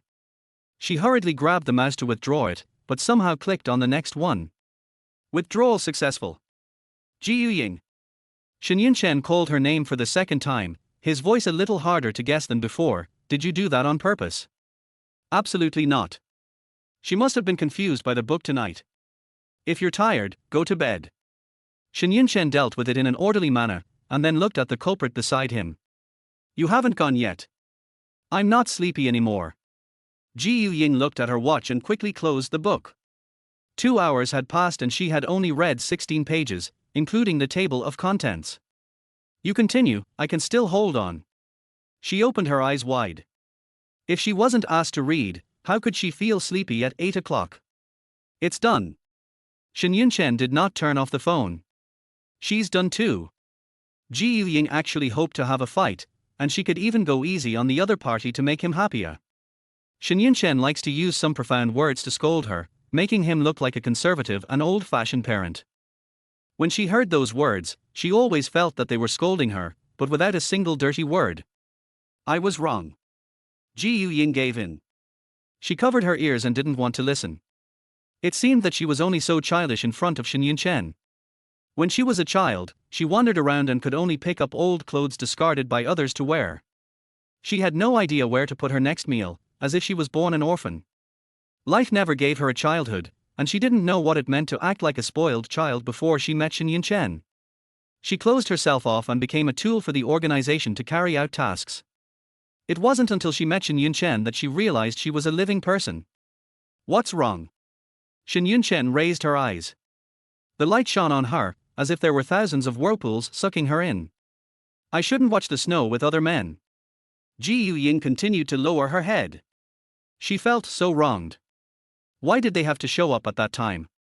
It seems you didn't realize. Shen Yunchen was very close to her, his breath lingered on her cheek, and her face gradually felt hot. What is that? Ying thought for a long time. It was just that he was jealous, which was not her intention. Don't go out with strangers in the future. It's too dangerous outside. He said seriously. The smell on Shen Yunchen was different from those perfumes. It had a hint of something that made her happy and filled all her sensory organs. The closer she got, the more Ying wanted to taste it. She didn't know if it was because of her sleepiness, but she was completely drunk. He always keeps others at a distance, but he never rejects himself. Everyone likes this unique feeling. Did you hear that? Ying pecked him on the face, her eyes blurred and distracted. I heard it clearly. He tastes really sweet. Are you sleepy? Shen Yunchen thought she was trying to change the subject, and had no choice but to continue to indulge her. Why isn't your face red? Ying seemed to have drunk fake wine and lifted the other person's chin. She had not been truly sober since she read the book, and she couldn't help but smile foolishly when she looked at the person in front of her. Shen Yunchen was disturbed by her actions and wanted to let her sleep first, but he couldn't concentrate on his work no matter what. Then I'll try this side and take another bite. Ying held his face and pecked it 5 or 6 times, wondering, why isn't it red yet? Shen Yunchen felt a surge of heat in his heart. Her arms were already on his shoulders, and her long hair fell to her waist. He hardened his heart and coaxed slowly, come down. I won't. Ying was firm and refused to let go, tonight. No, I didn't bring that. This is not good for you. Come down quickly. Shen Yunchen stroked her hair, suppressing his restlessness, and said, you are sleepy, go to sleep first. I don't. Ying in his arms gradually became silent, her chin resting on his shoulder, her hair rubbing against his face. Shen Yunchen glanced at the time, then carried her back to the bed and put her down.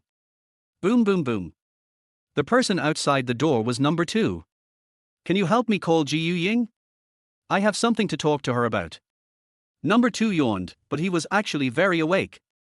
She fell asleep. Shen Yunchen looked at the woman in front of him coldly.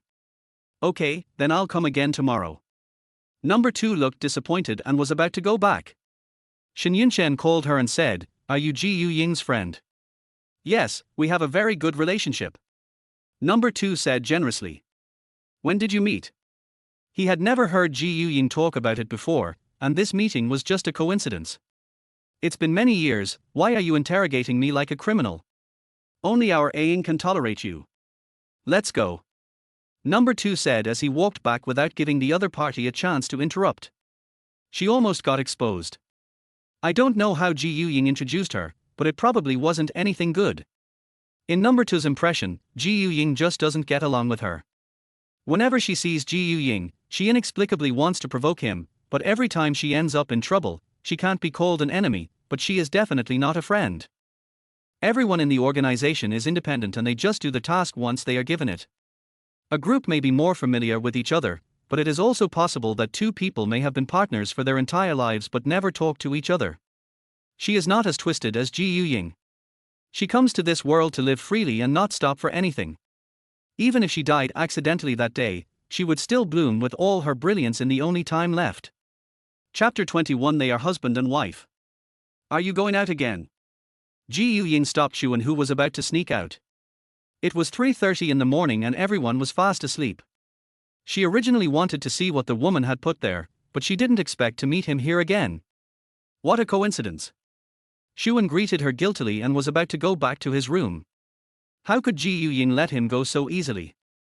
She opened the door with one hand and laughed coldly. I have something to ask you, go in and talk.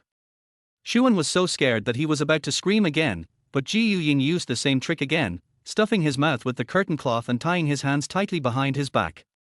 Run. Ying hates people who know they have no ability to fight back, cannot see the situation clearly, and do not tell the truth. She chopped the corner of the stool next to Shuan with a knife.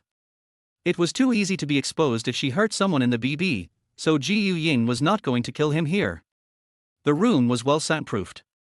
She watched the man shaking the stool uncontrollably, his eyes filled with fear for her. Even though he was tied up, his whole body was still shaking. He seems to be very timid. After a while of commotion, Ying finally pulled down the curtains and said, I won't kill you. Answer me a few questions. I don't know anything. It's no use asking. Shuan avoided her gaze. Ying didn't want to waste time. Who sent you? I really don't know what can be accomplished by sending such a useless thing. I came here on my own. This is hard to believe. How could an organization go on such a high-profile hunt for an ordinary person? Forget it, it's better to get started at this time. Ying slapped her on the head. Be honest, what did Jumai take? When Shuan heard this, his body suddenly trembled and he almost fell off the stool. It seems that you know. Ying became more and more curious. As the task executor, number 2 did not need to know what it was, but she had to figure out the whole story. Jumai died suddenly, and bringing her here was just to serve as a scapegoat. Please let me go. The thing is not in my hands. It must have been taken away by someone.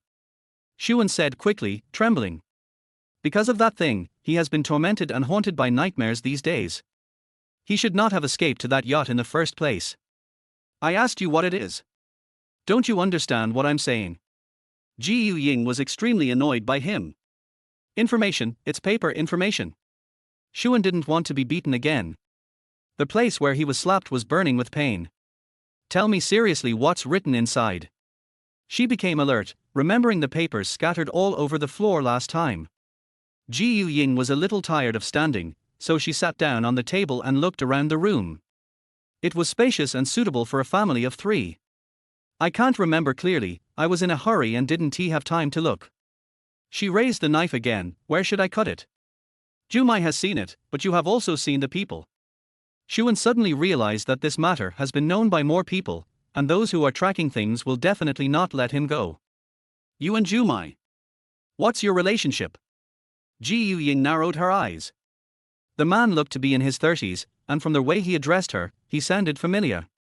Shuan suddenly became desolate, and squeezed out 2 words from his nose, husband and wife. Someone took the stuff away. Ying returned to the tent, but was a step too late. Snow began to fall from the sky, wiping out all traces. Let's go. Shuan followed her out voluntarily this time. He didn't say a word all the way. Suddenly, he grabbed her arm, but the movement was not big. What do you want to do? Ying turned around. She had originally planned to spare his life, but it seemed that the other party was not satisfied. Can you help me? I have something you definitely want to hear. Shuan thought for a long time. This woman was not in the same group as the one who killed Jumai. If he could get her help, he might still have a chance of survival. Chapter 22. The Troublesome Couple. Going against the organization. Ying just thought that the other party was ignorant. He didn't know what kind of place that was.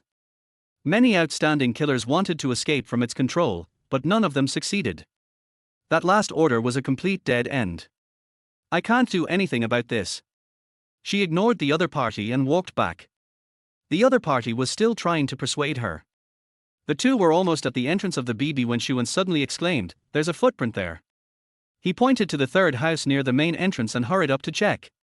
The snow had stopped for nearly half an hour, so the footprints were mostly covered but not completely.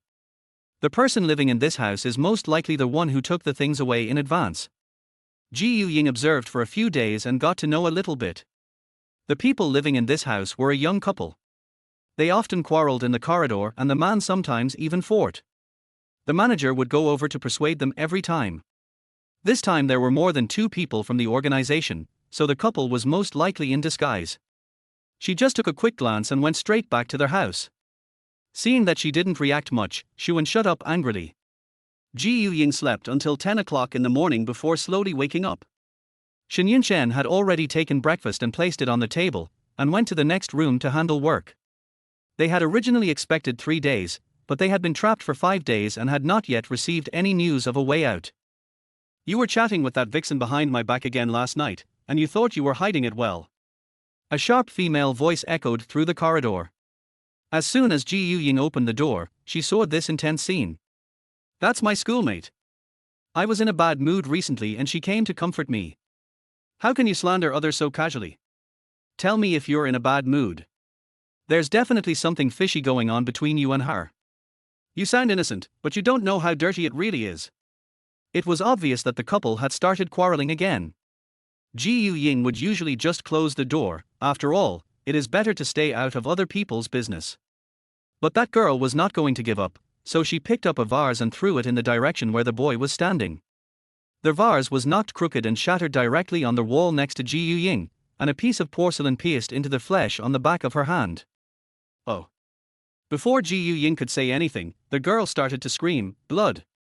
No matter how focused Shen Yunchen was, he still heard the noise, came out of the room, and saw the wound on Ying's hand at a glance. The boy was close and wanted to help check the injury, but he was frightened by the look from Shen Yunchen, with his hands hanging in the air, not knowing what to do. "I'm sorry, I didn't mean to." The girl's apology was accompanied by the sound of a door slamming shut. "As soon as the road is clear, we'll leave." Shen Yunchen took out the medical kit he had prepared and bandaged her up, looking more skilled than himself, who was often injured. "The mountain is closed as soon as we get here. We haven't had enough fun yet." Ying didn't hide on purpose just now. She always found it difficult to talk to the couple, but now she had an excuse. "Do you want to disable this hand?" His fingers were long and slender, with distinct joints. He touched her skin little by little, and the remaining warmth from his fingertips tickled her nerves. What did you say?" Ying teased, "You were often injured before, like a veteran." Shen Yunchen straightened up, looking a little uncomfortable, and his movements to organize the medicine box slowed down. "Yeah. Who dares to bully you? I can help you fight back." She really couldn't imagine Shen Yunchen fighting. That wasn't his style. Chapter 23: Brothers with Different Personalities. "Sister, I'm so sorry about that. I was too impulsive at the time." The girl's name is Ling. She and her boyfriend Meng Feiyu are both students at C University.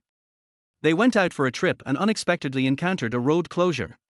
"It's okay, it's just a minor wound. Just put on a band-aid." Ying thought the gauze was too cumbersome, so she secretly tore it off and replaced it with a band-aid. "When did you arrive?" "We were late, and we didn't visit any of the attractions." She kept staring at the girl's expression. She was almost 1.7 meters tall, about the same height as the woman that night. Ling didn't seem to be surprised. She went to the refrigerator and got a bottle of drink. "This is the last one. Consider it as compensation to my sister." "Okay." Ying didn't drink after unscrewing the bottle. Instead, she walked around and asked with a smile, "Why don't I see your boyfriend? He's not still angry at this moment, is he? Let's not talk about him. I just read his chat history and now he is angry with me. I have always let him read my phone." Ling was angry and grabbed the bottle of drink and drank half of it in one breath. Ying knew that she was worrying too much, but she didn't know whether the other party was disguising too well or she guessed the wrong person. This girl seemed very straightforward. She still didn't understand what it meant to take it back after releasing it. If it was just for confusion, who would the target be? The door rang. Meng Feiyu pushed it open, recognized Ji Ying but did not say hello. Instead, he walked to the sofa by the wall, sat down and started playing with his phone. He has some social anxiety, just ignore him. Wang Ling tried to smooth things over. Ji Ying mentioned several times that people had died in the mountains, and Wang Ling was only surprised and scared. She took the opportunity to run to her boyfriend's side and said that she was scared and asked him to comfort her. She was embarrassed and left with an excuse. Today, the snow stopped falling. The store manager answered the phone and hired workers to clear the road. If nothing unexpected happens, the road will be open tomorrow afternoon. Manager, is there a place to refuel nearby? I just found out that my car is out of gas. The person who spoke was a man who lived in the second room near the door. He was a big and strong man and was a truck driver. This may be a bit troublesome. It's at least 10 miles away. Are you driving a truck? The store manager is kind-hearted and will warmly treat anyone who seeks help. Car, my brother wanted to go out to relax, so I came with him. Shen Liang picked at the calluses on his hands, showing disappointment. It's just that the mountain was closed due to heavy snow, so it's a waste of time. Now it's a problem to go back. Ji Ying thought of Ji Jinxing and walked over. Someone from my family is coming to pick you up. They can bring you a bucket for emergency. Really? Big sister, you are such a good person. I will give you the money when the time comes. Shen Liang held Ji Ying's hand with a grateful look on his face. He was about to say something when a door opened and a head popped out from inside. Brother, I'm hungry. Come back and cook. BBS are all equipped with kitchens, and vegetables are stored in the cellar of the BB, but most people seek convenience and just put some frozen food in the microwave to make a meal. The boy looked to be about 20 years old, his face was as pale as paper, and he looked hostile towards everyone else. Okay. Shen Liang smiled innocently and rubbed his hands. My Shuiguang called me, so I'll go home first. Ji Ying followed him and said, you don't have to pay. I'm tired of eating frozen dumplings these days. I want to try Brother Shen's cooking. She felt that the calluses on his hands were not caused by years of driving. Driving should have caused calluses on the palms, but there were also thick calluses between his fingers. My Shuiguang doesn't like outsiders. Shen Liang was about to close the door when he saw Ji Ying's agile figure rushing in. A guest is a guest. Brother Shen won't lock me out, will he? Birds of a feather flock together. Since number 2 appeared frequently, she has gradually become as shameless as him. Hey, sit down. Shen Liang rubbed his hands again and pointed to a stool in the distance. Thank you. I'll just sit here. Ji Ying sat down next to Shuiguang, and the boy became even more unhappy and moved aside. She found an opportunity to test him. You two brothers don't look alike. The people in the organization are good at disguise, and she finds everyone extremely suspicious. Shuiguang is thin, with a pair of sad eyes, a high nose bridge, a slightly exposed neckline, and a distinct and delicate collarbone. He looks like someone who walked out of a comic book, and he and Shu Liang do not look like brothers at all. Shen Liang smiled innocently, everyone says so. Some people even joked that he was picked up from outside. Shuiguang was even more unhappy and glared at Ji Ying. What's it got to do with you? It's just one sentence, why are you so angry? Ji Ying could hear that he wanted to chase the guest away, but since he had already come in, there was no reason for him to leave. Shen Liang is a good cook and he made for dishes and a soup in just 1 hour. Although there was no meat, the taste was so good that it was enough to ignore the shortage of ingredients. Brother Shen, you shouldn't just be a driver, you should be a chef, she praised without any reservation. The man opposite saw that her bowl was empty and said he would help her get some rice, but he heard a scream from outside. It was the store manager's voice. I'll go out and take a look. Shen Liang had already walked around the door and was about to go out to take a look when he suddenly froze in place. In the door opposite, Shuan was lying in a pool of blood, his eyes wide open, dying with his eyes open. Chapter 24, The Predictions of the Tarot Cards. The BB was already in chaos. The corpse not far away was scary enough. Now this happened again. The investigation bureau was blocked outside the mountain. No one dared to enter the house. They protected the scene and waited for others to come. Someone suggested following the nearby search team to stay at a nearby farmer's house, but it would take most of the day to get there, and as it was getting dark, no one was willing to take the risk, so everyone was still trapped. Oh, what should I do? I'm so scared. When Wang Ling heard the noise, she immediately grabbed her boyfriend's clothes and came out to see. However, she didn't expect that this scene had such a huge impact on her that she still hasn't recovered from the pool of red. Bai Feiyu smoothed Wang Ling's hair and comforted her, let's close the doors and windows. Nothing will happen. Just get through tonight and we can go back tomorrow. Ying was just walking back when she saw that the two people were almost the same height. Looking down, she saw that they were both wearing slippers, probably because of the insoles that increased their height. Bai Feiyu felt the scrutiny, glanced at Ying, and pulled Wang Ling back to the room. Why haven't you come to see me recently? I must win back the money I lost last time today. Number 2 came to see her again with the box of mahjong. Ying closed the door and did not take the things handed to her. Xuan's death has nothing to do with you. Number 2 suddenly smiled and said, why do you suspect me of everything? I never do anything unnecessary. That's good. She didn't know why, but she suddenly felt relieved. You've been getting pretty close to the people here lately. I never knew you were such a social butterfly. Number 2 was used to teasing her. Just because I'm bored. You can come find me, it's guaranteed to be interesting. There was no third person in the room viewing room number 2, which was a bit disappointing. A gleam of light flashed in his eyes. I have learned a few tricks recently, but I am not familiar with them yet. Let me try them on you first. She magically pulled out a deck of cards from her jacket pocket, which was much larger than the usual size. Ying was curious and pinched one. The pattern on it was not a poker. What are you going to do? Divination. Number 2 blinked at her, his eyes looking more lively with his raised eyelashes. She watched as the other person laid out 3 cards on the table. If you want to know something, just pick one. Ying hesitated and pointed to a card. A winged angel was blowing a trumpet, and the people below the picture raised their hands to listen to the blessing from heaven. This one. Number 2 looked mysterious and put the card in front of him to examine it. Judgment. You really picked the right one. What do you mean? Ying urged after seeing her laughing for a long time. Number 2 felt her gaze and smiled. Upright means resurrection and new life, while reversed means conscience is condemned and bad news. Whose rebirth does the death of Xuan and Zhu mean? In their homestay, everyone was trying their best to keep strangers away. They were extremely sensitive to outside gazes, especially Bai Feiyu and Shuiguang, who were of similar age and had similar temperaments. The person the organization stipulates must die, but if someone kills someone else by mistake, they will be punished, and it seems that number 2's mission at the beginning is just one person. As expected, one of the task executors was seeking personal revenge. Ying thought of this and paused for a moment when she recalled the couple. The men in the BB were generally over 180 centimeters tall, so she didn't doubt it. But she just saw that Bai Feiyu was only a few centimeters taller than Wang Ling next to him, which made her question her original judgment. Seeing that she was distracted, number 2 stretched out his hand and waved it in front of her. Hey. You look absent-minded. You were not thinking about yourself just now. Do you want to test your emotional path?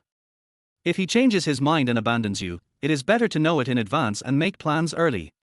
Ying glared at her. It turned out that number 2 had nothing nice to say. Among the 3 cards, she saw the man in a blue shirt and red pants. Just as she was about to point him out, she heard a knock on the door. Shen Yunchen pushed the door open at some point, came back to get a book, and then went back to work. Handsome guy, do you want to come over and draw a card to test your love life? In case Ying runs off with some strange man, you'll know in advance. Number 2 teased, using the same rhetoric as before. Ying stepped on number 2 under the table and said, don't listen to her. Shen Yunchen's expression changed slightly. He took a quick look and chose the one she wanted to choose just now, but in the opposite direction. TSK, your love life is not smooth. The hanged man is in reversed position, which means unrequited love and lingering feelings. He is still not satisfied after marrying you, Ying. It seems that your man has someone else in his heart. Number 2's eyes fell on Shen Yunchen, as if he wanted to watch the fun. Ying's heart trembled, and then she calmed down.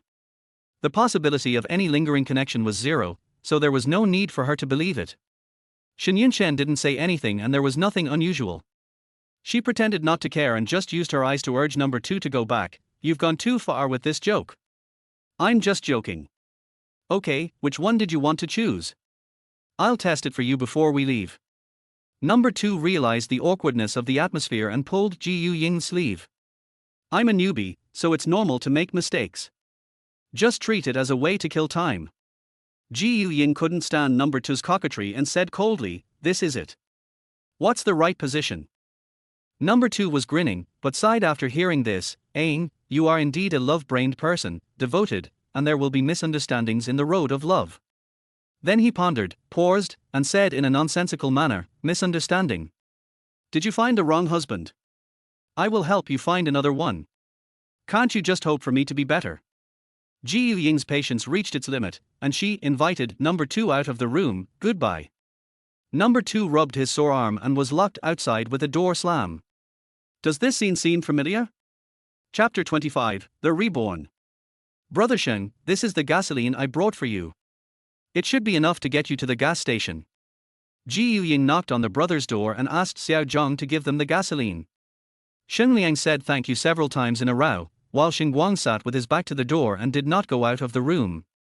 The road was finally open at 3 o'clock in the afternoon.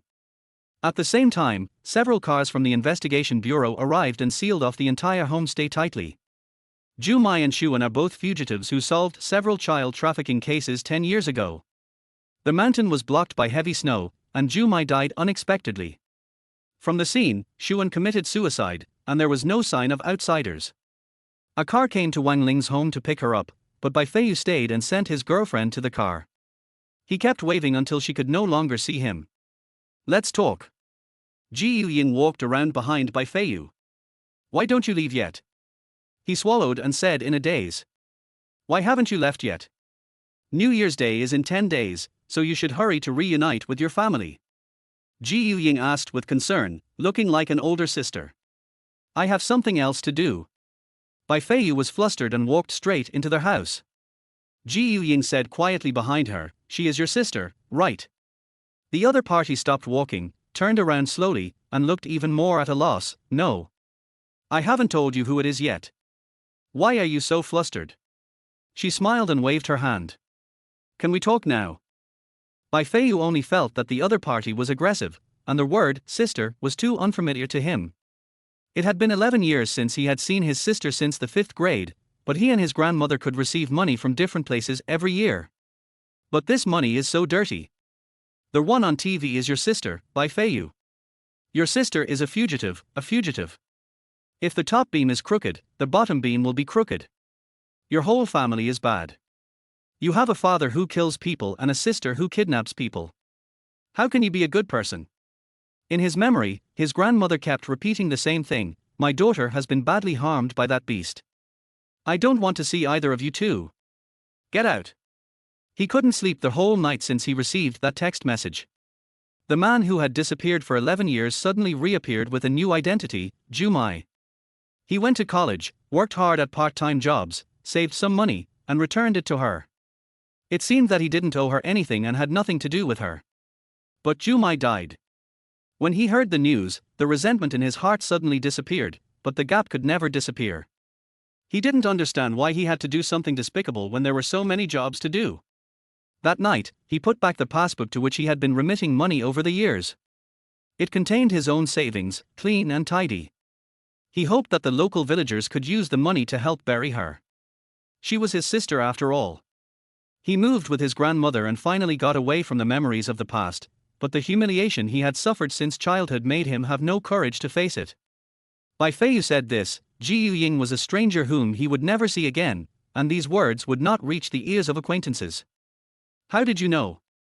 The things that were deep in his heart were laid out in the open, and it was impossible for him to remain calm. Guessed. Ying smiled.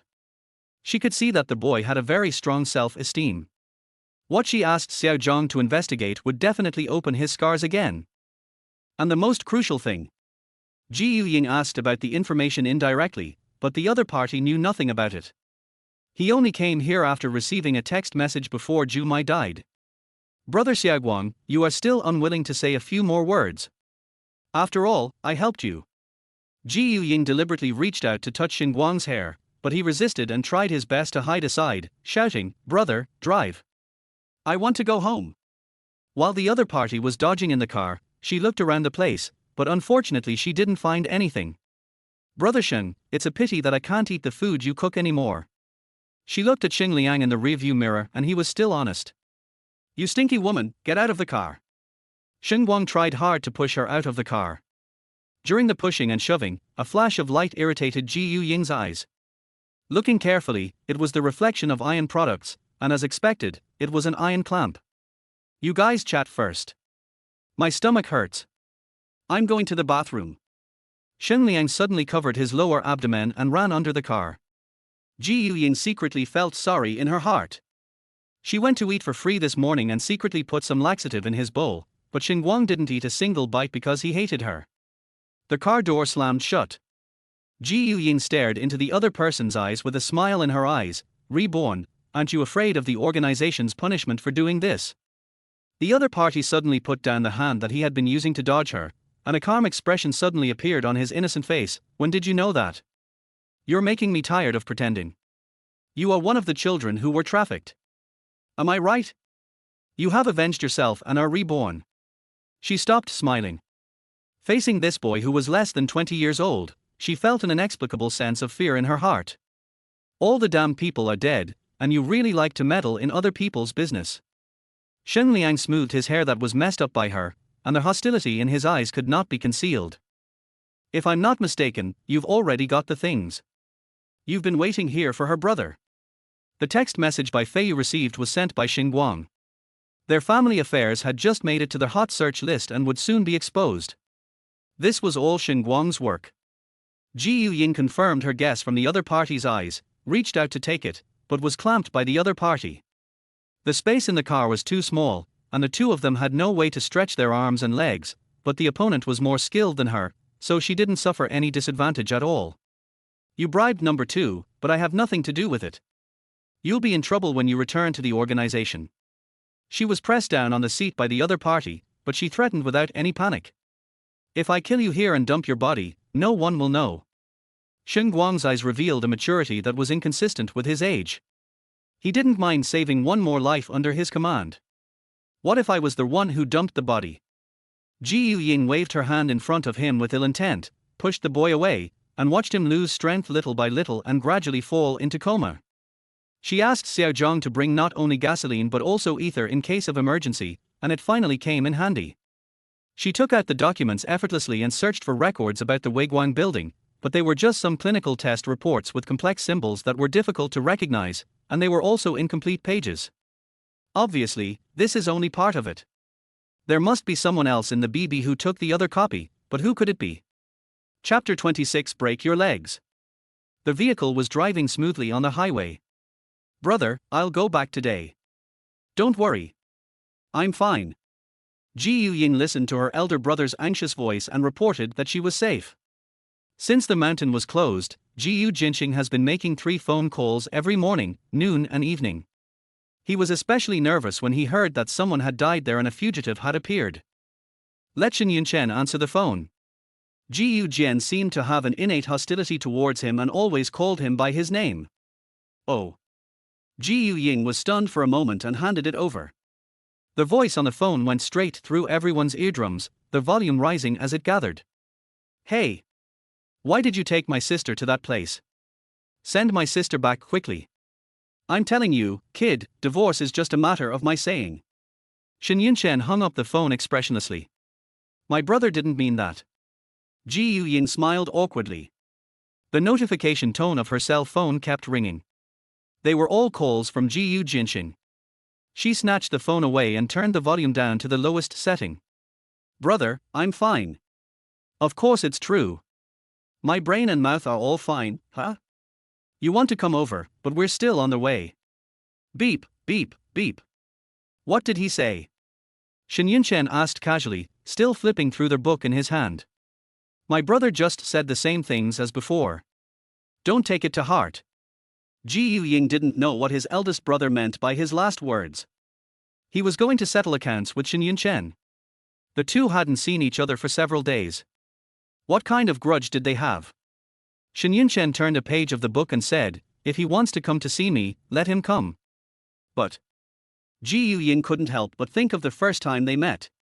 Jinxing punched Shen Yunchen in the face without saying a word, but the eldest brother's physical strength was a little weak and he failed. "Do you believe me?" He closed the book, his almond-shaped eyes were full of meaning, the afterglow of the setting sun reflected on his face, making him look more dignified. His fingers with distinct joints were pinching the title page of the book like a work of art, delicate and elegant. "What does this have to do with my brother? Have you really done something to let me down?" Ying put her arms around his neck and teased. She could clearly feel Jinxing's excitement over the phone, which was very different from his usual self. "No. Boss, should we go back to Pingshan directly or go to the company?" Xiao Zhang's voice came from the front. Ying was even more puzzled. "It's almost dark, why are you going to the company? Go straight home." The car passed through the maple forest that was bright red in the autumn sun, and after entering 2 iron gates, it arrived at the blue spotlight fountain. Just as it was about to drive forward, Ying suddenly saw a familiar figure and hurriedly asked Xiao Zhang to put her down. "Brother." She had an inexplicable attachment to Jinxing. Although she had never met him before, it seemed as if they were destined to be together. "Xiaoyan, let me see, you have lost weight recently. Did Shen Yunchen abuse you? You can't lie to your brother." He pinched his sister's face and found that it was not as soft as before she got married. "No.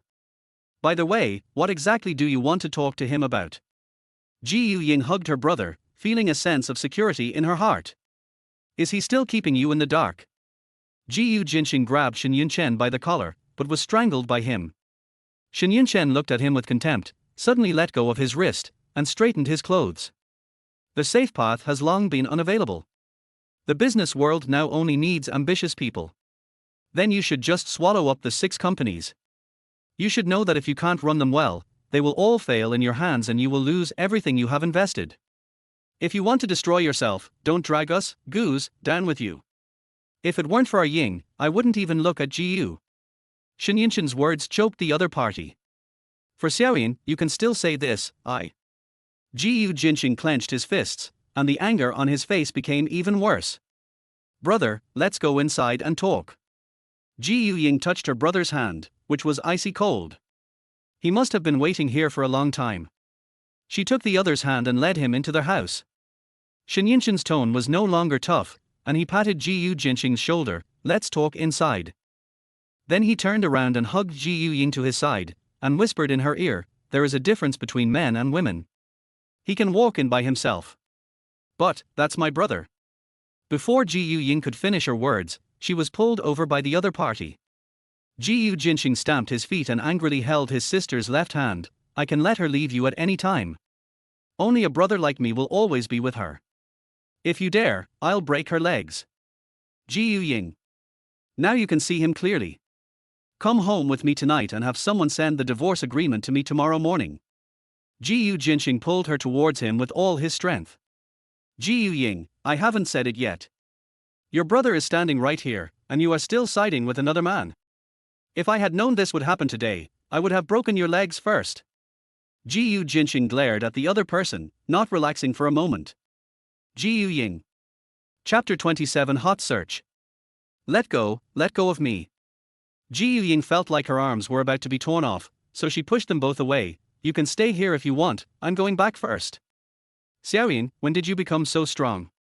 Jinxing trotted after her. "You never walked this fast before." Ying was stunned, with a slightly unnatural expression on her face. After being abroad for 7 years, a person must have changed. "But you, big brother, why are you still so naive?" She can play this role very well, but small details can't deceive people, and the stress reaction will make her be discovered one day.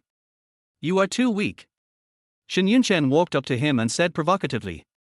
Jinxing was irritated again. "You were also thrown out, how dare you say that to me? Whatever my wife wants to do, I will naturally make her happy. As for you, a sister who is married off is like water spilled, and she is mine now." Shen Yunchen smiled politely. "You are so shameless." "Thank you." Ying had never known any of this, but she knew for sure that the Shen Group would be even stronger in a year than it is now, and no one in City C could compare with it. At this time, she didn't take it to heart and persuaded Ying to leave in a gentle voice. She finally breathed a sigh of relief. I can go out through the front door from now on, that's great. The other party already knew that she was going to work, and he tacitly agreed when he gave her the book last time. I've asked someone to submit your resignation letter for you. You don't have to go there anymore. Shen Yunchen's words were like a bucket of cold water, extinguishing her joy. She wondered, didn't you agree? Then I thought it was inappropriate for you to go out and show up in public. If you really want to find something to do, Shen's has plenty of positions for you to choose from. Shen Yunchen held her in his arms, one hand on her waist and the other holding a newspaper. Ying rested her head on the other person's shoulder and reached out to tear the newspaper off. Then I might as well go back to my own company. Shen Yunchen replied without hesitation, Goose, that's fine too. You? Anyway, no one can stop her from going where she wants to go. Wait. A name flashed by in the corner of the newspaper. Let me see the newspaper. Ying's heart suddenly skipped a beat. This was clearly a financial newspaper, so why did the word suicide appear in it? When did you become interested in finance? Shen Yunchen never paid attention to the small columns in the corners, and only read what he needed each time. This newspaper is delivered at 7 o'clock every afternoon. It originally only contained financial information, but with the decline of print media, the newspaper collected the breaking news of the day and inserted it in it to increase sales. Ying took it and looked at it carefully, and two extremely conspicuous words, suicide, caught her eye. Shocking. The famous university student in City C turned out to be the younger brother of the fugitive. It is sad that the person committed suicide out of shame.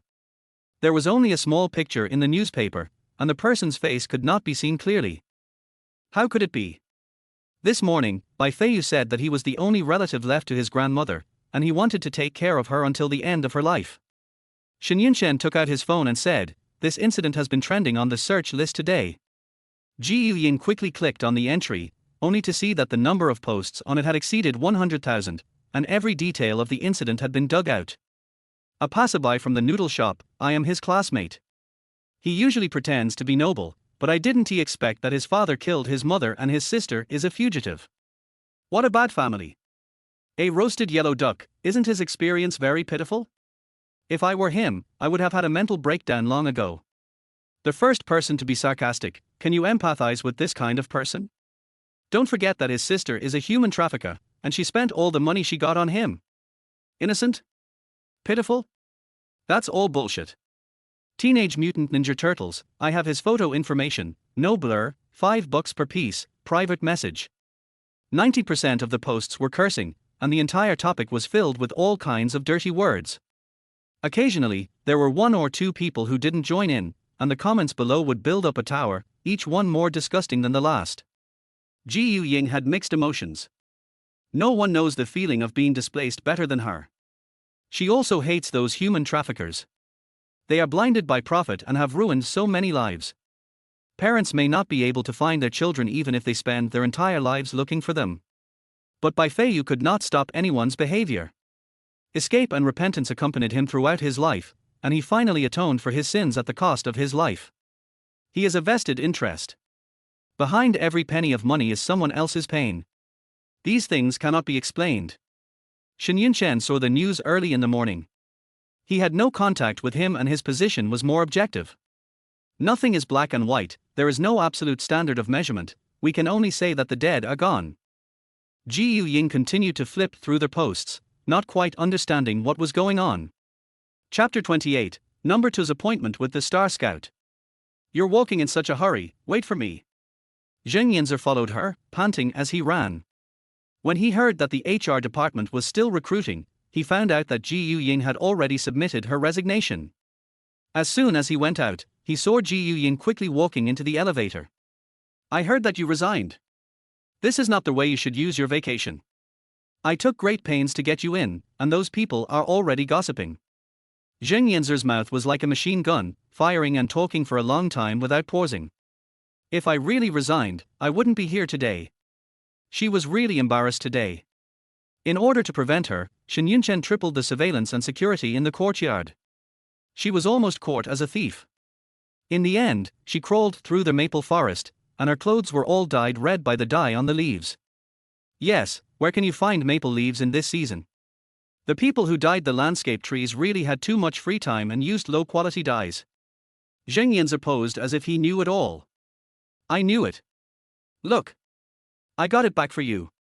Ying was so happy that she patted the other person's shoulder and said, "Well done, I didn't expect you to have some brains." Hey. I helped you, do you want to do me a favor? Shen Yunchen suddenly smiled shyly, and her skull felt cold, remembering the last time this kid said something shocking, so she slapped him on the head. Not even a little help. He covered his painful head and shoulders and cried out in grievance, "It's her birthday, and I don't know what to give her. Can't I just ask?" "Oh, you should have said it earlier." Ying held her forehead with her hand. "She likes money the most, I don't know about the rest." I still remember that number 2 used one sentence to exchange her for $980,000. In the other party's words, the auction price was far higher than this. Bite. The elevator door opened. Number 2 was outside, with dark brown curly hair, a beige beret and an indigo woolen coat, and only a thin sweater inside. It was already minus 10 degrees Celsius outside, and it would be freezing cold if he went out like this. She hooked her index finger on her chin and said slowly, "You are saying bad things about me again. Where are you going dressed like this?" Ying took her hand away and waved to Shen Yunchen, "Take her away quickly. I'm going to check in first." Number 2 casually took out a business card from her bag and said, "I met a talent scout who asked me to go try out for a role first and make some money." She then smiled at Shen Yunchen and said, "Brother, I'm busy today and can't accompany you." "You?" Ying's jaw dropped. "Yes, it's because I'm naturally beautiful that I can't help myself." "Hey! Don't pull my freshly done hair." When Ying heard that this was unreliable, she helped Shen Yunchen press the first floor button, stepped out of the elevator and closed the door. "What identity are you going to use? Last time, someone used a criminal's ID to trick me and I was almost arrested by the investigation bureau. It's different this time. I'm using a stage name, so it's totally unnecessary." Number 2 was very confident this time. "What do you want so much money for? Don't you still have?" Ying was speechless. It was she who brought this guy out of the investigation bureau last time. "Do you think I live here for free? Besides, every single strand of my hair needs to be carefully taken care of. A woman should live a refined life." Number 2 always has some twisted ideas. Ying, she felt offended. "I've never relied on men, that's why I can live so freely. Please tell him for me that there's no need for a birthday present. It's just random stuff. We don't have a birthday at all." Number 2 leaned against the sofa, holding a lit cigarette between his fingertips, and slowly exhaled a smoke ring. The picture is frozen, like a thick oil painting. Ying, this is why you cheated me. Chapter 29, Brother Shuiguang. 4004, Ward Rounds. The Shuiguang Building is different from other places. In order to protect the safety of the guests, all occupied rooms must be checked at 10 a.m. and 10 p.m. to verify customer information. Ying knocked on the door 3 times, but she didn't expect that just after she got rid of one trouble, another one came. "Bitch, why are you here?" Shuiguang was wearing a school uniform and only opened the door a crack. His hair looked like it had just been washed and was still dripping with water. "Brother Shuiguang, we meet again." Ying put the things back intact last time. "These materials are not allowed to be viewed privately. It will not be good for both of them to tell them." She is not worried that the other party will use this as a threat. She opened the tablet and saw the resident's information was that of a woman in her 30s. Sure enough, a gentle female voice came from inside. "Is this the waiter who's checking the room? The ID is on the table, show it to her." Ying smiled knowingly. The interval between assignments from the organization was at least 1 month. It seemed that this kid was earning extra income here. The money given by the organization was more or less enough for living, but if he wanted to live better, he would have to find another way. "You guys are quite interesting. I came at the wrong time. But he doesn't stop working in broad daylight, so he should take more work at night. This shows how much he needs money." Her eyes fell on the school name logo on the other person's right chest, only for the other person to quickly cover it with his hand and glare at her fiercely. What are you looking at? If you keep looking, I'll dig your eyes out. It's all fake anyway. She understands uniform acting. Ying smiled. No one in the organization really went to school. Besides, the other party looked to be around 20 years old and didn't seem that young.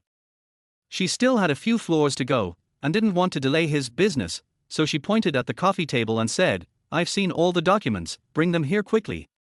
Shuiguang stuffed the documents into her hands. The smile on his face was only on the surface, and he whispered softly, "I will settle accounts with you sooner or later. I knocked the other person out last time, and now is still holding a grudge at such a young age." She took advantage of him not noticing and rubbed his wet hair, wiped it on his clothes, and said, "I'm always here for you." Roll. Shuiguang hated it most when someone touched his hair, especially when this woman was so annoying. She spread her hands and taught him, "I am your elder after all, so don't be so rude." After closing the door, Ying realized that the troublesome thing had come again. She thought she would never see it again, but she didn't expect to meet it here. Although the organization did not have a rule prohibiting private contact between members, this was a rule that no one was aware of. She met number 2 frequently and was already afraid of him. There weren't many guests at this time, except for a few who were grumpy and took a little time. It was still a good time saver and mealtime arrived quickly. As soon as she took off her work badge, a figure blocked the light in front of her. "Sister, are you going to eat? Let's go together." Shuiguang had been waiting in the rest area nearby without knowing when. When he saw her appear, it was like he had caught his prey. "You're finally polite. How nice of you. But I'm not hungry, so I won't go." She could tell that he had bad intentions. "It's not up to me whether to go or not." His eyes curved into crescent shapes, and his 2 dimples seemed to be declaring that he meant no harm, but his words were full of threats. Anyone who doesn't know would think they are a pair of siblings. "Okay, if you want to eat something, sister will treat you." Ying was nervous for no reason. She didn't know the other party's rank in the organization, but judging from his age, he should be just an ordinary killer. She had the opportunity to be promoted, but she changed her identity to Ying. "I thought the other party would ask for a huge price, but I didn't expect that they just picked a ramen restaurant in a small alley. Maybe it's because it's hidden and less crowded, but when I got there I saw there were already several tables of people sitting here, and the small noodle shop was extremely noisy. Madam Boss, I want 2 bowls of beef noodles." Shuiguang's voice has the childishness that is unique to teenagers. Just listening to him speak without thinking about the meaning behind it may even feel a bit comfortable. "How long have you been doing this?" Ying couldn't help but ask him. She didn't expect that such a good-looking body of his would be used in that kind of place. At such a young age, you've already gone astray. Although, she wasn't much better. Shuiguang's eyes seemed to have nothing to do except glaring at her. "Stinky woman, stay out of my business. You must have made a lot of money." She thought of what number 2 said. She never expected that he, who looked like a young and arrogant man, would sell his body for profit. 2.5 years, are you sick? Why are you asking me these? Shuiguang glanced at his school uniform and rolled his eyes at her. He only had half a year left to graduate. "Nothing, I just want to know the market price." Seeing that the other party was getting impatient, she asked the main point, "Why are you looking for me to settle accounts? I've already let you go, isn't that enough? I checked with the higher-ups. More than half of the information is missing. Did you steal it?" Her heart trembled. It turned out to be taken away by someone with ulterior motives. Chapter 30 Kidnapping. The proprietress ran the restaurant alone, and 2 bowls of hot beef noodles were served to the table in just over 10 minutes. "Thank you, Auntie." Shuiguang called her sweetly, as if she was a regular customer. The beef the proprietress gave her was much thicker than that of other tables. "How are your studies lately? You seem to be under a lot of pressure." The proprietress smiled and looked very kind. "It's okay. The school has a 15-day holiday so we can relax." He actually looked like a child, the most innocent kind. Ying was surprised. Is this school uniform really his? After the proprietress left, she asked eagerly, "How old are you?"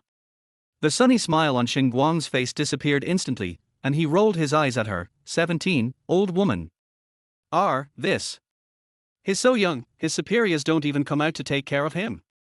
Ji Ying picked up a big mouthful of noodles and put it into her mouth, looking at him while chewing. This child didn't look like 17 at all, and she was almost choked by the other party calling her old woman. The food is not with me anyway, so there's no point in glaring at me. She coughed twice and took the meat that the other person had left aside. No wonder you're so skinny. Don't waste the meat if you don't eat it. Stinky woman, Shuiguang said, gritting his teeth, but his voice was so small that it was drowned out by the noise. It was the first time I snatched food from my child, and it felt really good. Why would the higher-ups give you such an important task? Look, it's lost. Ji Ying smiled warmly, but her words were full of sarcasm. She knew that this boy was ruthless and the last hot search was closely related to him. Shuiguang didn't believe her. He picked up the noodles in the bowl and put them down again. It's really not you. Seeing Ji Ying shaking her head, he continued to ask, what about the man next to you? I think he is very cunning. Call him out. I want to meet him. Ji Ying knocked the other person on the head. How rude. Besides, Shen Yunchen is not someone he can see whenever he wants. Take your hand away. Shuiguang was afraid because there were people around, so he could only continue to glare at her and silently took another sip of noodles. Ji Ying took a taxi after get off work. She always felt that someone was following her, but the car was following her so secretly that she couldn't guess which car it was. However, those who can see it are not good. Ji Ying did not hesitate and asked the driver to drop her off at the intersection not far from Pingshan district and then walked back by herself. The other party had been following her since morning, but she was in a hurry at that time and ignored him. She hated the feeling of being watched. It would have to be resolved sooner or later anyway, so why not do it sooner? She had hidden the dagger in her sleeve in the car in case of emergency. It was a cold day and the wind was howling. She had already walked 20 steps, but the man had not caught up with her. Ji Ying held her cell phone and pretended to take a selfie. She saw a white van slowly approaching her. She could see that the license plate had just been replaced, so it was of little reference value. It's so cold. It's finally close. The car suddenly stopped, and a muscular man jumped out and stopped her. Someone wants you to go with us. What are you doing? Ji Ying was so scared that she kept shouting for help, but before she could shout a few times, she was dragged up by the people in the car. The car was pitch black. She looked around in horror and saw 5 men wearing masks. One of them took her phone and took out a gun to scare her. If you don't behave yourself, I'll shoot you. Ji Ying's mouth was sealed with tape and she kept shaking her head. He shook his head to confuse the other person and also because he felt that the man's hands were shaking while holding the gun. Seeing that she gradually stopped struggling, the men took out their cell phones and called the people behind her, saying that they had caught the person. She laughed in her heart. She had tried this trick before. If you stop screaming, I can consider tearing off the tape on your mouth. The leading man saw that she was delicate and tender, and the people who hired them wanted the hostage to be unharmed. If her skin was scratched, they might get less money. Ji Ying nodded quickly. The tape was so sticky that it hurt her face. She could actually remove it by herself, but she had to cooperate with the other party to act. Brothers, who wants to see me? I want to go home. Ji Ying could tell from their attire that they did not look organized or planned, but rather like idle people who were brought in for a short period of time. If she was really a delicate girl, she would be walking into a tiger's mouth, but now she fights back without blinking an eye. Shut up, you'll know when you get there. Chapter 31, I'd rather hang myself if I have a brother like you. There was a faint smell of sweat in the car, which wafted from the 5 people into Ji Ying's nose. She couldn't help but sneeze. Brothers, can you open the car windows? She was blindfolded the whole way and couldn't see the road outside, which made several people wonder if her eyes were not covered tightly. Be quiet. Just as the man finished speaking, another man shouted, Boss, we are just ahead. She took the opportunity to pull the blindfold down a little while everyone was looking outside the car. The kidnapper was unprofessional and didn't even tie her hands. A desolate scene came into his sight. The road ahead had not been repaired for many years. The car bumped into an abandoned factory, and a piece of steel plate fell from time to time. After she saw clearly, she put the blindfold back on. Come down. The man had been waiting here for a long time. He heard that there were a few people following him, and they didn't seem to be very old. Ji Ying was carried inside by 2 people, holding her arms. Because of their height, they did not touch the place where she hid the dagger. Bang! The machines here seem to be in disrepair, and the sound of the light bulbs turning on can be heard clearly.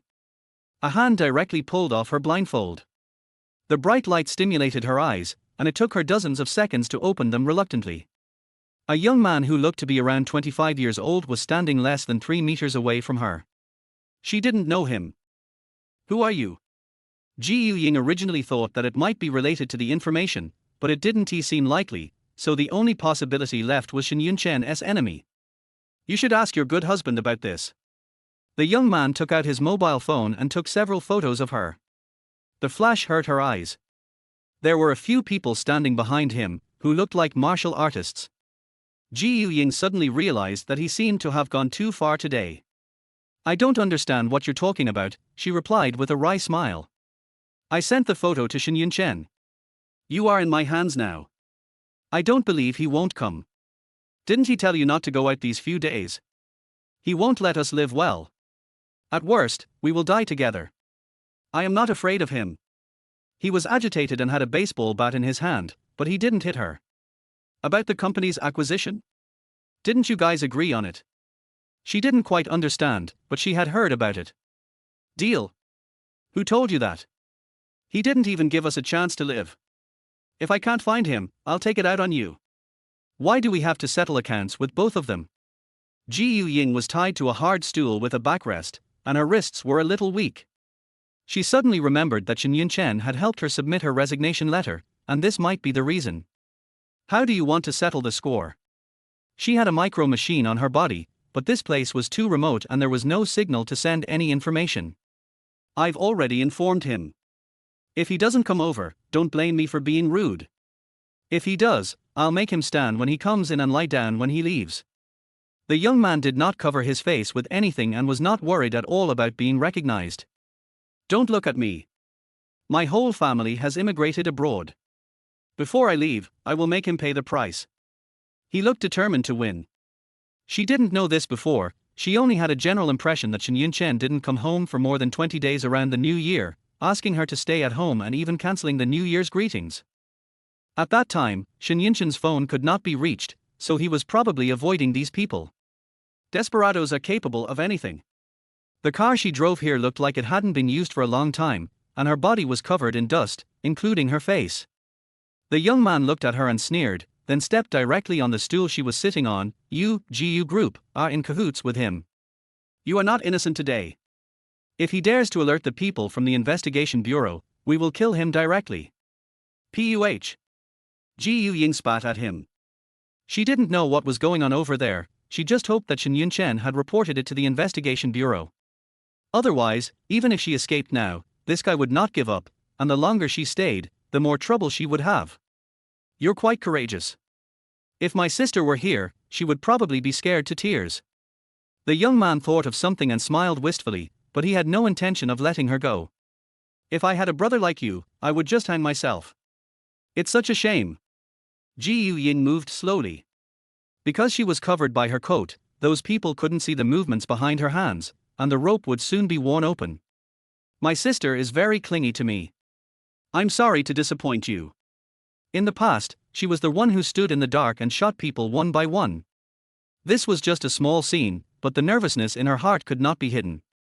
She was worried that Shen Yunchen would really come alone. Someone is coming, the lookout outside shouted. How many people? 1. Oops. Chapter 32, Abandoning the Retreat, What a Madman. Fu Jing, can you let him go? Shen Yunchen's voice sounded behind her, and his footsteps were steady. Ying could even imagine that Shen Yunchen must be wearing a suit, with his tie tied meticulously, and even his pair of leather shoes were shiny and not stained with a trace of dust. Have you called the police? Turn off your cell phone. The young man's name is Fu Jing, the second son of the Fu family. No. Shen Yunchen was blocked at the door, about 10 steps away from her, with his back to her so he couldn't see her face. I brought you a gift, do you want to hear it? What tricks are you going to play? Fu Jing remained extremely vigilant. In terms of strategy, he was far inferior to the other party. You'll know once you listen. Shen Yunchen didn't even wait for his consent and directly pressed the recorder, and a conversation came out of the pen. You unfilial son. You unfilial son. Get out of this house. Dad. Dad. I will definitely quit gambling in the future. Please forgive me this time. I can make up for the working capital. Please give me some time, just a little. I've heard enough of you. From now on, my Fu family will no longer have a son like you. There was a sound of something breaking and crying. My eldest brother's voice. You must have forged it, it's fake. Fu Jing couldn't believe that his respected eldest brother would go back to gamble. The problem with their family's capital chain was obviously caused by Shen Yunchen. How could this happen? Take it and listen to it yourself. There is a date on it. Didn't he tell you when he sold the shares to me? Dishonesty in business is a taboo. Shen Yunchen took advantage of the other party's deep shock and walked behind Ying. Unexpectedly, the rope tied on his hands opened with a slight pull. Your father has been sent to a sanatorium abroad during this period, so he probably didn't have time to tell you anything. He looked at all this coldly, without any condescending look. He just felt that the other party was pitiful. Also, why doesn't your elder brother come here in person, leaving you here to do these shady things? Shen Yunchen's words crushed the other person's heart one by one, which was undoubtedly like pouring salt on the wound. I don't believe it. Fu Jing has gone crazy. You are lying to me. My eldest brother is the best to me. How could it be like what you said? You can call him now. If the call goes through, I can return the shares to you. Shen Yunchen took out a tissue, wiped the dust off Ji Ying's face, and said softly, You didn't obey and ran out, your face is dirty. Fu Jing's hands seemed to be out of his control and it took him 2 minutes to unlock the password. When he pressed the number, the scenes of yesterday replayed in his mind. The eldest brother answered the phone, his tone became even more depressed, and he seemed to be hesitant to speak. He was worried about his elder brother, who said he was unwilling to accept the fact. Why should he let that villain Shen Yunchen take away the company? This was the foundation of their family built up by 3 generations, and it was destroyed just like that. After hearing this, he became even more indignant and clenched his fists to go and settle the score with Shen Yunchen. The eldest brother stopped him and said there was a better way. The number of undialed calls on the mobile phone has reached double digits. Brother, why didn't you answer my call? Fu Jing never believed that his elder brother would do this to him. His grief and anger clouded his mind. Don't even think about leaving. The 7 big men quickly closed the door, trapping the 2 men in the middle. Shen Yunchen picked up Ji Ying and said, This is your elder brother's purpose. Now that you know this, you should repent. Fu Jing's reaction to being betrayed was far beyond his expectations. His eyes were as red as a wolf that had not eaten for a long time, and he was ready to tear the person in front of him to pieces at any time. They are all gone, leaving me behind. Even if I go to hell, I will drag you down with me. Shen Yunchen was still trying to make sense. You're playing into his hands. It's not worth it. Ji Ying knew that the man in front of him was a lunatic and there was no point in talking to him. The only way she could get out alive was to knock him down. Shen Yunchen drew a few strokes on her hand, and people from the investigation bureau came immediately. But he still couldn't hear the whistle in the distance, and the 7 people were getting closer and closer to him. Ji Ying no longer hid her strength. Although she hadn't thought of any excuse, the most important thing was to stay alive before the people from the investigation bureau arrived. Hide behind me. She quickly pulled Shen Yunchen behind her. Acting as Ji Ying, she has always been a delicate image. Suddenly, she grabbed the big man in front of her by the neck and knocked him down. The most surprised person was not Shen Yunchen, but Fu Jing. I didn't expect that the eldest daughter of the Jiyu family is capable of doing this, but you can't go out today. Fu Jing has completely fallen into madness, and his only way out has been abandoned by himself. Madman. Ji Ying took out a dagger from her sleeve and was barely able to deal with 4 of them. The other 3 took the opportunity to attack her weak spots. Shen Yunchen was no match for these people and he was soon covered in wounds. At least 10 minutes had passed, but the whistle hadn't sounded yet. Chapter 33, Abandoned by their whole world. You all must die today. Fu Jing stood 9 meters away and saw the 2 men losing their strength bit by bit like trapped beasts. Finally, he swung the baseball bat he had prepared in his hand and walked towards them. Most of the lights in the factory were turned off, making it look even darker and more desolate. The people from the investigation bureau will be here soon. I advise you not to regret it. Shen Yunchen wiped the blood from the corner of his mouth, supported himself on one knee on the ground, and still did not forget to persuade him to turn back from the wrong path. Investigation Bureau? They won't be able to find it. Fu Jing suddenly laughed, but his eyes were filled with sadness. Why did you tell me? If I had been kept in the dark, how?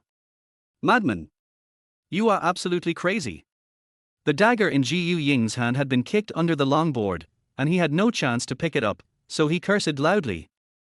These 7 people must be mercenaries. She underestimated them. Tie them up. Fu Jing gave the order, and the 2 men were unable to fight back. A whistle pierced the sky above the factory where only the sound of fighting could be heard. It was someone from the investigation bureau. How could this happen? Fu Jing was obviously panicked, but he did not stop his actions. He swung at Shen Yunchen, but the other party dodged by turning sideways. The closed door was pushed open by an external force, and the rotten iron door fell to the ground. The entire factory building was overwhelmed, and iron plates fell off, splashing up waves of dust. Ahem. Xiaoying. Jiyu Jinxing was the first to rush in, followed closely by people from the investigation bureau. Brother! Jiyu Ying cried with joy. People inside, you are surrounded. Put down your weapons and put your hands behind your head, the loudspeaker played over and over again. Fu Jing's leg was injured by the falling iron plate. His face was hideous, and he looked panicked and determined, with a strange smile on his face. Jiyu Ying ran over to untie the rope on Shen Yunchen, but so that the other party pushed her away with all his strength, and a flash of blood appeared in her eyes. She seemed to have forgotten that these people had guns. The suspect is holding a gun, ready to shoot. The man from the investigation bureau shot Fu Jing in the right hand while he was holding the gun. The other 7 people fled in all directions. Fu Jing's pain intensified. The blood from his right hand dripped down his sleeve. He laughed with tears in his eyes. Har har har, why is it always me who is left behind? If these people had not been present, Jiyu Ying would have already cut the other party into pieces. You know I can probably dodge it, why should I block it? She had a 70% chance of dodging it, and this scene reminded her of the day of the second explosion, when he had acted stupidly like that. However, today is different, everything seems to be turning around. But just in case, I would be sad if you got hurt. Shen Yunchen was shot in the shoulder this time. His voice was weak, but he was still conscious. There's an ambulance outside, send him to their hospital. Although Jiyu Jinxing didn't like the other person, he was his brother-in-law after all. Jiyu Jinxing received a call from Shen Yunchen today. He was not in a good mood at first, but when he heard that his sister was kidnapped, he started cursing at him. But Shen Yunchen's temper was surprisingly good today. He only said when he paused, "Are you done scolding me? I'll go buy time first. You can find someone from the investigation bureau as soon as possible." Jiyu Jinxing was extremely anxious and insisted to go together, but the other party hung up the phone again. Jiyu Ying's heart sank. She had disturbed Shen Yunchen. She would not let Fu Jing go out alive today. Going to jail would be too easy for him. Brother, you guys go first, I have something left here. Shen Yunchen held her hand tightly, don't be reckless. She trembled. How could he know what she was going to do? After helping Shen Yunchen onto the stretcher, she no longer had any worries. At the same time, a girl of about 15 or 16 ran in from outside, crossed the cordon and ran towards Fu Jing. Brother, why are you doing such a stupid thing? Aching, didn't you leave? Fu Jing's desperate face showed surprise and regret. He couldn't believe it. Second brother, eldest brother wanted me to leave, so I ran out secretly. I will wait for you to come out. The girl was Fu Jing's sister, and she came here with the people from the investigation bureau. The location of the factory was known only to the 3 of them, brothers and sisters, so they could avoid being found. It's too late. It turns out that big brother hates me so much. After saying that, Fu Jing took 3 steps back dejectedly, closed his eyes, put the gun to his chest and fired. Bang! The girl screamed, second brother. Jiyu Ying's move to dagger suddenly stopped, and a shrill cry echoed in his ears. On the dropped phone, the last missed call was from the number with the note, Sister. Chapter 34 Being Deceived. Name, the head of the investigation bureau asked as a matter of routine. Jiyu Ying. She was taking notes and had just received a phone call. Shen Yunchen's injuries would heal in 2 months. Gender. Female. Ji Ying had no expression on her face. Miss, you have come here no less than 10 times this month. Why can't you learn your lesson? An irritable officer cursed. Do you think I want to be fooled? If I catch that guy, I will tear him into pieces. A melodious female voice came from another room. Your efficiency is really hopeless. Miss, please be respectful. This is the Investigation Bureau. It seemed that a new officer had come over there, and his attitude became much gentler. After Ji Ying finished taking notes, she followed the sound and walked to the next room. A beautiful and frivolous profile came into her sight. The person's high heels were 10 centimeters high, and she slapped the table with her palm, almost breaking it. Miss, I will inform you when there is news. Please don't interfere with our work. The man saw Ji Ying standing at the door. Is that person your friend? Number 2 glanced at him, and his angry face suddenly turned into a smile. It's my friend, Ying. Why are you here? Ji Ying turned around and was about to leave. She was not in the mood to meddle in this matter. Number 2 said, give me news as soon as possible. Then she walked out in her high heels and took Ji Ying's arm, but was pushed away by the other party. Why are you here? Did you come to pick me up? Number 2 teased. Then why are you here? Aren't you going to be a big star? Ji Ying rolled her eyes at her, stopped a car on the side of the road, and prepared to go to the hospital. When Number 2 opened the car door, he pushed her into the car and followed her in. Go to Huacheng Hospital. Ji Ying didn't want to waste time and let her follow. Why go to the hospital? Are you injured? Number 2 looked puzzled. He looked Ji Ying's whole body but didn't see any obvious wounds. Ji Ying was so annoyed by her noise that she felt a headache. Thinking back to the scene of Fu Jing committing suicide just now, she felt blocked in her heart. Shouldn't you be going to your audition by now? Why are you following me? When Number 2 heard this, his arrogance was instantly extinguished and he waved at her. Stop talking. You actually want me to be a stand-in? I'm prettier than the leading actress. Just let that person go. Ji Ying was confused by her appearance, which was exactly her usual style. Can't you just keep your feet on the ground? This isn't the first time you've been cheated. Ji Ying paid the fare and pushed open the car door. Without waiting for Number 2 to get out, she closed the door with a click. Unexpectedly, after just a few steps, Number 2 caught up with me. Her high heels made a crisp and clear sound on the hospital floor. There were at least 80 people looking at me along the way. Ying, wait for me. Ji Ying's face gradually became hot, but she pretended not to hear and continued to quicken her pace. The other party was still chasing her relentlessly. She couldn't stand it anymore and stopped, whispering, "This is a hospital, can you please keep your voice down? If you lend me some money, I won't bother you anymore. I promise to pay you back soon, hee hee." Number 2 looked just as rogue as he did that night. No money. Ji Ying had already walked to the door of the ward and pushed it open and walked in.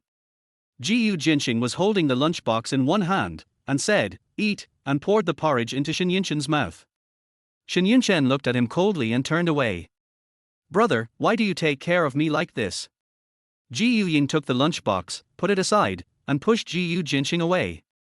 "I'm telling you, you really forgot about your brother now that you have a husband. Wasn't he just shot? How can a grown man be so delicate?" Ji Jinxing stood aside and spread his hands. Number 2 would not miss any fun, so he said, "So he was injured. You look so nervous. Who are you?"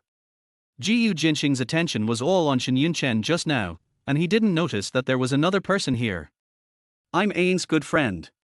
Number 2 walked over with a smile, took Ji Ying's arm, and acted in a friendly manner. Ji Ying glared at her. "What exactly do you want to do? Do you want to just give me the money and leave?" Number 2 smiled at her, "Of course."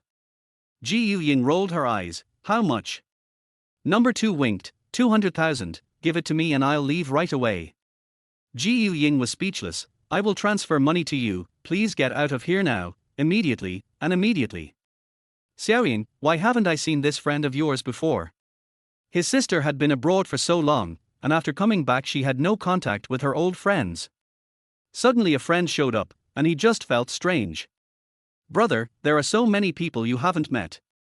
She has something to do and needs to leave, right?" Ji Ying pinched Number 2 on the waist. Number 2 smiled awkwardly. Yes, I'll come visit you another day. I came in a hurry today and didn't bring anything. Goodbye. Ying sent the other person out, with a forced smile, then heaved a sigh of relief. Chapter 35 means. What happened to Fu Jing in the end? Shen Yunchen looked at her solemnly. He didn't want Ying to act on impulse. The eldest brother was called back by his parents. He wanted to come to visit, but was stopped by Ying. She has something to ask. He committed suicide. Ying held the porridge and fed it to him. Why do you care about others? If the bullet had missed, you would be lying in the morgue now. Shen Yunchen didn't say anything. He drank his porridge quietly, which made her feel that he already knew the ending. Do you have something to ask me? He could see that Ying seemed to be hesitant to speak. Aren't you eating apples? Actually. I want to know, don't you have anything to ask? She spoke incoherently and hadn't figured out how to respond. Thank you for your hard work, but what are you talking about? Shen Yunchen raised his eyes, his pale face showed weakness everywhere, but his eyes were still as sharp as usual, able to see through the other person at a glance. Ying hesitated, took out the most colorful apple and started to peel it. I want to say. She didn't know how to explain that she looked weak, but could knock down a man in one breath. It's normal for a girl to learn some martial arts when she's alone in a foreign country. Shen Yunchen looked into her eyes without any temptation or confusion, and gave her a decent excuse right away. Then how did you know I was going to find Fu Jing? She was already overwhelmed by her killer instinct. If she had really taken action at that time, she would probably still be in the investigation bureau now. Shen Yunchen couldn't lift his arms, but his words could heal all her wounds, gentle yet powerful. If it was you who was shot, I will still seek revenge on him. Ying did not feel relieved, but felt more oppressed. There is one more thing I don't understand. How do you know about his elder brother? Fu Jing didn't know until his death that if his sister could have arrived earlier, what happened yesterday wouldn't have happened. Their whole family was ruined by Fu Feng. Gambling ruined him and exacerbated his downfall. Because Fu Jing was disliked by his parents when he was a child, he pushed Fu Feng down the hillside during a fight and lost his ability to have children. How could he not hate his brother? Shen Yunchen slowed down his speech and said, Fu Jing is too naive. He doesn't know that the more he wants to make up for it, the more he makes the other party hate him. This is a naked humiliation in Fu Feng's eyes. Doesn't he have any guard at all? Ying had never seen Fu Feng, but she could imagine the gloomy look on his face. Maybe. It's not that Fu Feng is a good actor, but the guilt of the family made them ignore this fact. Shen Yunchen was an outsider, so he naturally saw it clearly. Ying didn't understand these psychological twists and turns, and she felt sympathy for Fu Jing. He had been hated by his brothers for so long, but it seemed a bit far-fetched for her to be completely desperate because of this. His third sister showed up just a little late, but since Fu Feng had planned everything out, why did he give Fu Mai a chance to come out? She felt that it shouldn't be possible. If it was that easy, Fu Mai should have been able to come out long ago. Shen Yunchen smiled faintly, his eyes full of deep meaning. I sent someone to pick it up. You already know why. Ying's voice became smaller and smaller. Fu Jing said that he had a very clingy sister. The last straw that broke the camel's back was not his eldest brother, but Fu Mai. Fu Jing spent a long time on the phone. He not only dialed Fu Feng, but also Fu Mai, but she didn't answer the call. It was you on the phone. He tampered with the information. Shen Yunchen looked calm and nodded slightly. This is very normal in the business world. Then I am also included in your plan. Ying's hand that was peeling an apple suddenly stopped. Only then did she realize that she had never seen her husband clearly. You have to remember that I would never joke about your safety. Ying was never included in his methods. Chapter 36 Revenge. Ying thought carefully and realized that there was no benefit in forcing Fu Jing into a desperate situation. Shen Yunchen seemed to have been trying to persuade him kindly, but with Fu Jing's personality, he would only become more irritable. It seemed like all this was a trap set up specifically for Fu Jing to fall into. If she didn't show up, Shen Yunchen would use herself as bait and send her to jail without any trace, and Fu Jing would not realize who the enemy was. She broke out in a cold sweat, and thought further, why was Fu Feng so eager to sign the equity transfer agreement, and why did he happen to find Shen Yunchen after owing a lot of gambling debts? He was playing the long game from the beginning to the end. He was simply seeking revenge. The phone lit up, it was my eldest brother calling. She turned on speakerphone. Xiaoying, Fu Feng has been arrested. You don't have to worry at all. Jiyu Jinxing looked relaxed, and his words were full of joy. Jiyu Ying secretly looked at Shen Yunchen. He was really calm, hiding all the storms underneath. It was as if all this was just a process, and the final outcome would be 100% what he imagined. Okay, brother, you don't have to come over again. She heard the door closing, and as expected, Jiyu Jinxing was about to set out on their way to the hospital. You can't take care of it by yourself. Let me help you. No. No need for that. You'll start a quarrel again, which won't be good for his rest.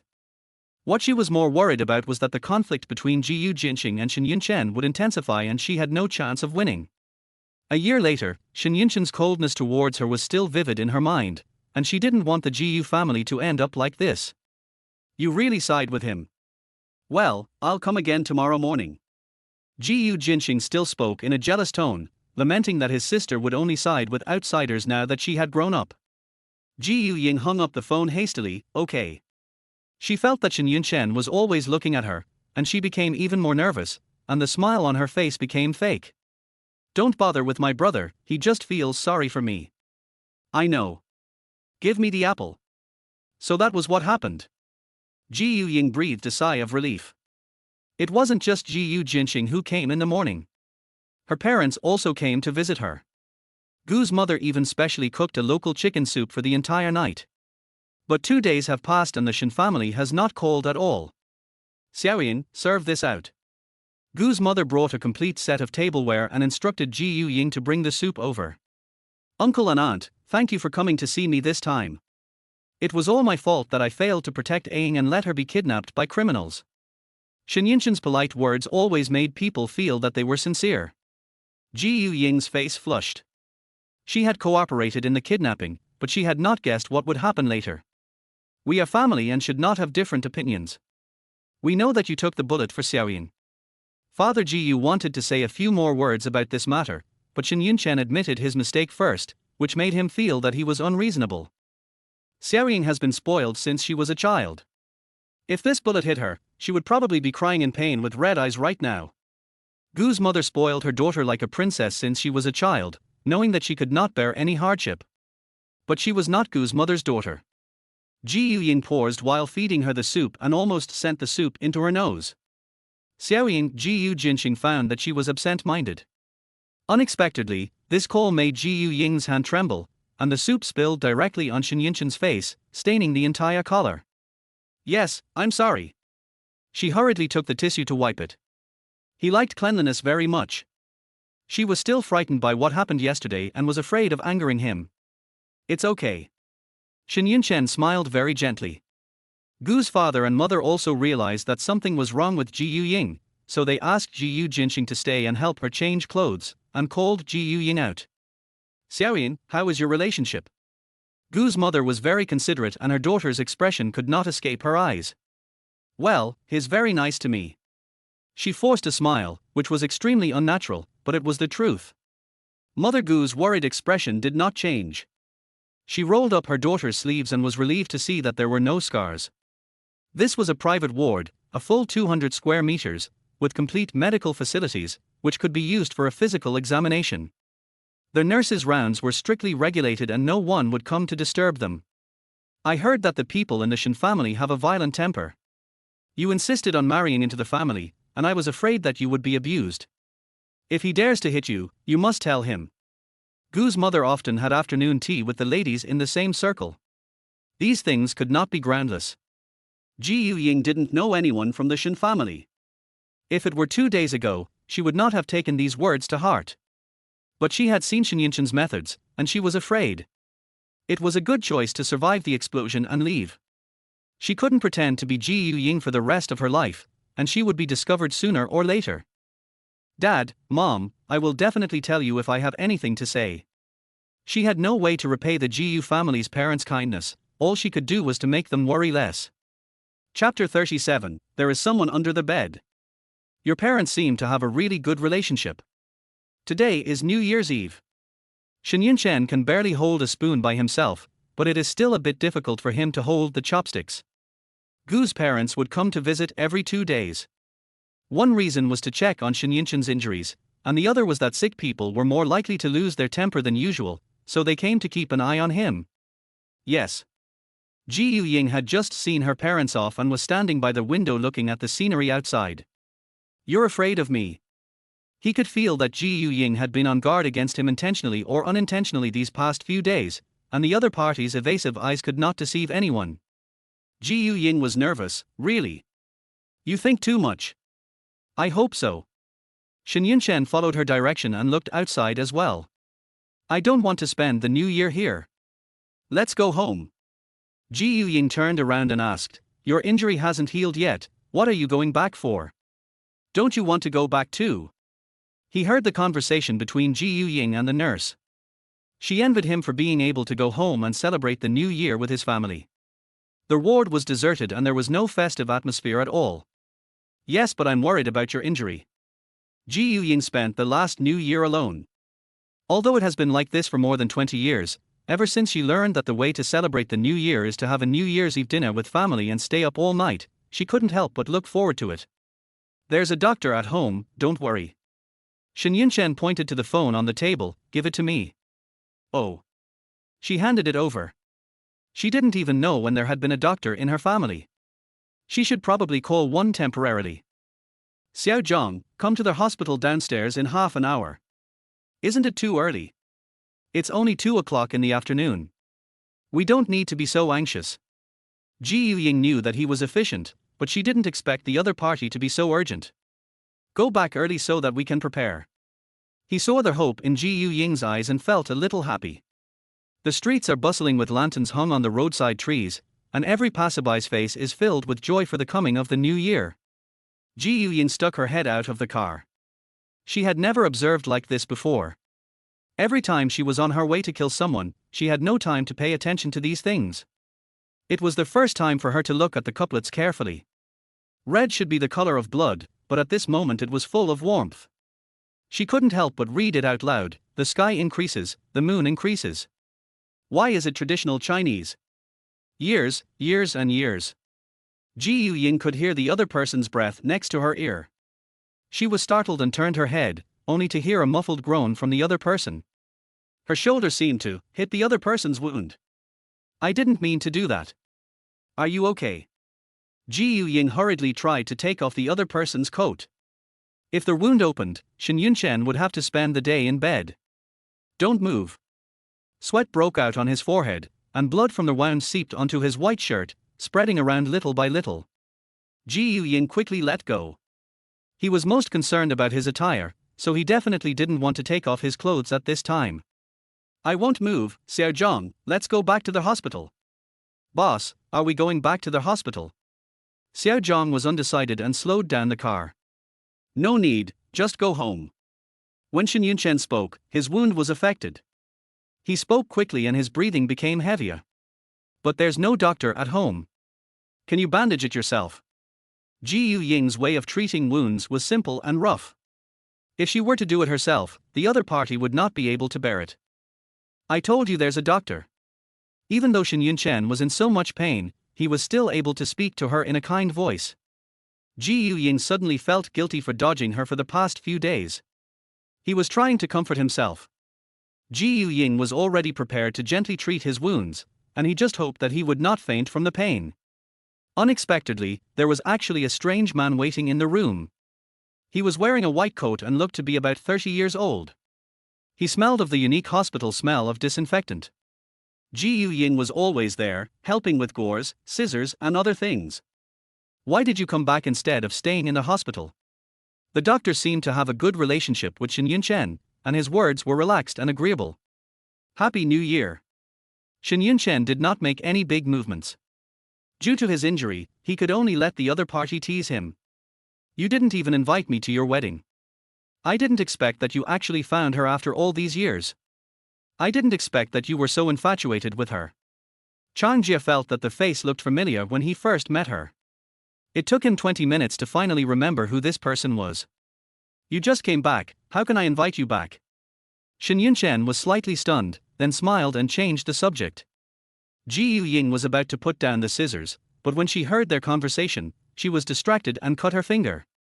She became embarrassed and uneasy, and fled from the living room. Fortunately, Shen Yunchen did not stop her, and she already knew the answer. She could not ask who the man was in a harsh voice like before. The entire villa had been decorated by the servants, with red everywhere. Ying no longer felt that there was anything special and walked back to her room unconsciously. Lying down on the bed, she closed her eyes and wanted to rest for a while, but she felt that the bed seemed to move on its own today. She stopped turning over and slowly got up from the bed. She looked down suddenly and met a pair of dark eyes. There's someone under the bed. Chapter 38. They deserve it. Stinky woman, why are you crying? Shuiguang saw that he was exposed, and he came out from under the bed and stood up straight. Your floor is quite clean, there is no dirt on me. Smelly boy, why are you here? Ying reached out to grab the hood on the other person's sweatshirt. He was more agile than her and ran to the window in a blink of an eye. It seems that your house really doesn't have what I'm looking for. I'll leave first. Shuiguang tried to push the glass with one hand, but he couldn't push it open, giving her an opportunity. Ying smiled and said, this is all sealed. If you want to go out, go through the main entrance. Ever since she climbed over the window several times, Shen Yunchen had the sliding windows replaced with pure glass, which was bulletproof. When Shuiguang saw her laughing at him, the gloom in his eyes deepened. Get out of here. Listen carefully, this is my home. She wondered who brought this kid up, he had no upbringing at all. Since you are so capable, get out the same way you came here. Shuiguang was about to go out the door when he saw Ying blocking the entrance. Hey! Get out of the way, I want to go out. This is my home. I can stand wherever I want. You have no right to interfere. Although Ying didn't like this brat, she hadn't figured out the purpose of his coming here, so she couldn't let him go. You forced me to do it. Shuiguang spat out a few words from between his teeth, his young face showing a ruthlessness that was inconsistent with his age, and he slapped her with a palm. She bent down to avoid it and grabbed the other person's hat, trying to restrain him, but Shuiguang was very strong and did not let her succeed. Instead, he slipped under her arm and grabbed the door handle with his right hand. You are so useless. Shuiguang smiled smugly, opened the door and was about to leave, but found that the door was locked with a key. Little brat, I have your door opening device here. Ying didn't try her best just now and locked the door when he wasn't paying attention. When she got close to him, she had already grabbed the wire he used to open the door. He gradually became angry and humiliated, and this time his attacks were fatal, showing no mercy at all. Ying deliberately led him to the window. She had no weapons in her hands and had no chance of winning. She smiled slyly and said, boy, you haven't got any new clothes for the new year, right? I'll give you one. You talk too much bullshit, bitch. The last time he got caught was entirely because of his brother's negligence. Today he will fulfill his last promise and leave her body exposed in the wilderness. The key is in my hand, come and get it if you can. Ying glanced at the curtains above his head and beckoned to the other party. Shuiguang looked irritated and kicked her directly in the head, using at least 80% of his strength. Right now. Ying pulled down the curtains, covered him, wrapped it around twice, and tied a knot with the curtain tie, so no matter how he struggled, it was useless. She slapped the man's butt and said proudly, little Guang, your brute force is useless. Tell your sister when you came in and what you are doing here. This kind of naughty kid deserves to be taught a lesson, especially since he's a little brat who can kill her with every move. Let me go. How could Shuiguang stay calm? He uttered a lot of curse words. Fortunately, the curtains were made of the strongest fabric, otherwise they would have been torn to pieces by him. You didn't intend to let me go last time. Why should I let you off so easily? Just stay here. We'll talk when you're calm. Ying still felt unsafe, so she wrapped it with another sheet. After finishing, she clapped her hands, feeling really exhausted. Who asked you to interfere with my business? Shuiguang snorted coldly. He had done everything perfectly, but this woman discovered his identity. She rubbed the exposed hair of the other person, which was really a good way to relieve stress, but Shuiguang's eyes widened and he opened his mouth to bite her. Jumai is already dead, but you used the most bloodless method to force her brother to death in public. You have such a vicious heart. She hated these roundabout and scheming tactics the most. Solving the problem with one shot would save her anxiety and trouble. Plain psychological warfare was an endless torture. He deserves it. They all deserve it. Death would be a relief for them. Shuiguang was thrown onto the bed by her and was suppressed to the point that he could hardly move. He raised his head to look at Ying. His eyes were so cold that they made people tremble. What a saintly heart! Do you know how I have been through these years? I watched those who were trafficked with me have their limbs broken, begging on the streets, and starving and getting beaten if they couldn't get money. And because of this face, I was brought home by a man. Shuiguang didn't want to say anything more. At that time, he thought that if he survived, neither of the two human traffickers would be able to escape. Bai Feiyu took the dirty money and lived in the light with peace of mind. That was his life, but it was ruined because of his own sister. When he recognized the two men on the yacht, he originally wanted to kill them, but the information above gave him a more hateful idea. He wanted to let these people approach death little by little in endless fear. Chapter 39, Court in Bed. He was the one who swapped the information. Ying was choked and speechless. What right did she have to blame others? Shuiguang was still struggling. He dug a hole with his fingernails, and then used two fingers to make the hole bigger, finally freeing one hand. Ying was checking the house to see if anything was missing and didn't notice the other person's actions. Ying, are you in there? Shen Yunchen saw her hurriedly leaving, and while Changjie went to the bathroom, he came up to find her. Ying was stunned.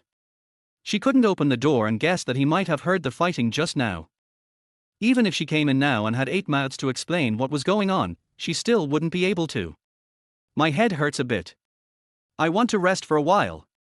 Don't worry about me. She deliberately walked away from the door and made up a sentence. Why didn't you tell me earlier that you had a headache? Open the door and let Changjie help you. Because Shen Yunchen still had an injured shoulder, he asked a servant who was wiping the paintings in the corridor to open the door, but it was locked from the inside. I just need to rest for a while. Ying was extremely anxious. She had heard the sound of a bunch of keys shaking, and there seemed to be someone next to Shen Yunchen. Stinking woman. Shuiguang was restless for a moment. He finally untied the curtains and sheets that were tied to his body and reached out to break her neck. Ying saw the door slam with a glimpse of her peripheral vision. She hastily pulled the quilt with her right hand, quickly pulled Shuiguang in, covered him with the quilt, and lay down on it herself. How did you get in? She breathed a sigh of relief, but at the same time became nervous again. Why is there so much sweat on your head? Do you have a fever? The doctor is here, so don't be afraid to see a doctor. Shen Yunchen walked towards the bed step by step, his eyes falling on the quilt intentionally or unintentionally. Ying was sweating even more. Their boy finally behaved himself when she pressed him under her legs. He didn't want to be discovered, and he was mumbling something, which was definitely not a good word. I don't have a fever, I'm just tired. She was not very good at lying and was always seen through by the other party. Shuiguang seemed to be born in the year of the dog, and he bit her arm directly. A voice that only she could hear came from under the quilt, Sister, I will fight back. This brat knew she didn't dare to shout out, so it was really uncomfortable for her to endure it. Ying was not willing to be outdone, so she kicked him on the butt again and covered his mouth with her hand. A short groan could be heard from under the quilt. Brat, fight her. Shen Yunchen had already walked to her side, frowned and said, Ying, are you really okay? You look very bad. Don't worry about me, your injury is more important. I will be fine if I just take it easy. Ying licked her lips and smiled at the other party, but soon the smile disappeared because the boy bit her hand again. The corners of her mouth twitched involuntarily in pain, and Shuiguang pinched the back of her hand, which felt fleshy and nice. When will the cycle of revenge end?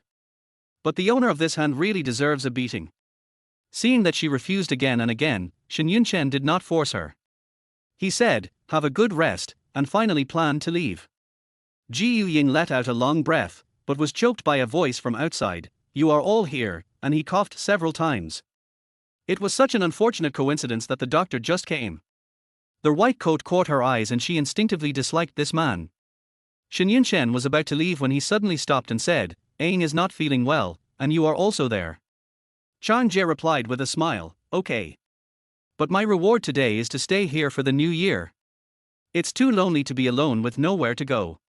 Shen Yunchen looked unhappy. No, leave immediately after the consultation. Chang Jie sighed and pointed at Ji Ying, use me and let me go. You and your spouse really can't tolerate a lonely person like me. Ji Ying became even more nervous when he pointed at her.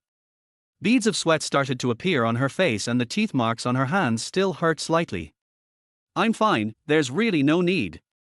She had to refuse. There were teeth marks on both of her hands, and she would definitely be noticed if she stretched them out. But it was too late. How can I take your pulse if you don't stretch out your hand? Chang Jie's tone was teasing, as if he was talking to an old friend he hadn't seen for many years. There was no sense of distance between them as strangers. Hey! One of Ji Ying's hands had been pulled out, and the blood-red teeth marks were even more vivid and conspicuous in the sunlight. Why are you still hurting yourself? Chang Jie joked without any seriousness. Shen Yunchen suddenly said, lift up the quilt. He had already seen someone under the quilt and didn't want to expose it, but the teeth marks were most likely caused by that person, and there was no reason for him to endure it. Before Ji Ying could refuse, Shuiguang had already opened the quilt himself. He was not afraid of being caught at all. Instead, he said with the momentum of a master, I was just looking for you. Chang Jie was frightened, and a cry echoed throughout the room, why is your wife still hiding a man in the bed? Shen Yunchen's face was already extremely pale due to his injuries, and now it was even more bloodless. Ji Ying, what do you say? Chapter 40 A Good Child Who Loves to Study. Ji Ying's throat was hoarse. Looking at Shen Yunchen's calmness and Chang Jie's look as if he had caught someone cheating in bed, it was difficult for her to say a word. Shuiguang then added fuel to the fire, not wanting to see her get any better, and gloated, stupid woman, tell him now. Although he is handsome, he is still a child after all. How could you have the heart to do that to him? Chang Jie covered her mouth with her hand. Her surprised expression was a little exaggerated. Every word he said cast a few stains on her character. Besides, the bed sheets have been torn to pieces, and it looks like a battle scene. I am not. Ji Ying's mind was a mess. She couldn't explain it with facts, but she couldn't come up with a suitable excuse. She just wanted to cover her face with the quilt to escape this embarrassing situation. Besides, this guy's extra income is earned from that business. As long as Shen Yunchen investigates, he will find out sooner or later. She didn't dare think any further. Ji Ying, I want to hear you say. Shen Yunchen repeated what he had just said, looking very patient. Ji Ying glared at the troublemaker and suddenly remembered his other identity, which seemed to be a student. His brother has to travel a long distance recently and has no time to take care of him, so he sent him here and asked me to help him with his homework. Is that right? Brother Shuiguang. Ji Ying rubbed the other's already messy hair and said with a smile. She turned her face to the side and moved her lips slightly, there are bodyguards outside. If you don't cooperate, I can. The lip-reading skills taught by the organization finally came in handy. Shuiguang rolled his eyes at her and said reluctantly, yes, my brother is not at home. You're tutoring him with his homework. Har ha har har, with your grades. Chang Jie burst out laughing and fell backwards. Ji Ying knew that he must have mistaken her for that person, so she didn't care and looked at Shen Yunchen's expression. She knew that her excuse was ridiculous. She had just returned from the hospital not long ago and she found such a bad boy. If someone didn't know, they would really think she was cheating on her. It's really unfair. After being looked at by Shen Yunchen, Chang Jie's laughter stopped abruptly, and he curled his lips. Well, I am the only one who is not a good person inside and outside. You can keep such a person here, can't you let me stay too? Stay. Shen Yunchen left 3 words and turned out of the room. There are only 2 people left. Bitch, I'm going to ask him something, don't stop me. Shuiguang is a violent little tiger. He will pounce on you and bite you at any time if you don't get his way. Can you please be quiet? What are you looking for? If you go out like this, I'll be exposed. Ji Ying held him down, almost exploding with anger. What else could it be? The information that was lost last time. Shuiguang used information to swap things last time, but he didn't expect that some of the information he got in the end would be missing. Ji Ying felt that this reason seemed reasonable, but how did he find this place? In view of the last explosion, she had searched carefully herself, but found nothing. I don't have it at home. She slapped the other person on the head in annoyance. This guy was just here to make trouble for her, but he was cooperative. Ying grabbed the other person's fist and smiled. Hey, brat, do you want to look for him together? With your mouth, you might be beaten to death by passers-by on the street one day. Get away. Old woman. He pulled his hand back without forgetting to curse. You stinky kid, you really should find someone to take care of you. Ying thought to herself that she was only less than 10 years older than him, so how could she be old? Just take care of yourself first.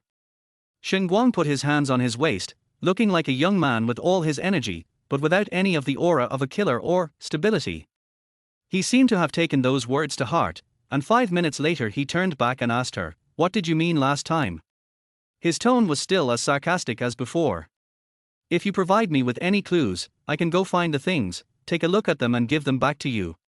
Ying suppressed the urge to kick him on the butt a few more times and discussed with him with a smile. She didn't know how much time she would waste if she couldn't get any clues. Shuiguang's mood changed like the weather, and he soon regretted it and said, "No, why should I believe you? Because there is strength in numbers." She held her breath in her chest, reminding herself to stay calm at all times. She really wanted to ask this kid how he was trained. The talents in the organization were really diverse. "Since you asked me to stay a few more days, I'll use 10 days to think about your proposal." He sat down on the sofa with his arms and legs spread out. "By the way, I have to go home and do some homework. Little ancestor, are you going to run away?" Ying stared at the other's pretty face, pinched his face, and asked with a smile. "Of course not. I haven't finished my homework at the start of the school year. Can you make it up for me?" He was telling the truth. "That's easy, you don't have to go back." Ying raised her eyes and pinched again with ill intent.